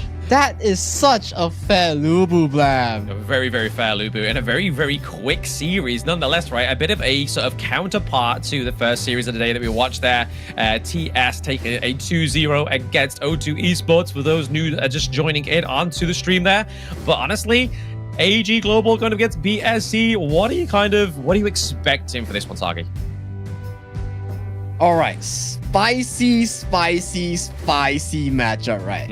AG Global here, a bit of backstory. Yes, they ended HOK S3's run at top 8, but that's without their core player PHY in their mid lane, right? Yep. And they defeated BSE once during the HOK S3 qualifiers for the Malaysia side, right?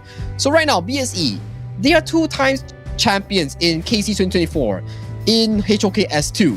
So they're coming in hot, looking for a comeback onto AG right now. And what are stakes in line? Both teams did lose to Nova Esports here. So right now they are battling to secure their point for the second seed for a better playoff placement. So definitely every point counts for these two teams. Yeah, I mean, BSC are definitely looking for a former glory, trying to retain that one. Obviously, both they were the KC 2024 champions, but at the same time, AG Global have got something to prove, right? I mean, there's been a lot of smack talk on the social medias, especially with the rankings of these teams, right? And everybody ranking AG Global at the bottom. AG's like, we've got something to prove too. We've got respect to prove, and there is pride on the line for the side of BSC. So it's going to be respect going against pride for the second place within the regular season. So don't go anywhere, guys. We are going to go into a short break before we get into this banger of a series and definitely the match of the day. So don't go anywhere. Stay in the chat, get some food, get some snacks. See you soon.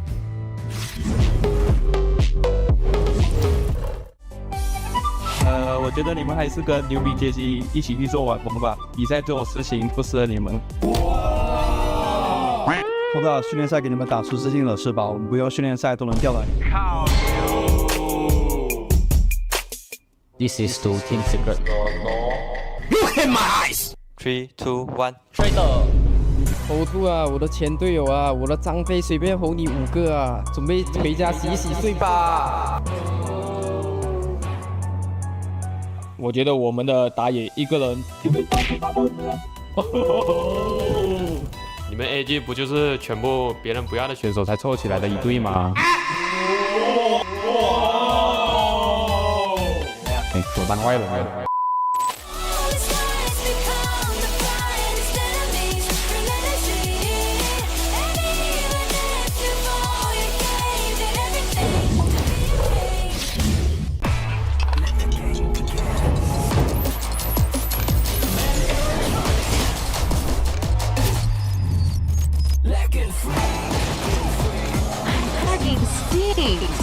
Victory!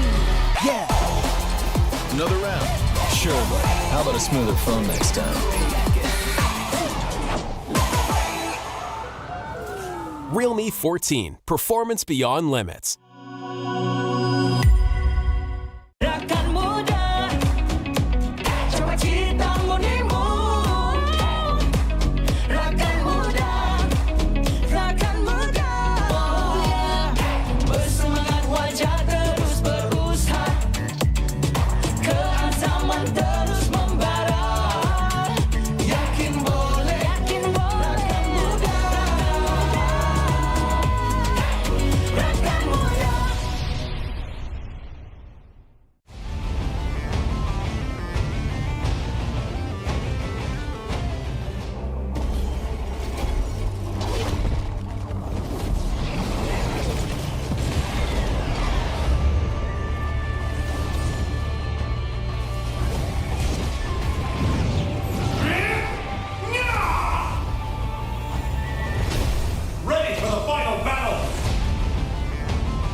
dangerous element removed.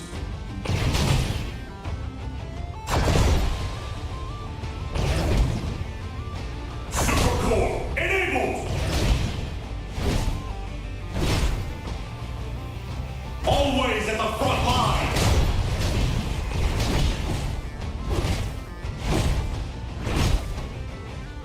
Even the most advanced mecha modifications can't remove the propensity for violence.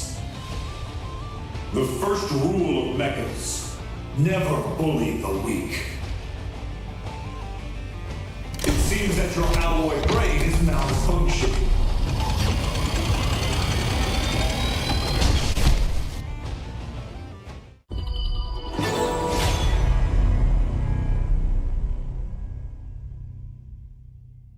Eyes are so complicated.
Welcome to Honor of Kings, the update with the most perks ever. A great battle is about to begin in the new season. All alone? Yeah. New mode, platform bounce, quick join team fight. You know I'm ready to feast, out of the belly at least, I'm ready to eat. They wanna bury the beast, but did it nefariously. I'm back active, grab action, leg work and some back spasm. Not me, but I'm back spazzing. Right now, but you wanna be great? Show me, ain't nothing left that I came to say. Show me. Show me.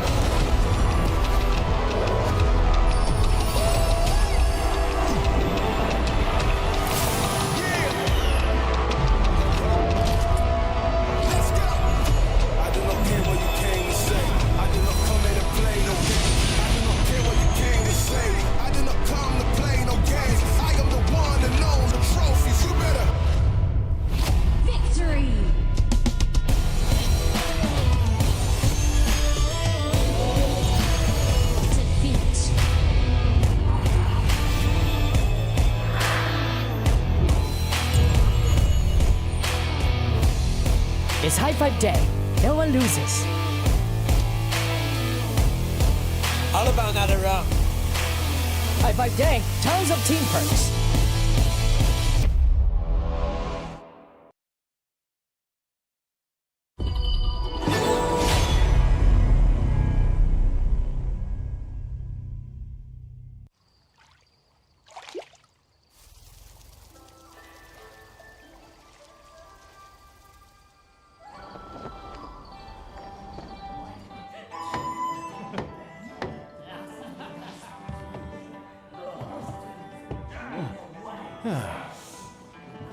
Innkeeper, this is from the guest upstairs. Huh?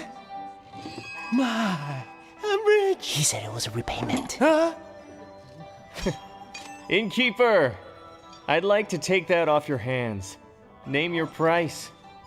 Come on, indulge me. Sorry to keep you waiting. Here.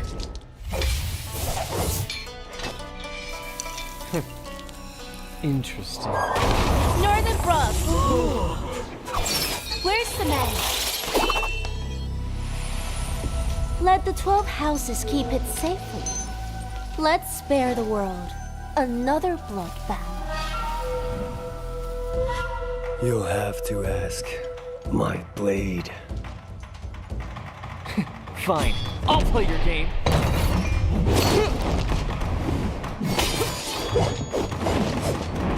After all your travels, you couldn't even buy a decent sword? Silence!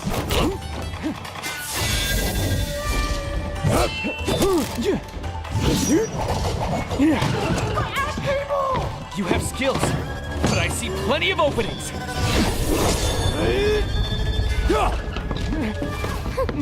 Not bad, Master of the House of Riches. Want it back? Let's get out of here!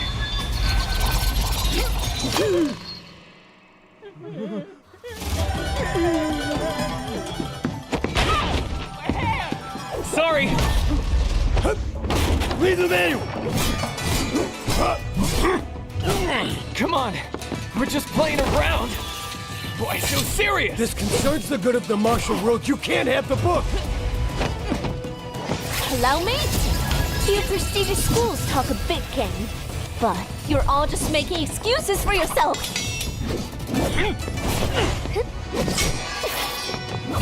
You're still here?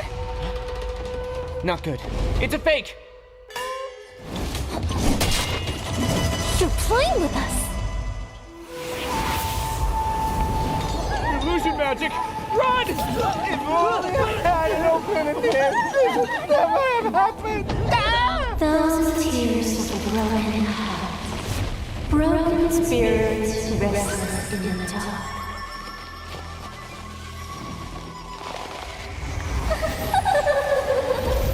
There's no way to resist.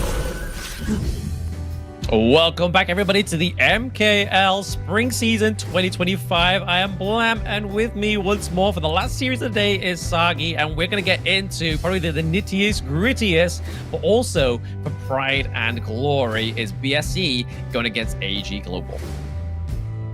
Oh man, what a series to end the day for MKL Week 3 Day 1. Especially after the first two series that we saw. It's like a pretty good storyline, right? Yeah. First series, Todak versus DTE Gaming. It was a back and forth fight. A very intense of a series per se. And then into the game series 2, we have O2 Esports against Team Secret. A domination of a series coming in from Team Secret. And finally, the featured matchup, the final matchup of the day, we present to you AG Global versus Black Shoe Esports. And if that's not what a banger, I'm expecting an absolute cinema between these two teams. Absolutely. It should be a lot of back and forth, right? I feel like it should be the best parts, the both of the series we've had already today in the week 3, day 1 of MKL Spring Season 2025. If it isn't, I'll be very disappointed, but I know both of these teams can perform to that caliber, and I expect nothing less from them. Of course, maybe we might see a 2-0, but if that 2-0 happens, it might be a full-fledged back and forth 2-0 that we are going to see. If it's a 2-1, it's definitely going to be a banger of a 2-1 where both teams as well will go back and forth or dominate each other in one game and the second game. So I am really looking forward to more picks such as the Lubu from the last series that we've seen so far. AG so far has shown us a very, very special pick, which is the Mi Yue in the jungle. So are they going to show us more special picks? Potentially. We could potentially look at that one, but we are going to look at the current standings in a moment. So seeing what it is like until we get to this last game of the day. So seeing where the 4 teams have played already today, let's see where they are right now. So obviously not much has changed. Team Secret is still top 4, but DTE are now 5th rather than 7th. So switching places with O2 Esports, and Todak is up to 6 as well. So O2 Esports after today, not having the greatest place where they probably want to be within the regular season. But like I keep saying to those viewers at home, this is only halfway through the regular season. There is still plenty of time for these teams to fight back and try and get into the top 6 places. Oh yeah, definitely. And looking at DTE Gaming's match win and lose so far, they are 2-3 in the standings, rocking that 5th place, a very safe zone. And if you were to think a storyline for DTE Gaming, right, they are crowned the dark horse. So are they trying to slowly creep up on Team Secret and knock them out of their 4th slot place and secure themselves an even better placing into the playoffs if they can? And on the side of 6, 7, and 8, we have the Brothers in Arms looking to fight amongst each other to secure a slot in the top 6. So we have Toda, we have O2 Esports, you have Seoul Esports. So all of them are in a pinch right now in week 3. But as you say, we are still halfway through. We still have until week 5. So there's still plenty of time. Maybe not plenty, but there's still sufficient time for these teams to really find a way to punch their ticket into the playoffs of MKL. Yeah, I mean, it's a double round robin, right? So these teams are going to fight each other twice. But back on your narrative there about DTE and Team Secret, again, the good thing about week 3 is that match actually takes place on the last day of week 3, right? We're going to get DTE going against Team Secret with the second match of the day within day 3 of week 3. So that question won't take long to answer because we only got 2 days into that point, right? And that's going to be a really feisty match to watch because that's going to kind of like really see if they can put themselves into the top 4 place or get taken down by Team Secret once more. But honestly, Team Secret, after that game, that was so good. So good. Oh yeah, definitely. Especially they showed us a masterclass performance onto the Lubu, showing us that these picks are actually, although non-conventional, but it works on the right hands of the right player. So Shren there definitely deserved that back-to-back MVP that we've seen so far. Definitely a masterclass of performance on the Lubu, showing us these Tremble models, these setups. And especially, it's not just a personal performance, right? I do believe that Team Secret on the strategic level, in game as well, really set up this Lubu for success. Oh, very much so, right? I mean, the fact that they had the Liam Poe as well to kind of like complement it. But let's look at the teams are going to face today on this match 3 of day 1. And first up is going to be AG Global, that is represented by Saber as the support, Dalhan into the Clash lane, PHY into the mid lane, JD into the farm lane, and then Yulong into the jungle. Oh yeah, and on the side of Black Shoe Esports, our Honor of Kings S2 champions and KC 2024 champions, we have BSE, the Crown Boy Musang King in the jungle, BSE Zihong in the mage mid lane, Xiang in the Clash lane, Dian, their newest import from China, the experienced man in the roam, and JR in the farm lane. So for both these two teams, the matchup, as we stated before, although the stakes are still moderate, it's still a game where they have to a lot to express. BSE here looking to take revenge on the loss they have taken from AG Global since the Honor of Kings S3 Malaysian qualifiers in the lower semifinals. AG Global here looking to put their name on the Malaysian bracket, looking to prove that we are not just a fluke. We're actually here to take hold of the top 3 spot in Malaysia MKL.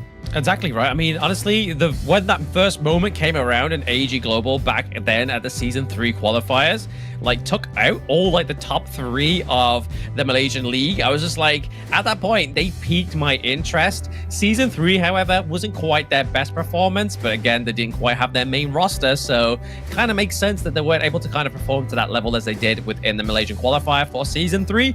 But honestly, Black Shoe Esports, they also captured my eye as well, because that kind of macro play that we see from the likes of TS Sun was definitely the first time I ever noticed that down into the farm lane was from JR. And honestly, I feel like JR is going to be bringing that in this best of 3 as well, showing that macro gameplay that not only happens from the Clash laners, but also the farm laners as well.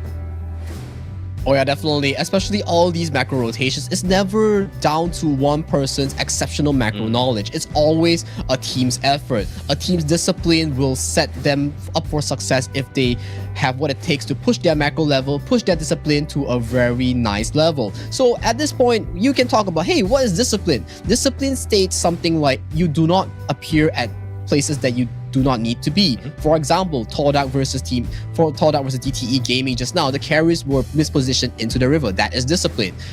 There's no need to go for a fight when there's no objective. That's why in these high tier teams combat, we always see very little kill count. It's not because they don't want to fight. It's because when they fight, it's about objectives. It's about the buffs. It's about a specific tower or someone in the side lane, right? And so far in the side lane here, right, all these top teams, the information flow is very clear and concise. someone's rotating, someone's ganking you, we're immediately being fed information that, hey, you should be backing off now. And with discipline backing you up, that person will immediately back off because he has the correct mental on macro and discipline. Exactly. I mean, they're setting up their team fight to be kind of like pro-optimal, right? Like they want to kind of have their proficiency into the side lanes and then go into the team fights as well. But we're going to look at the side selection as well. AG Global staying on brand with the red side, and then it's actually going to be BSE getting the blue side here. So they're looking to try and get that Prio Blue come through. In terms of BSE, Prio Blue history, what have they normally gone for? Well, in terms of history, we have seen they have put a lot of focus onto the early rather than the Mai Shiranui. In terms of the player's proficiency, it's not that Zihong is unable to play these mage assassins, but traditionally speaking, Zihong does function well when he's picking the Shangguan and Zolia combo that we have seen so far in HOKS2 and KC 2024. But in recent patches I've seen for BSE, they have not really valued the Mai Shiranui as much compared to the early or Dia. So on the side of AG Global, right, you might want to just open some few bands here so you can trade blows. You get one OP, I get one OP, or furthermore that we've seen so far, some teams, they just blatantly open up the pool. You get one early, I get the Mai Shiranui and the Dia. So it can be a battle of wits between the two coaches on how they plan this pick and ban and how they formulate this draft into a advantage for his or her team, right? So right now, stakes are relatively moderate as we've spoken just now, but BSE taking blue side is definitely a very good strategic choice. Yeah, I mean, honestly, I think between these two teams, there's a little bit of a difference between the jungle playstyle. BSE, Musang King generally likes to go for like the tankier kind of picks, throw it into the jungle, whereas Yulong has generally been sort of like very sufficient and very proficient with those assassins, right? I believe I remember once watching the Jing performance from this player, and look, it's like poetry in motion. I didn't even know this was coming up. You can count, literally, if you're a betting man, bet on me because I didn't know this head-to-head was going up. But look at that though. So far, Musang King is taking every little kind of aspect into these head-to-heads into his favor. That is scary for the side of AG. Of course, looking at the head-to-head, as you mentioned, rocking the average KD of 7.3 against a 3.1. Just what kind of games have AG been playing? But honestly speaking, we have seen AG really just limit testing against slightly weaker teams in the MKL bracket. So they tend to play hyper aggressive instead of BSE style of calm collector macro rotations, right? So AG having a slightly lesser KDA and GPN does make more sense because they are a very fight heavy team. Yeah, exactly. But I mean, honestly, the thing is with the BSE as well, you can, even if you get like a solid early game victory over them, you can't kind of count them out that they're going to get the victory for themselves, because it kind of seems like it was their MO from like all the way last year, where they would kind of maybe kind of show a bit of a glimpse of a defeat there, but then you'd notice that their goal lead was always in their favor. And right now it kind of shows here within the head-to-head that the fact Musang King is ahead by around about 10 gold per minute over to Yulong. So already seeing that, looks like it's going to be the same kind of story for BSE. So even if you think you've got them pinned down in the early game, they may have their resources leading up to them. They may have the potential in their resources to be in their favor, and then they kind of just scale you that way. Oh yeah, definitely. We are definitely looking into two teams of very different playstyles, where AG really loves these brawls, these skirmishes in the jungle, all these small skirmishes in the side lane, whereas BSE, they don't really like to fight you when there's no objectives involved per se, right? So if there's objective, you see BSE. If there's no objective, they are just clearing waves left, right, in the side lanes, making sure that they are sufficiently farmed for this 10-minute Tyrant or Overlord fight, right? So right now, my question is, if you were to look at these two teams head and head, we can't really derive a lot of expectations coming in, as we see both teams currently in terms of standings, they are ranked second, tied for both teams. In terms of scores, they are 4-1, both losing the deciding series against Nova Esports. But as you say, it's only the first round robin, and this is the first time they have met since the start of MKL spring season. Exactly, yeah, you don't want to kind of shine too bright too fast, but this is why you do the double round robin, right? It's because not only are you trying to sort of like secure yourself into the top 6, you want to give time for these teams to kind of adjust to each other naturally. Yes, these teams are probably scrimmed against each other before playing in the regular season, but it doesn't really matter until it gets onto that competitive scene, right? Like they always bring a different flavor once they're on the stage, and that's why we're starting to see that, yes, we've seen them, they may have taken like 2-1 victories or lost 1-2 victories to some teams, or even taken stomps in their stride by accident. But that's why you have the double round robin. You can go again, try and figure out your opponent and see if you can turn that around for yourself. Oh yeah, definitely. Right now we are looking at both teams geared up, just minutes away from starting the actual pick and ban. But right now, let's really think about the stakes, right? Actually, if you were to think about stakes, right, winning this really does matter to their standings, because if they're really undefeated throughout the entire split later on of week 4 and week 5, the winning team of today really can set up the tempo for being the second place or even the first place of MKL regular season, thus securing them a better spot at the playoffs. True, very, very true. I mean, like you said, it is all to play for the second place today between BSC and AG Global. But this is where it's all going to start to go down, right? Where the picture starts to get painted. We are setting and prepping our canvas, which is the BP. And it's going to be a very similar tale. Luna, Pei, Ali all being banned out here. And I'm going to be looking at it. Yeah, it's the Zhongfei as the ban as well. Oh yeah, definitely. BSE's DM plays a nasty Zhongfei. His damage calculation, his timing of engage is top notch. That's why we see the Long is actually prioritized rather than the Dia or Maestro for a side of Black Shrew Esports here. And knowing AG Global, they know JR and how well he plays his early. They ban it out instead of the Maestro, as we mentioned before. Zihong does not really benefit from picking all these Maestro picks. It's not really up to his playstyle, but it's more up to the team's draft or the team's tempo here. And Lady Sun here immediately gets locked in as the answer to Long. And it seems to me that the week 3 draft has lesser priority here on the Dia and Maestro Blanc. Yeah, exactly. They're looking at sort of like Mayin could still come through here for Black Shrew Esports, right? I mean, Xiang on this pick could be very damaging for the side of AG Global, but it is actually going to be Daohan picking up the Byron. So going for a little bit more of an access into the back line, sustainability into these team fights, as well as trying to protect JD on this Lady Sun. But once more, I'm getting the Blam fan service. The guy that brought out the Agudo within KC 2024 once more is Musang King. Oh yeah, BSE back to their basics, bringing out the Agudo and pairing up with a Dharma. So off to the bat, we've seen a very well-rounded comp with Teamfight and Sieging on the side of Black Shrew Esports here. And AG Global here, locking in that Lam, reducing any chance of Long's capability to survive in the team fights here. So already from the bat, Lam and Biron here, both picks very, very strong in terms of the side lane pressure here. And AG Global responding with a Maestro ban, Black Shrew Esports here answering as well with a Lianpo ban.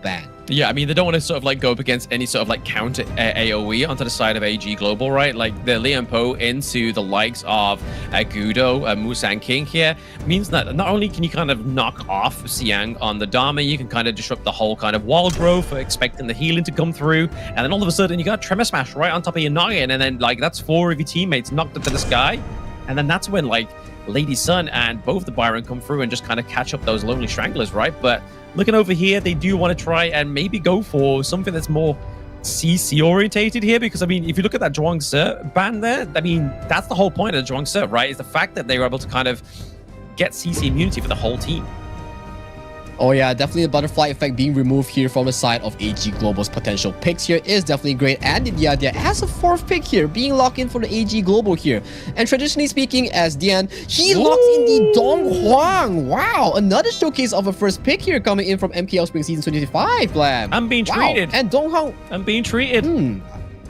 You're being treated really. So Dong Huang and Gamo here, there's a specific combo here. So this Dong Huang is going to be on lockdown duty for the Lam and the Biron. Whoever comes in first will be treated with couple swords immediately through their face. So That's definitely one thing they have to look out for. So right now, in terms of draft, BSE rocking that long, that Agudo and Dharma being the core 3 carries here, lots of firepower, but lacking that consistent DPS as we've seen so far. AG Global here, 4 seconds left, they lock in the Shi, and PHY on this Shi, his Silk imprint has been a beast so far we've seen in this split. So right now, both teams here, very spicy draft coming into this first game. Very spicy draft, especially with the Dong Huang approaching us here as well. The Forsaken contract is going to be the thing that kind of tries to lock down the Lam or the Byron here, or even potentially just try and take off the Lady Sun off the table, right? Because, I mean, that's where a lot of the damage from AG Globals actually come from, especially towards the late game. In the early game, she is going to pack a punch as well, thanks to the roll and raid, and also be able to try and sort of like tease those turret takedowns as well. But honestly, Dong Huang here is going to be a potential upset for the side of AG Global. Oh yeah, definitely. Especially we want to think, is this Dong Huang going to go for the Roman item of Radiance or Howl? So if Howl, we're gonna see 5-man strong rushing into the face of AG Global, using the Dharma's Truth Mantra, using the Sacred Contract onto side of Dong Huang. So game 1 between this legendary of a series will be commencing right now between Blackstreet Esports and All Gamers Global here, Blam. I am feeling excited for this match. Oh, absolutely. But I think the thing about the Dong Huang pick here for Dion is going to be interesting because there's a lot of burst onto the side of Blackstreet Esports, and obviously the Forsaken contract is going to be punishing as well. Yep, PHY is just kind of trying to get a rotation. The fast wave clear is this what the PHY is really going to be trying to get here with the shirt pick, right? Like just trying to give access and help to either Dohan or go down to the left side of the map. But AG gets first blood on the side of Blackstreet Esports. And of course, JD and Saber here, drafting the Lady Sun and Yadia, absolute dominance of a lane against the Long and Dong Huang here. So that's one point that we did not cover just now, but of course, AG here drafting this wave makes it so that the laning phase will be a heck of a tough time for JR onto this Long. So props to JD and Saber and AG Global for drafting such a lane dominant bully so far in the early game. So right now, we want to see this Dong Huang, right? So as we know, Dian is a player that, yes, he's an amazing player of a roam, but in terms of playing a utility roam such as Dahlia or any healing roam, it's not up to expectations because he cannot really utilize his full potential as an imported player with lots of experience. So they love to put Dian as a engaged core, as someone who has the priority in doing engages, and a small bully, a small wave here coming from the top side, no person harm, and JD here just bullying this JR from the wave. Yeah, I mean, we can kind of see here that they're just trying to get the lane dominance here into the bot side of the map, but honestly, BSE know they're playing under timer, right? Like, if they can actually force AG Global into the late game, that's where JR is going to shine, right? I mean, they could try and punish him like we saw O2 Esports punish Team Secret in the last game where they take away their T1, so it's not as easy farming for him. But at the same time, the Gudo jungle pick here doesn't really need that much farm either, so a lot of the farm towards the mid to the late game could easily go over JR if he's behind.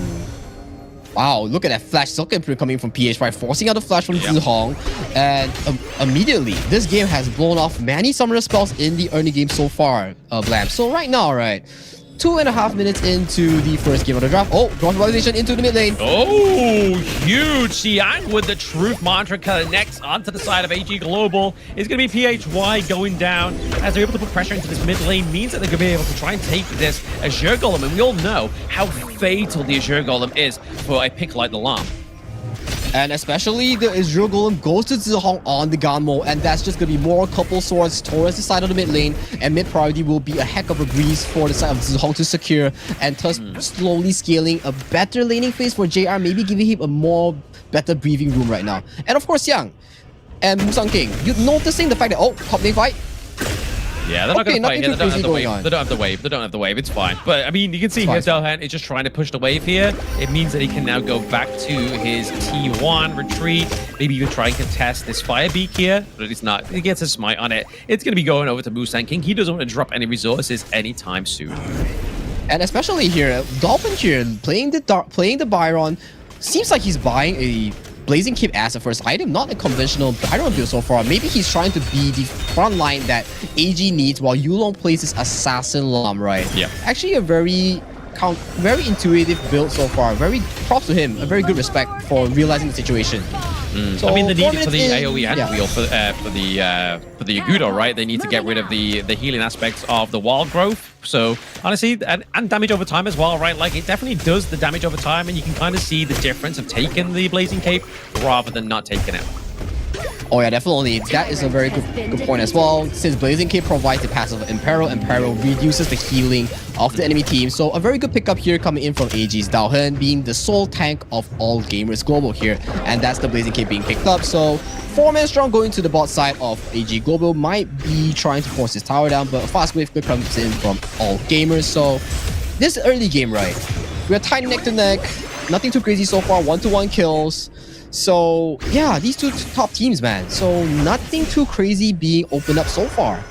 Nothing too crazy, but obviously, as you said there, Yulong is going to be going into the more assassin kind of build. You can see him already sort of build the second tier item of the Rapturous Bite, as well as looking at the Meteor here, which could either go into Axe of Torment or even Starbreaker. It's going to be the Axe of Torment this time around. He's ahead about 4 gold difference overall, but it looks like AG going to go for the first T1, trading it across the map, actually. JR gets the dominance into the bot side of the map. Oh yeah, so both teams just trading blows onto the turret, onto the side, so nothing too crazy as we mentioned so far, as these two teams, like I said during the pre-game draft, as we said during the discussion, these teams, they do not like to take any unnecessary fights. They like to take it slow, calm and steady. They only fight when there's an objective or sufficient vision involved into the team play. So right now, both teams really prioritizing priority, and for the side of Black Steel Esports, are they going to rotate to this Byron? Doesn't seem to be the case. So right now, a very peaceful and steady early game so far at the 6-minute mark.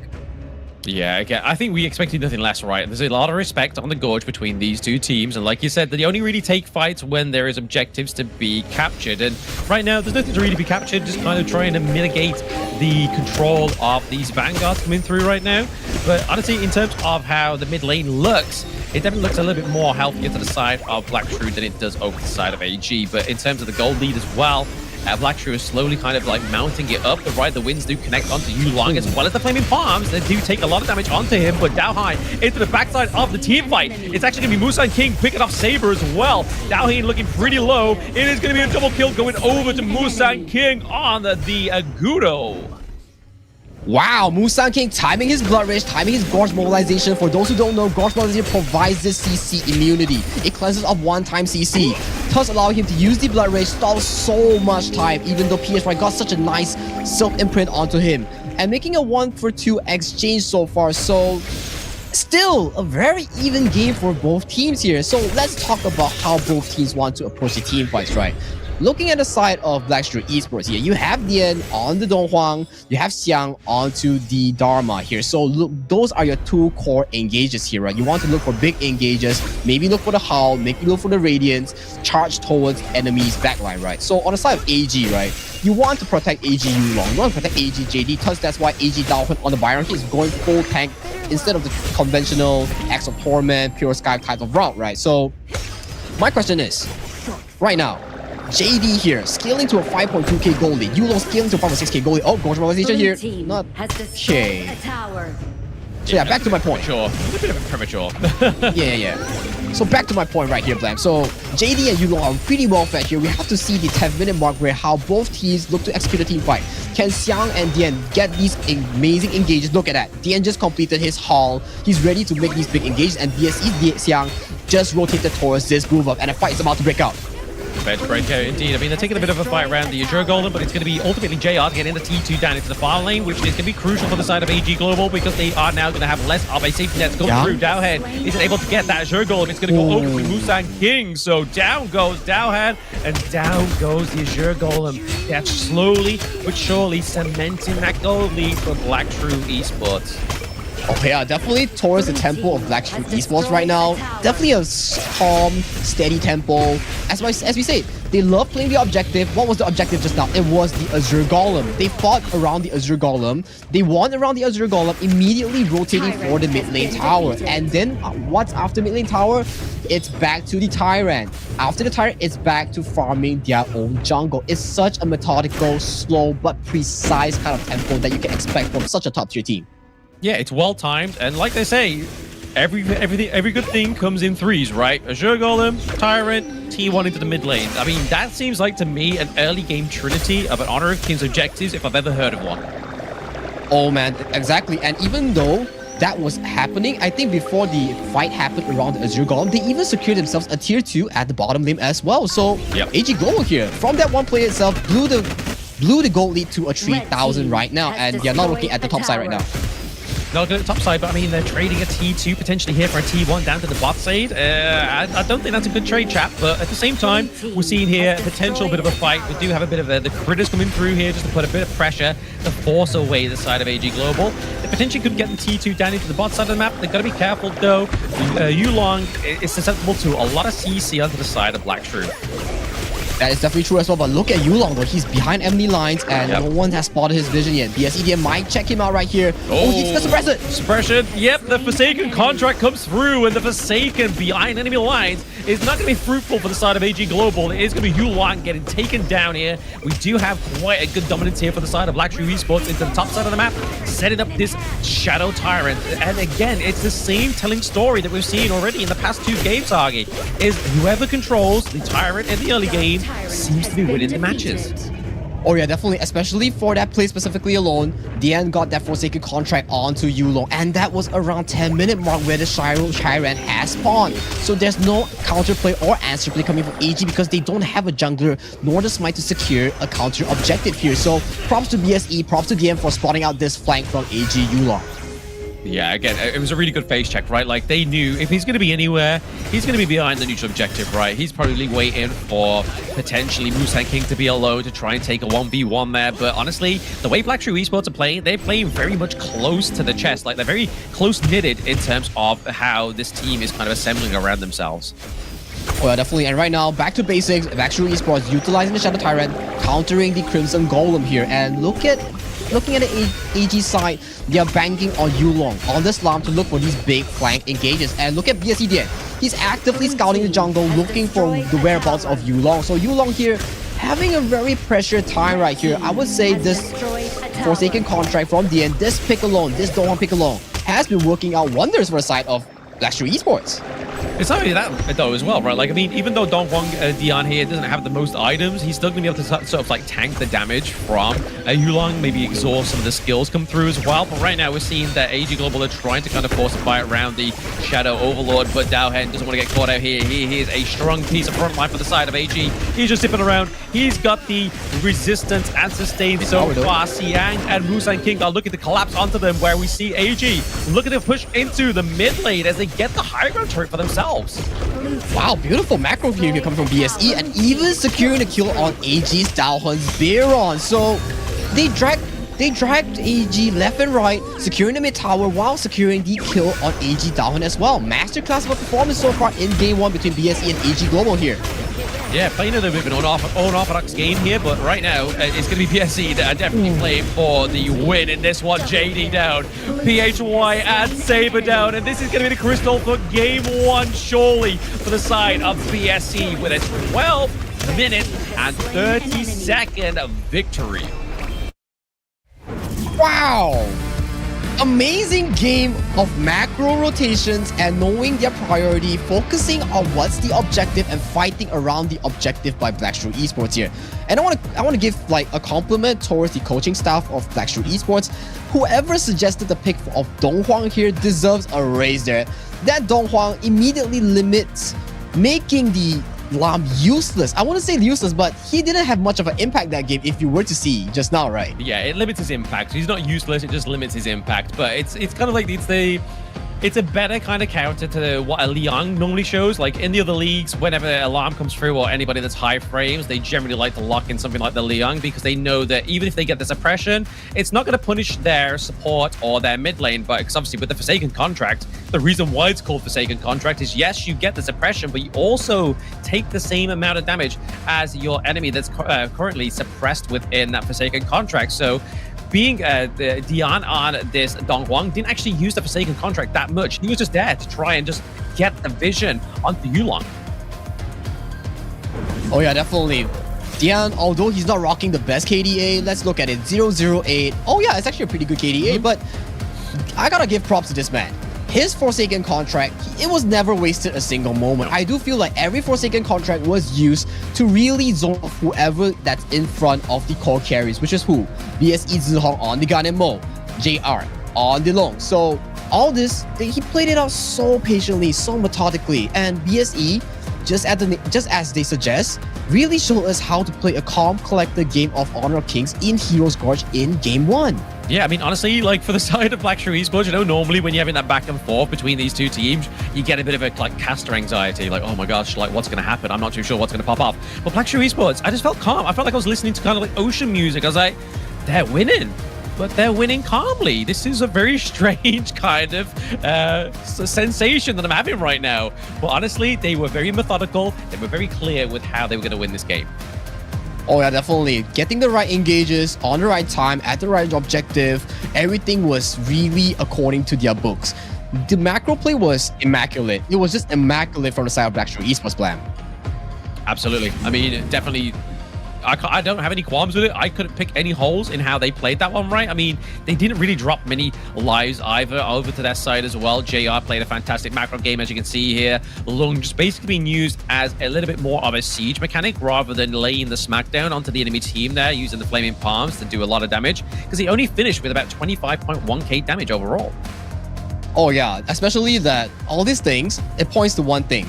If JR doesn't have to carry, it means Zihong and Musang King is having a heck of a time around Heroes Gorge, right? So Zihong is just firing all these couple blades, securing all this damage onto the side of AG Global here. JR, he hasn't even scaled to 3 or 4 items here, and he's not really that involved in team fights here, hence the 50% team fight rate. So all these plays were really just made by who? The whole team, yes, but the core 3 person who made these plays happen was Musang King on the Agudo, showing up the right time at the correct objective, Zihong following up with which all these couple blades poking out on the side of All Gamers Global's health bar. And Dien, he didn't really use so many Forsaken Contracts ultimates so far in this split. I don't think I only seen 2 or 3, so he was just really holding it for Yulong. He knows Yulong is the one that can turn the tides. Yeah, I mean, honestly, like I was saying there, though, like the amount of Forsaken Contracts that actually came through in that game wasn't many. It was just the fact that he was there, just being like a walking ward, just giving intel over to Musang King, over to Zhong, into the mid lane as well. Because like we were saying in the game as well, they were very tightly knitted as a 3-man, and then Siang and JR was just going for that macro play. But honestly, if it works, right? Because look at this gold graph. We're into around about a 12 minute and 30-second match, and they were ahead by about 6.4k gold. So it was a steady kind of climb for the side of Black Shrew Esports. Oh yeah, definitely. It's not as to say that they have like bombastic team fights or like straight 5 aces. No, nothing too crazy. They took small, steady steps, capturing the Azure Golem, forcing out fights on the side of AG Global, capitalizing on AG Global's mistake, capturing Yulong, flanking, failing the flank, and utilizing the Forsaken Contract, right? Afterwards, they slowly scaled up, got the Tyrant, got the Shadow Tyrant, immediately invading the Crimson Golem. So it's small methodical steps, a few hundred golds every play, but it racked up to the game deciding push. Exactly. If you're not going to get like a huge gold lead, you're going to get it over time. And that's probably the most crucial and most deadly ones, because your enemy team's not going to even notice that. But MVP is going to go over to Zhong here into the mid lane. Honestly, I would have gave it over to either to Zhong or even Musang King, to be honest, because they were both playing very, very well on their picks. But 306 KDA, 38% of the damage dealt is huge, and definitely the potential of what you can do with a Ganon Mo. Of course, Ganemo with the relevant resources, with the relevant positioning, and the help of his team to scout out vision. And honestly speaking, I want to give some props to BSE Dien as well. Dien giving such a comfortable range of damage for Zihong to actually pursue all these pokes, all these couple blades onto the members of AG Global here. Landing at 38% damage dealt is definitely a big feat, but of course, BSE really playing to their comp strength, allowing Zihong to get this MVP and get all this damage and get all these kills on the side of AG Global. Exactly. He definitely set them up right. I mean, he was able to claim the kills with a couple blades, freshly forged. I mean, there was not one moment in that game when he was like badly positioned, right? Like we saw earlier within the series where some of the Ganamos were generally just very badly positioned, kind of opening them susceptible to ganks from the clash lane. But here we go. Even here, we see the Gorge mobilization come through, as well as the couple blades, just kind of setting up those really early fights. And even Musang King building that early blood rage meant that he was just so sustainable into these very early game team fights, getting double kills onto the side of AG Global. Oh yeah, definitely. And if you were to look at the highlights here, right? BSEDN, bottom left of the screen, he always has his ultimate up. He's only saving it for one member and one member only, and that is AG's Yulong on the Lam. He knows for a fact, if this Lam gets onto my backline, that is AG's only chance of coming back. Even here, at the end game fight, he's still holding his ultimate here. Yeah. He's not using it until the end of the game. I think I've only seen it twice or once throughout the entire game of BSEDN's Forsaken contract on Donghuang, right? So, props to him for noticing that, hey, I don't need to be a flashy player. I just need to make sure that, hey, Yulong, you're pretty sure you know that you're going to come in. But hey, man, I have the Forsaken contract. The moment you come in, I can pair it up with Flash and Flash suppress you. So be prepared. That is what the message that Dian has sent to Yulong. Exactly, right? I mean, like the saying goes, too much of anything is bad for you. And if you use too many Forsaken contracts, it's not going to be on cooldown for those prime moments when Yulong was available and able to be taken down. So just showing that the patience coming through on the Donghuang pick here, Dian showing real sort of like potential into bringing this into more of a kind of like, okay, this is like alarms coming through, we're going to counter pick with this, and making it more of a successful counter pick for the side of BSE. We see here the side selection once more. It is actually going to be AG Global going over to red side once more. Will they be able to take game 2 from BSE? In terms of the draft, what do you feel like was missing in game 1, Sagi? Seems like both teams have not been prioritizing the Dia and the Mashroni in the first 2 phases, as we've seen so far in week 1 and week 2 of the MKL and the other regions. So in terms of what they're missing here, we really have to see the coach's decision here. And let's check the draft right now, and BSE immediately repeating the ban of Luna on the first ban. And Luna here so far, out of all the games so far in today's series, all 3 series here, Luna has been perma-banned so far, and AG Global here banning out Xiang's Baron here. So, interesting bans so far coming in from both teams. Yeah, again, I mean, to be honest, the Luna can be quite fruitful, can be quite scary against some of these teams that aren't quite used to playing against her as well. And then the Pei, once more, getting banned out here, so they don't want Yulong going onto the Pei, because like we were saying in the introduction to this series, right, was the fact that Yulong likes to pick these more kind of like very feisty assassin picks into the jungle, whereas Musen King, he's happy to play a Gudo because he knows if he doesn't need many resources, if he can just funnel that through to either a mid lane carry or a side lane carry, he's fine. He's happy with it. Oh yeah, and definitely the Arlie and Maestro Nui and the Long has all been released from the pool. And of course, JR being JR locks in that Arlie real quick. Will AG Global reply with a Maestro Nui here, or what is the case right here? But a point to be focused on is definitely AG's playstyle, right? Banning the Luna, banning the Pei. If it worked, you don't have to fix it. So that's what BSE's approach is towards this game. It worked out in the game 1. You were forced to pick the Love, and I counter-picked it perfectly with the Donghuang. But we are playing global pick and ban, so right now you do not have the Donghuang here. And Mayin and Zhang Fei here, double engage here being locked down for the side of AG Global here. Yeah, looking for a big engage here. They want to take it off of Dian as well, right? They don't want to let the Zhang Fei go over. And again, it's been such a monstrable pick within the MKL season this far. So honestly, if AG Global can get it, they'll definitely lock that in. And Saber on this pick has definitely been very good in terms of performance as well. Overall, most of the support players have had fantastic performance on the Zhang Fei. That's why it's got such a big presence in there. But speaking of presence today, the Dolia and a lane combo has been pretty popular. Oh yeah, Elena and Zolia definitely a favorite pick from the side of Blackstreet Esports. They have picked this from time to time, and they have secured many victories so far on this combo here. I doubt they have landed a loss yet, correct me if I'm wrong, but definitely this is a BSE special that we're looking at, and AG Global here. Nayin and Zhang Fei, and locking in that Jing for Yulong. Definitely an AG Global special here, prioritizing their jungle's carry potential here, Blam. Yeah, definitely going to be looking for a lot of burst damage from Yulong in this game 3, right? Honestly, we could probably potentially see Blackstreet Esports maybe try and go for the Orgrin if it actually survives within this next ban phase, because they ban out the Dune here, because again, Dolia and Dune combo, still a very kind of popular combo within Honor of Kings Global Esports as well, but it looks like they're going to be banning out the DRNG. Honestly, I thought they probably would have picked the DRNG in the first 2 picks to try and counter out the Arlie, because I knew this ban was coming. Oh yeah, definitely. And as you state, spot on, the Orgrin has been banned out for AG Global here. So further reducing the pool of these big tank jungles for the side of Black Shrew Esports here. So for Black Shrew Esports, your job is probably just to ban out as any counters for the early. As we said time and time again, if you pick an early, you don't want this early to be losing out this early game so fast. You want this early to scale up into the Doomsday at 4 minute with no any disturbance, right? So she gets this Doomsday at 4 minutes, she takes the Crimson, and she starts being an absolute menace in the side lane here. So looking at BSE, I do feel that is what their approach is, banning out all these potential early counters, making sure that she has a heck of a game to play.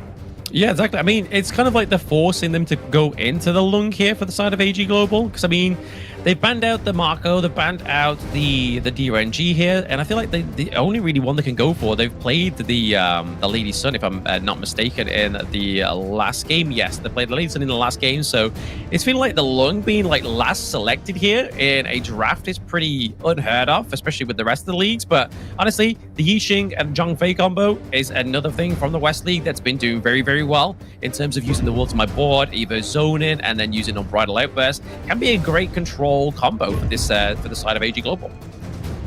Oh yeah, definitely. Naming the Zhang Fei and the Yixing, definitely both combos that are exceptionally good in terms of team fighting. And on the side of BSE, they lock in the Da Chao mid and Monkey jungle. On the side of AG Global, you have to think, are we going to lock in the Corsair you all along here that has been gone through the banning phase, purposely left out by Black Shrew Esports, because they know for a fact, if you pick the long, they're always gonna be nomming you in the lane. So what is the pick here, AG Global? Are you gonna show us something unconventional, or is it gonna be the Console you or long being locked in here as your last pick for your marksman? Yeah, or maybe potentially the Chano, right? I mean, we've only saw Chano in the first series of the day. We haven't seen him since. So potentially here for AG Global, I mean, the Soaring Signal could come through here in terms of trying to push away the likes of the Elaine. There we go. Coming through, and then obviously with his very unique ultimate, he can still kind of a basic attack whilst moving as well, kind of be a lot of a pressure for the side of AG Global. So I feel like if they're able to try and win this one, AG Global, they need to be very aggressive in their team fights and basically don't play very coy, like their better words, obviously leaping coy tides for the Chow. They definitely need to play on the front foot rather than sort of playing behind and then playing reactive. They need to take control of the reins straight away. Oh yeah, definitely. So looking at both teams' draft, right, Blam? For Black Shrew Esports, it's like the game plan that we mentioned just now. You want your side lanes to grow fed, you want your side lanes to hit that power spike, so Dolia can refresh the Death at Sunset for a lane and be this absolute backline threat. And for Arlie, you want this Doomsdays at 4 minute and side conquering the side lanes, right? So for the side of AG Global here, what are you trying to expect? You're trying to expect this Jing, this channel, scaling up to 2 to 3 items and slowly taking on the fights. And what do you have in store for that? You have PSY on the Yixing, Saber on the Zhang Fei here. I definitely favor AG Global's draft in game 2, as I think it's definitely a very, very stable draft here. It's a very stable draft, but I feel like the crumbling apart feature of the side of BSC, which is going to be sort of like trying to hone in on the weaknesses of AG Global here, is the access into the backline with a lane, but also the get out of jail card as well, right? Because he has 2 Death on Sunset, so he can use 1 to get in, 1 to get out if he really wants to. And honestly, if it's a very weak backline, they're looking very low in terms of their health, it's going to be good for not only sort of baiting the skills of AG Global, but also just getting that, like those frightful takedowns. Oh yeah, definitely. Especially something to point out that Zihong on this Da Xiao, the more magic power that he purchases, it increases more of this hero's spell range. So that's definitely one thing to point out as well if we were to scale into the late game. So that's for Zihong's Da Xiao pick. So for the side of AG, right, we have to see. Usually we don't see a Mayin getting bullied by a lane. That is out of the norm, but right now it's a 50-50 matchup. So nothing too crazy going on. So both side lanes are equally as it is. So something to point out recently for all these early picks, we usually just swap them towards the mid lane, so she has more control of the lane and she can rotate towards these side lanes, right? She's probably like a second jungle to really just farm 2 waves, to really just absorb all these jungle resources so she can hit this Doomsdays as early as possible. Yeah, exactly, because that's where her early game power spike is, right? Is that Doomsday item lock in the itemization. But like you were saying there, most times out of 10, you're not going to be seeing the lane coming on top of the Mayin here. Mayin has not only the HP regen, but also the CC immunity as well. Her recent changes means that you kind of get more damage and promoted with more damage if you use kind of like different combos with the Mayin as well. It kind of enhances her damage this time. But right now we're seeing a bit of a tip-tap down into the bot side of the map. The Shadow Wolves are going to be quite oppressive onto JR in the early game, but he has the get out of jail card, which is the Xuong as the Chow, right? Using to be able to use the teleport back, come back, full health, straight back into lane. Really sort of cleaning up the time, the time away from his lane. Oh yeah, definitely a Sea of Fate, beautifully sending him back and returning him with a full health bar. So definitely BSE playing to their strengths, securing a very smooth sailing early game for JR as of now. So even for BSE Xiang as well, he's having a heck of an early game right now, and this is the style that we want to see from BSE, right? If you play these scaling type of side laners, right, the early, the lane, you definitely have to make sure that your early game is smooth and sailing at least to the 4th minute mark. When these two side laners get their items, that's where you truly take over the game. Yeah, I mean, JR's not had kind of the roughest of games this so far within this best of 3. He's kind of just been left to his own devices. Can they really afford that onto the side of AG Global if they're leaving Ollie to their own devices? Probably not, because it means that she's just going to get so much more farm, kind of over control over the side and get the damage. But at the same time, they're just trying to go tip for tat with the clash lane. There's not a lot really going on within this match, but at the same time, Blackshrew Esports are just trying to maintain that gold lead. Oh yeah, definitely a small and steady 700 gold lead on the hands of AG, on the side of Blackshrew Esports right now. So nothing too crazy, as we said time and time again from these series so far. And honestly, Yulong here might be the key person here, the key difference maker here in securing AG's global comeback into the series here. We've seen time and time again, all these Jing players, all these Jing picks, they come out on top when it comes to assassinating the key player, which is JR on the early. So 4th minute mark has reached, and both teams positioning slightly towards the Tyrant, but here AG Global is slightly slow towards the Tyrant pit. I mean, hopefully AG are able to pick up this Tyrant, right? I mean, they've got double smite. If they miss 2 smites, then it's kind of like a smite diff at that point. But Musang King, being the king of the jungle from the 2024 Art of Kings Global Esports team. Oh, there we go. It's actually Yulong that gets the Tyrant here, which is going to be very fruitful for the side of AG Global. They're going to get a lot of an extra damage over to JD onto the Chano. Also, the damage coming from Yulong as well.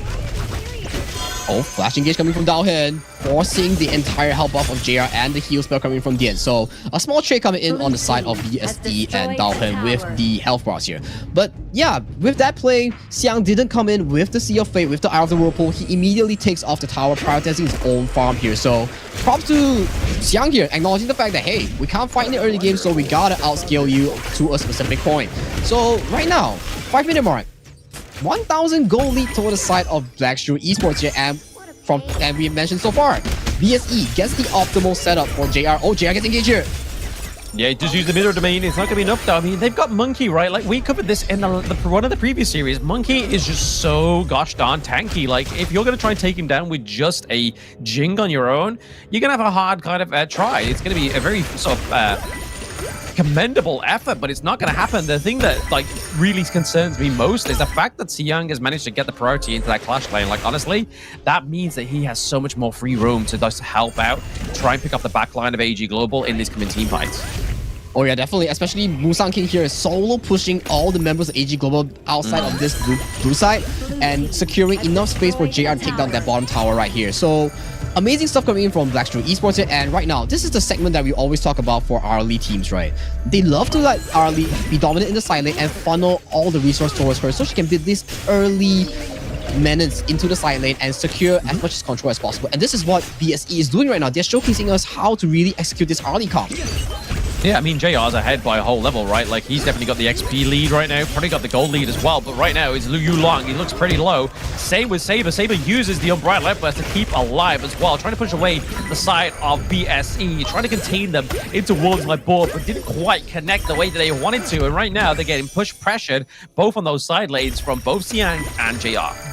I really want to give props to Zihong and Musang King here. Zihong here, using the Sea of Fate, using the Circle Recall, prioritizing enough space for Musang King to soak up enough damage and immediately recall on the time when the circle is finished to channel, right? So he goes in, soaks up all the damage, soaks up all the spells from Yulong, the Mirror Domain, the World's My Board, the Unbridled Outburst, then he gets out, build free. Oh, right now, Yulong gets engaged. Pretty low, the Mirror Domain is being used. He's able to kind of dupe around, but for how long? There's a Death on Sunset, but he's not going to actually commit to dive it in onto Yulong there. They got what they came for. They got the T1 into the mid lane. So once more, Blackshrew Esports just opening up the gorge onto their side. Especially here, Blam. Like we said from time and time again, Blackshrew Esports is not a team to play hyper-aggressive Honor of Kings, they are a team here to do objective plays. What was the objective just now? The objective was the Azure Golem. Afterwards, it was the mid tower. And now, they're back to farming into their own jungle, securing their Crimson Golem on the side of Arlie. And then, their attack goes again back to the Azure Golem that spawned in 10 seconds. Yeah, it's all methodical. It all means something. Every movement is calculated onto the side of Blackstreet Esports. And right now, for the state of AG Global, it's not looking as calculated as I was kind of hoping for. They're definitely struggling to try and find their way or even their motion within this game because they're behind by around about 2.5k gold. Oh yeah, 2.5k gold at around 8 minutes mark with 0 kills, by the way. Only towers and only from stealing camps. Blackstreet Esports here just making a statement of the game on teaching how all these teams how to play slow and steady Honor of Kings. Slow and steady wins the race, right? I mean, that's a all-day proverbial coming through there, but again, AG Saber is just trying to kind of tank a lot of the damage there, Dohan as well, but it just means that Xiang's having that friendly personal time up into the Clash lane, able to take the T2 as well, which is not what they really want onto the side of AG Global. They are losing priority, they are losing quite a lot of turrets right now. Okay, the dream is being committed. Yep, PHY is potentially going to get taken down now. The passive actually comes through and saves his life. First blood at 8 minutes and 45 seconds, Sagi. And it goes over to Dowheim, but it's not going to be finished there. We see the Sabers being committed there with the Unbridled Outburst. Into the backline is Dowheim. He's trying to get the pick off onto JR, but it's not going to be enough. He gets the kill for himself. You don't want to be giving the resources over to BSC's JR. Beautiful first blood coming in from AG Global here, but still slowly bleeding out a 3,000 gold lead over the side of Blackstreet Esports here. I do want to combat Saber. He noticed that, okay, Busan King, you want to use the Dream Roam to come and engage on us, take a poke, and get out and bail with the Sea of Fate recall, right? But immediately uses the Unbridled Outburst to push away Busan King, so netting the kill for AG Global here. But still, 3,000 gold lead so far, 1-1, 9 minutes in. What can AG Global do to really stop themselves from bleeding out of this series? I think the main thing is just keeping a hold of those high ground turrets, right? They need to make sure they keep that real estate for themselves just at their final frontier, because there's been times within many of the competitions within Honor of Kings Global Esports where teams have managed to come back from that kind of high ground turret territory. So honestly, if they maintain that one and also just maintain the sort of like hemorrhage gold lead, I mean, if you can kind of keep it to that like 2 to 3k gold lead, you can still come back after a really good team fight.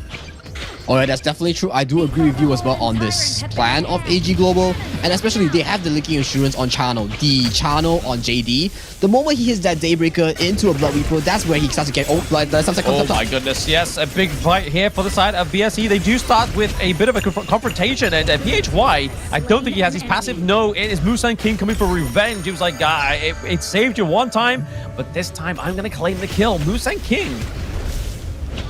Musan King indeed, finding a good opportunity, finding the best Dream Roam onto the side of PSY, which has no Flash. Flash was on cooldown for PSY, so a very good spot out there for side Musan King. And he's solo invading right now, pushing the members of AG Global back to their base right now. What a performance coming in from Musan King here today. Yeah, very good performance. It's very solid. He's just basically propping up his teammates, right? Like, he's just there to be like, guys, I'm going to give you the support beam that you need. Tell me what you need, and I will basically translate that for you, either into gold, kills, turrets. Just let me know. We'll be there. And that's exactly how he played the Agudo. So going for these tanky picks, like I said in the actual introduction of this series, this is Musan King's MO, right? He goes for the tanks. Yeah, he goes for the tanks, he plays it well, he provides so much comfortable space for JR to play around these team fights, for JR to really scale off this early game, right? We've seen from time and time again, teams prioritize this early, right? But they can't let this early scale into the 4th minute mark. With this Doomsday, with the Crimson Golem, they always falter in the first 2 minutes of the game. But BSE, showing a masterclass of a performance, showing textbook Honor of Kings, showing us how do you need to execute this early team composition. I mean, you remember a few moments ago I said that hemorrhaging gold lead going out of 2 to 3k range? It has, it's 6k, and right now into the backline, it's the Elaine. Xiang uses the duel to the death and gets double kill onto Yulai. It's not going to be enough there. PHY going in, he gets out into the turret, but it's going to be another duel to the death come through, keeping Xiang alive as his teammates get the high ground turrets and potentially finishing off this game with the Vanguard. Daohan is just trying to keep him off that crystal, but it's not going to be enough. It looks like it's going to be BSE claiming game 2.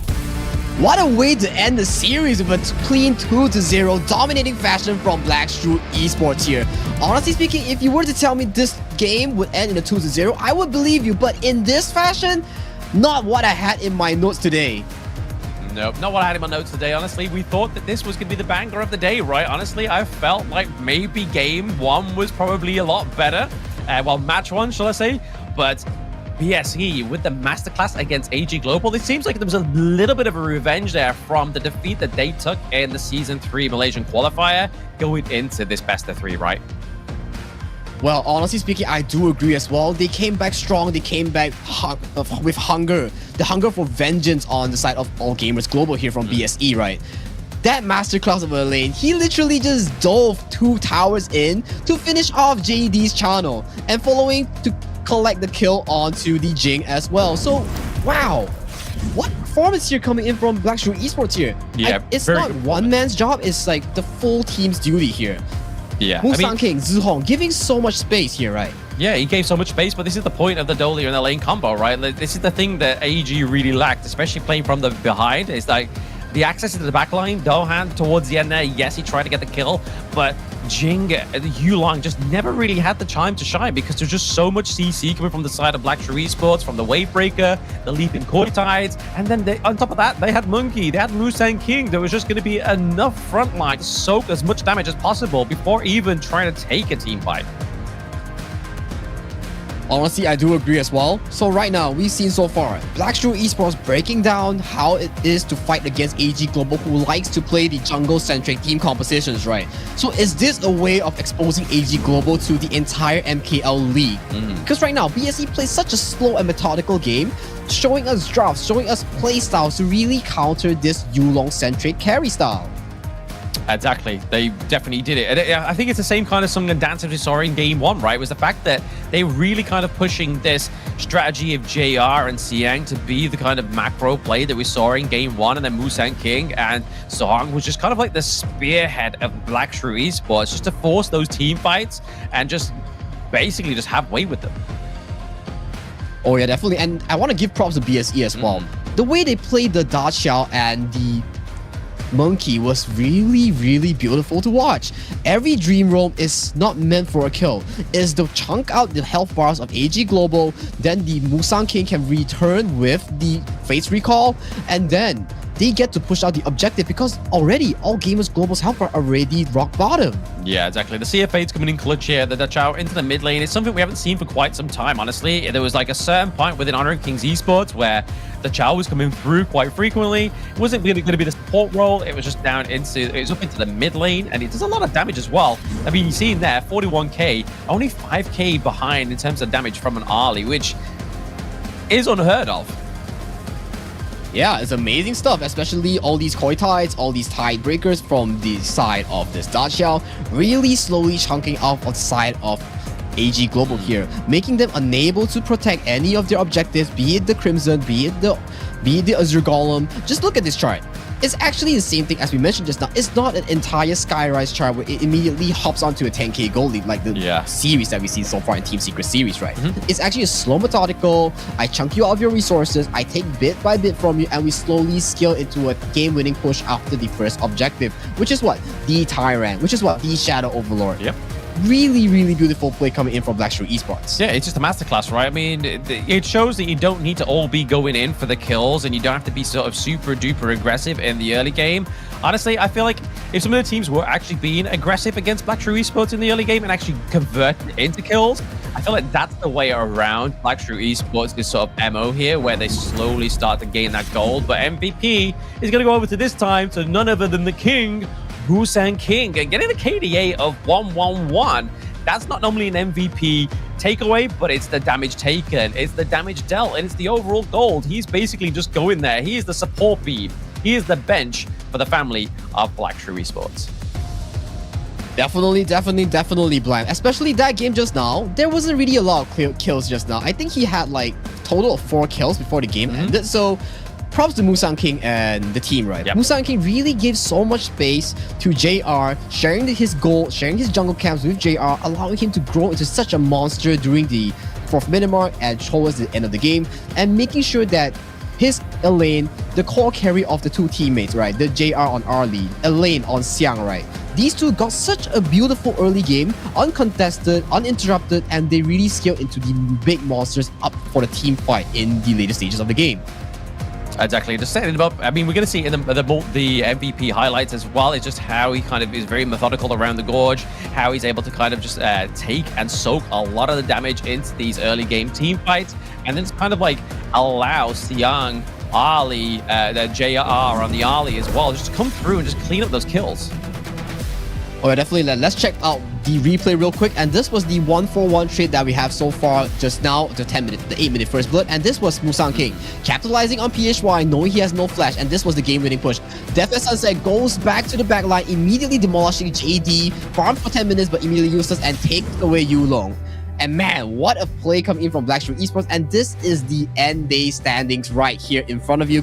Yep, we're going to say we're still seeing Blackstreet Esports actually peeping the top spot there in terms of obviously game to win differentials. They are taking ahead of Nova. Obviously, Nova didn't have a game today. They do have one tomorrow. And also, BSE have a game tomorrow. So they'll be fighting for the top spot in terms of like who can maintain after week 3. But honestly, AG Global, they have taken a beating too many times so far. It is only week 3. It is only best of 3. So let's not lose hope yet for any of these teams.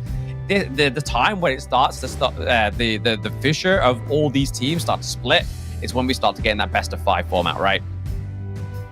Of course, definitely, especially for the bottom 4 teams right now, it's definitely a fight for survival for the top 6 spot into the MKL playoffs here, especially Toda, O2 Esports, and Seoul Esports here. They will definitely need to really amp up the gear to really secure themselves the 6th place. So looking at tomorrow's schedule, we are also having an absolute masterclass of series. We are having Nova versus Seoul Esports here. Ooh, a very tough game for our Seoul Esports here. Blackstreet Esports versus DTE Gaming, and O2 Esports versus AG. What are your thoughts on this, Blam? Honestly, I like the look after DTE's game in today. I like the look of match 2, but honestly, it's fresh in my mind still, right? Blackstreet Esports, the way they didn't even tear apart AG Global. Like, I'm being super duper fair here. They were just handling them as if they were a child, right? They was handling them with care. They was basically saying, guys, we see that you're kind of furious, you're angry. We're gonna kind of guide you through this, but not realizing that the AG Global was going to be the losing child at the end of the day with a 2-0 victory from BSC that kind of just dismantled them with care and love, which those are not synonymous with Blackstreet Esports. Oh yeah, definitely. With a masterclass of performance today from Blackstreet Esports, you kind of wonder, this textbook style of Honor of Kings, right? Will it bring them far towards another championship win? We will have to find out if once the double round robin starts when they fight Nova Esports again, because this Blackstreet Esports, the way they play is really, really different from what they showcased us when they were against Nova Esports, right? So it really balls up to the fact that, man, Blackstreet Esports today, they really pulled up all gears and just told AG Global here, even though we're tied for 2nd, our caliber is just different. Our caliber is just different, and I'm just way better than you in just this textbook style. Yeah, I mean, even into the drafts though, right? I mean, we were kind of favoring AG Global's draft towards the game 2, right? Especially with the pair of the Yixing, Zhang Fei. But there was never a real moment where that combo could actually ever pop off, because even if it did pop off, who is it going to pop off around? Is it going to go around the Dachao? Is it going to try and lock down Musang King on Monkey? But even if it did, the CFAs come through, they go away, they teleport away. So there was no real kind of like control. They had the illusion of control and couldn't actually do anything with it though. Yeah, definitely. I do agree that BSE played around the Sea of Fate very well, with Musang King just diving in, using the Sea of Fate to bail out. Really masterclass performance so far from Blackstreet Esports here today, and especially the game 1 as well. Time and time again, we said, okay, AG is a hyper-aggressive team that loves to pick fights, love to do all these skirmishes, right? But Blackstreet Esports here today, they are not allowing any form of AG Yulong being the hyper carry of the team. Game 1, we see the Dong Huang using the Forsaken contract, locking down the AG Yulong slum. Game 2, multiple invades towards the jungle, messing up AG Yulong's Jing's temple on the Jing. So all these plays are all pre-calculated and pre-planned of their game plan before the game started, Blam. Yeah, I mean, is it going to be a similar story that we see tomorrow? Who knows? But it's definitely been a tale of two sides between these teams. Aggression and patience. But overall, patience always wins. That's what Black Shrew Esports was telling there. But I've been Blam. With me has been Sagi. I hope you've had a fantastic day watching these matches. Come back tomorrow for even more. Ever-changing, some chameleon. Blood, sweat, and tears.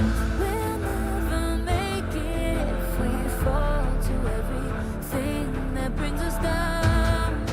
With a comeback is now. Blood, sweat, and tears. Fight for what we want. Doesn't matter the cost. Every day, put in work. Blood, sweat, and tears. Nothing comes overnight. Strength in numbers start to line.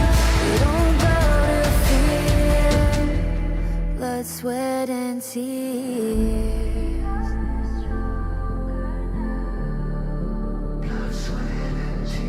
tears.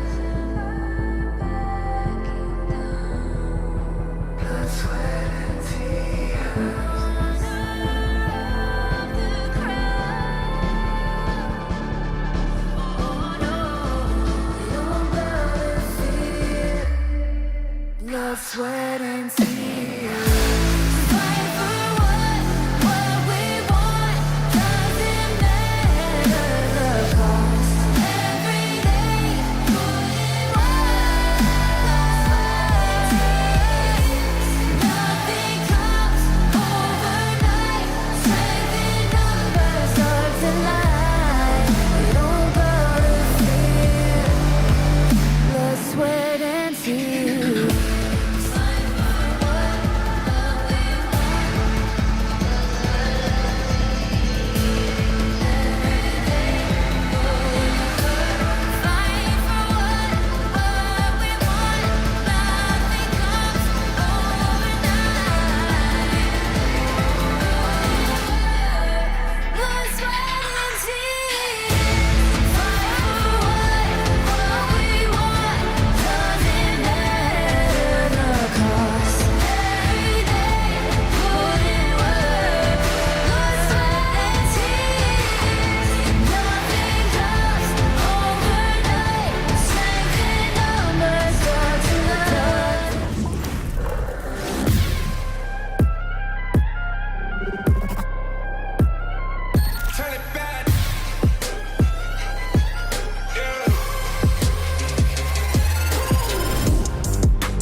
It's an honor showtime.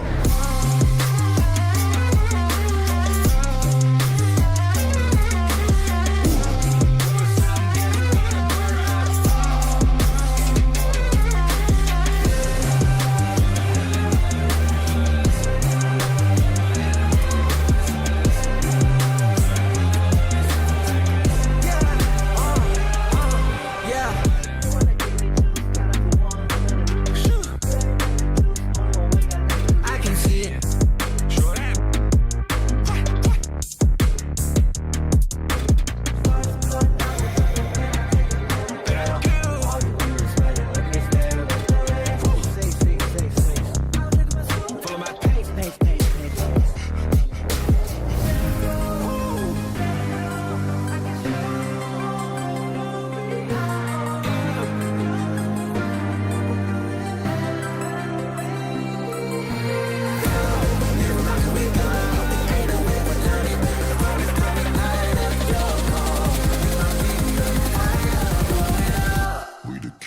It's an honor showtime.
It's an honor showtime.